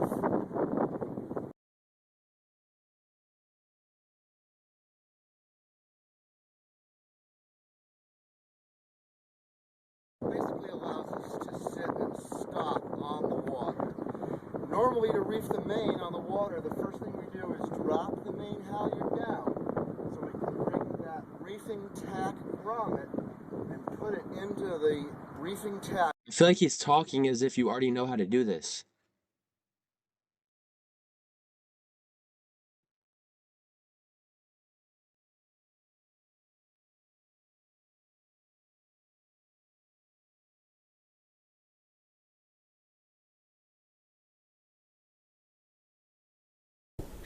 This video is about when, why, and how to reef your sails. Between 8 and 12 knots of wind seems to be the sweet spot for most sailboats. The boat isn't heeled too much, so it's a comfortable ride, and the boat speed is pretty much optimum. As the wind speed increases, we start tightening halyards and outhauls in order to flatten the sail, and we might even ease the sheets a little bit. However, if the wind continues to increase, the heel of the boat will also increase, and this causes several things to happen. The center of balance is changed, and the boat is being pushed down, which puts more pressure for the boat to go through the water, so we go slower. Also, the boat has a tendency to have what's called weather helm, which will drive the boat to want to turn into the wind, and so we're turning the wheel, we're pushing the tiller over to move the rudder. And with that rudder at a different angle to keep us going straight, makes for more water resistance, so we go slower. Once the boat starts heeling significantly more than 15%, we know the efficiency is going down rapidly. So that's the time that we start thinking about reefing the sails. I have rigged a reefing line that runs from the boom up through a grommet, back down to the boom, around a block, and then through the inside of the boom up to the mast.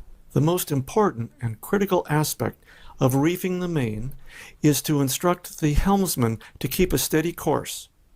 We will be releasing the main sheet, and so the helmsman will need to be sailing to the jib alone. On my boat, the reefing lines are not run back to the cockpit, so I have to go up to the mast. We uncleat the main halyard, being careful not to let it go. Then we slowly ease the main halyard while pulling down on the reefing line until we can reach the reefing point that's on the luff of the sail and get it attached to the boom. And the last step is simply to pull the main sheet in until the sail stops luffing. Now we're sailing on both sails again, and we haven't altered course at any time during the whole procedure. If you have a roller furling head sail, you can reef it also. It's not difficult, just release the sheet a little bit, roll it up a little bit, and lock it off. Reefing the head sail is not as efficient as reefing the mainsail. This is due to the fact that as the sail is rolled up, it loses its aerodynamic shape. It is effective in reducing the heel when you need to, but we prefer to do the mainsail first. To shake out a reef, you ease the main sheet until the main is luffing. Then you release the reefing line, and then you ease the main halyard just enough so you can release the reefing line on the luff of the sail, and then you crank up the sail back up to the top, and you're back sailing again with full sail. Thank you for watching. If you like this video, please click the like button. I think I'm like genuinely retarded.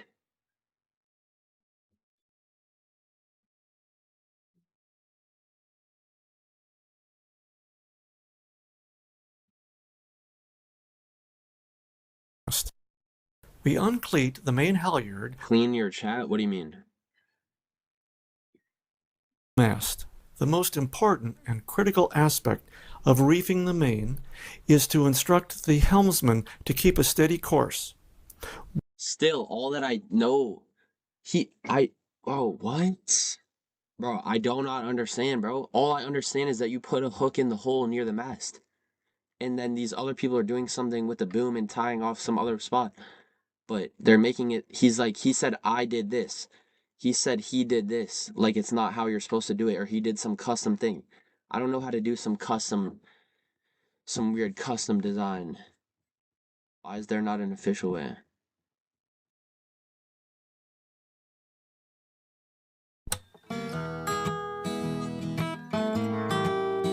Captain Daggett.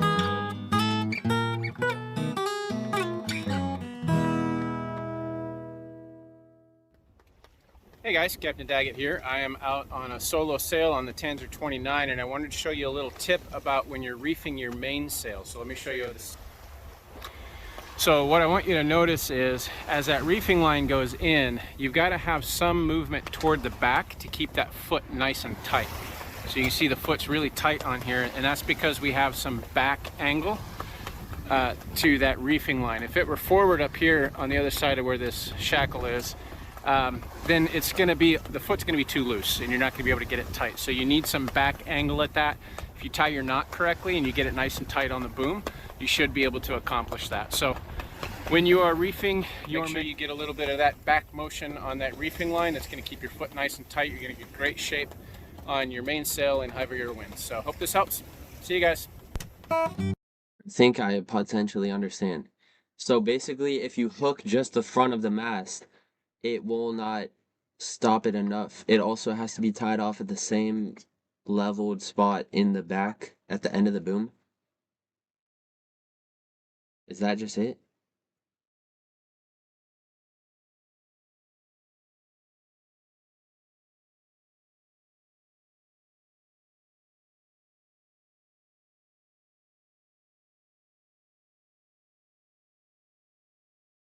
Yep. All right.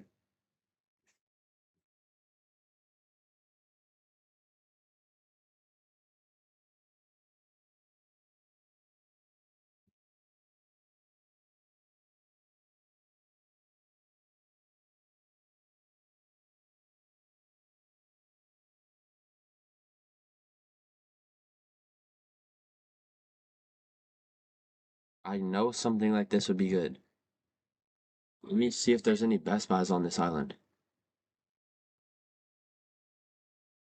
Well, still, I don't know how to find one that works for a phone.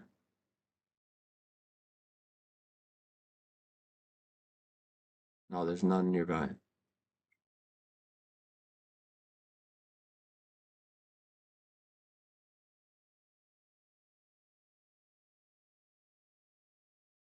They don't have anything here, bro.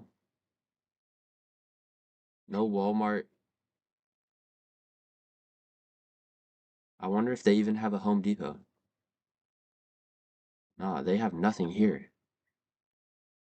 Literally nothing.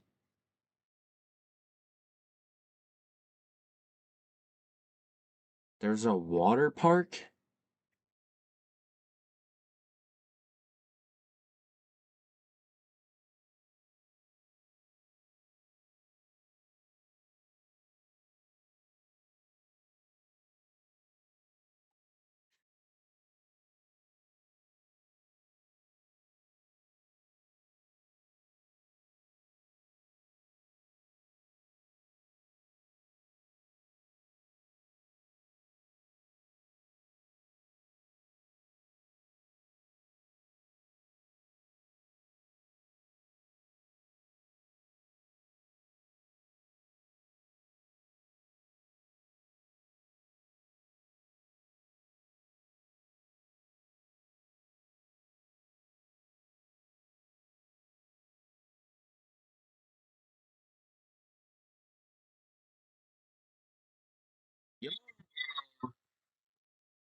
Boats. Big boats, little boats, sailboats, power boats. If you explore the water, it's very likely you do it from a boat, and how they work is pretty darn interesting. In this video, we're going to explore the Is this physics worth watching? behind how boats work, and at the end, we'll teach you a neat little trick to estimate how fast a boat can go simply by looking at it. First and most important question a designer must ask themselves is, will it float? To learn more about that, check out our video about buoyancy, which explores how and why things float. We'll be referencing some of the concepts explained in that video, so if you haven't seen it yet, hit pause now and take a look. Did you know that there's actually an order in which a house needs to be built? And it actually matters, or to a site is what we call site prep. Site prep is really where they will move earth a little bit. They'll try to flatten a surface and get a building ready. They'll get the site ready for a slab to be poured or for something to go up on pier and beam, but they're just prepping the entire I already knew this. You just dig a hole first to build a house. Site or the entire property. Usually during this phase, they're going to have all of the MEPs, the mechanical, electrical, and plumbing in to do all of their underground work. So this would mean getting mini excavators in and I'm gonna get a mini excavator. digging trenches and getting all of our underground conduit, maybe from like a transformer over on one side of the property, run all the way over to where the service location is going to be. Or for larger homes, you may have multiple different buildings or things. You might have different panels going in different places. So you might actually dig trenches to get power run from one panel over to another panel, to a garage, something like that. Or if you have floor plugs, or if you have an island in your kitchen, all of that stuff, all of that work needs to be done before that slab gets poured, so you don't have to have guys in there just sitting there chipping stuff cured. So during that, typically at this point, this is where you can plug things in, bring them in, cut, have keep going with construction. Now, weather resistant framing is the next big phase. Framing of a house can take a few weeks, it can take a few months, and it can take up to a year. It depends on. Hey guys, I'm very excited. House can't cost that much to build, right? I don't need a gigantic house. To share this video with all of you as we get a ton of questions from our owner builder students asking for the current cost to build a home. It's one of those things that's kind of challenging to figure out. So I thought I would shoot this quick video describing what the current cost to build is for 2025. And let me first say that since this video will be seen by a geographically diverse group of people, the most useful way to look at this is to use the cost for... Should I build just like a makeshift house, or should I try to build a legitimate real house in a neighborhood and then like sell it for profit? But if I sell a real house, then I have to like follow, or if I build a real house, I have to follow all these building codes and I'll run into so much more problems. But if I just wing it on my own, I can just skip all these steps.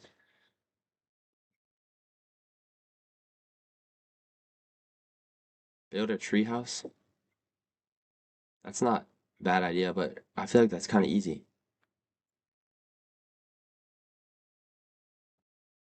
You can't build houses for profit, by the way? Then why do people build houses?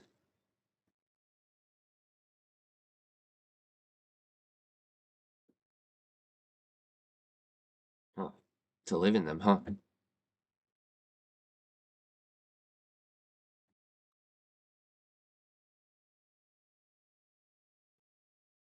Materials to build an average home in the US. And when I say labor materials, I mean just labor materials. So in this video, I'm going to give you the cost per square foot, including labor and materials to build a new home based on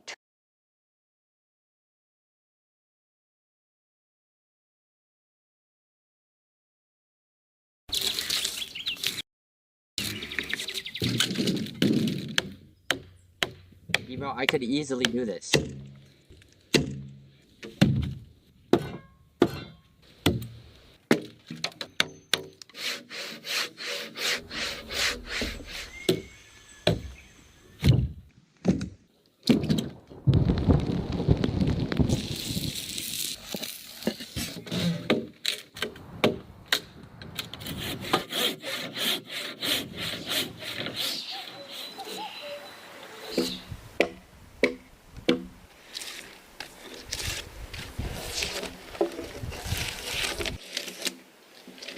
Can't even figure out how to rig a line on a boat? Dude, this is not trying to figure out a contraption that is already created. This is just creating your own contraption with using simple tools. So it's a lot more easier. It's not the same thing. A boat is you have to learn. A house is you do not have to learn. You just put wood together and create a box, basically.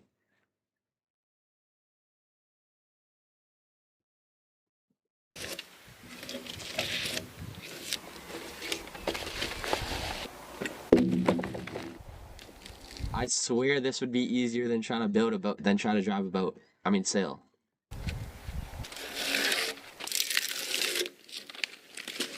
You need to level everything? Well, it doesn't technically have to be leveled, but still, it's not that hard to level, I don't think. You just put a leveler down. It's fine if the house is a little bit crooked.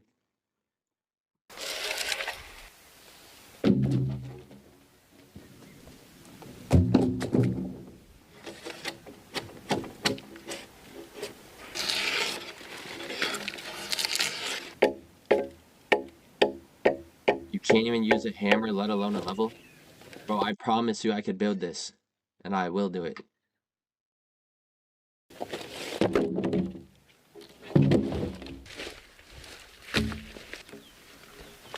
Build a house for next tornado test? Oh my god. Bro, dude, if I had infinite lives, I'd actually do that, bro.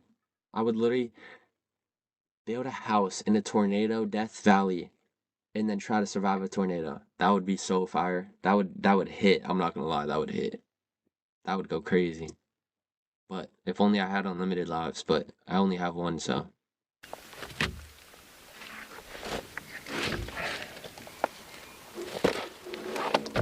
You know how many times I would risk my life for the content if I had unlimited lives? You know how many times I'd probably die for the stream? I would die for subs if I had infinite lives.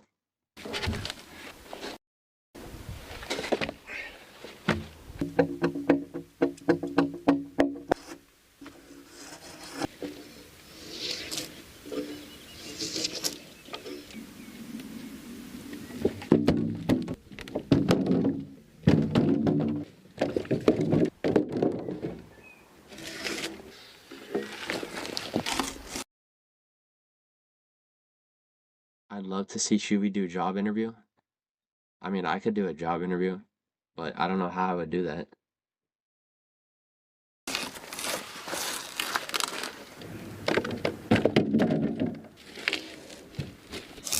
Doing a job like building a cabin would take years? No, it wouldn't take years, just some months.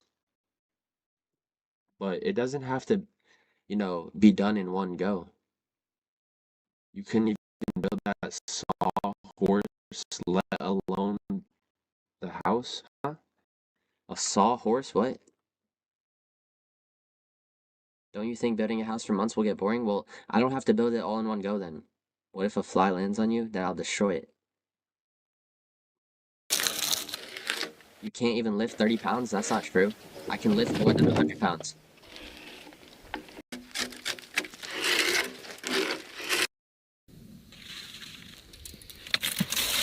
Oh, this is...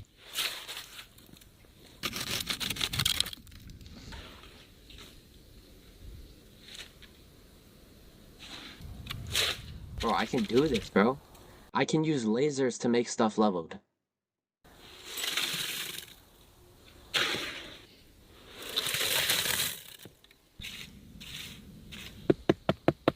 A 1,000 things started, nothing ever finished, Andy. No, I'm gonna finish the boat trip. What are you talking about? I'm just thinking of what I'm gonna do next.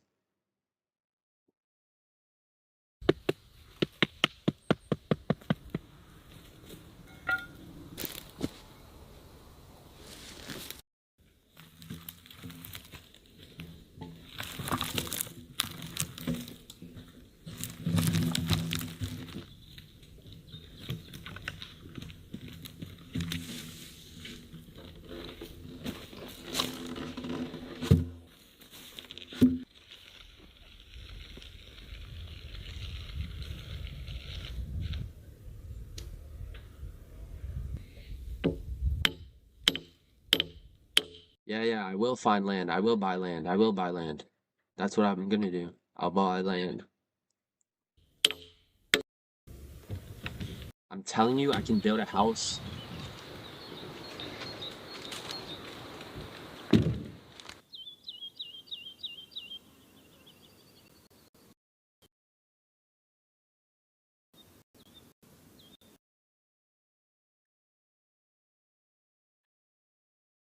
This is a bomb shelter that just got poured today. Let me show you how they're going to enter it from the house. So we're in the house, and you will come into this bedroom back here, and there will be a Murphy shelf right here, or Murphy door.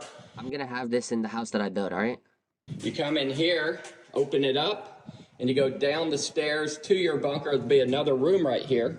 Okay, and over there, that's going to be the bomb shelter. So guys, remember, if you're going to build yourself a bomb shelter, call Atlas. We got all the parts that you'll need. This is a bomb. How to build a bunker. To build a bunker.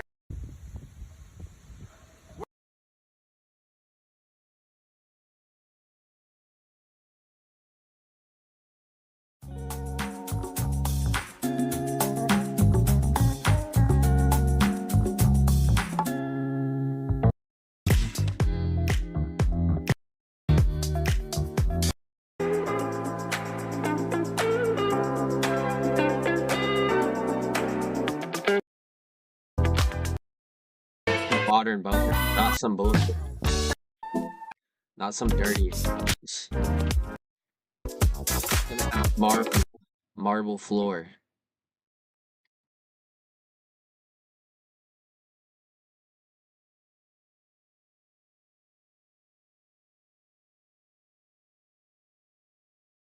In 2015, I ADHD and no discipline or integrity. What are you talking about?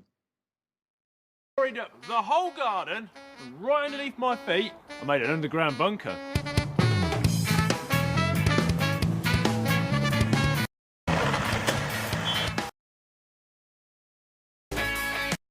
Is I have lacquered the walls and I've added 4 vents into the floor, and I'll get onto why I did that shortly when I'm in the main room. The only other thing which has happened in here, which hasn't happened anywhere else in the whole bunker, would be better content than a house? Alright. Well, yeah, I mean, maybe I'll build a bunker instead. It's the same thing, really. bunker. Regardless, I would build a basement. is there's a bit on the wall here that sounds hollow. I'm guessing the cement has contracted slightly. No other place in the whole bunker does it sound like that. Right then, and the surface is still footprints for that. So I get asked, do I use it? Yes, I do. Other than filming in here, I've got my 3D printer down here. That can be whirring away all night. It's not going to keep anybody up. I watched the Formula 1 down here because it's got Sky TV.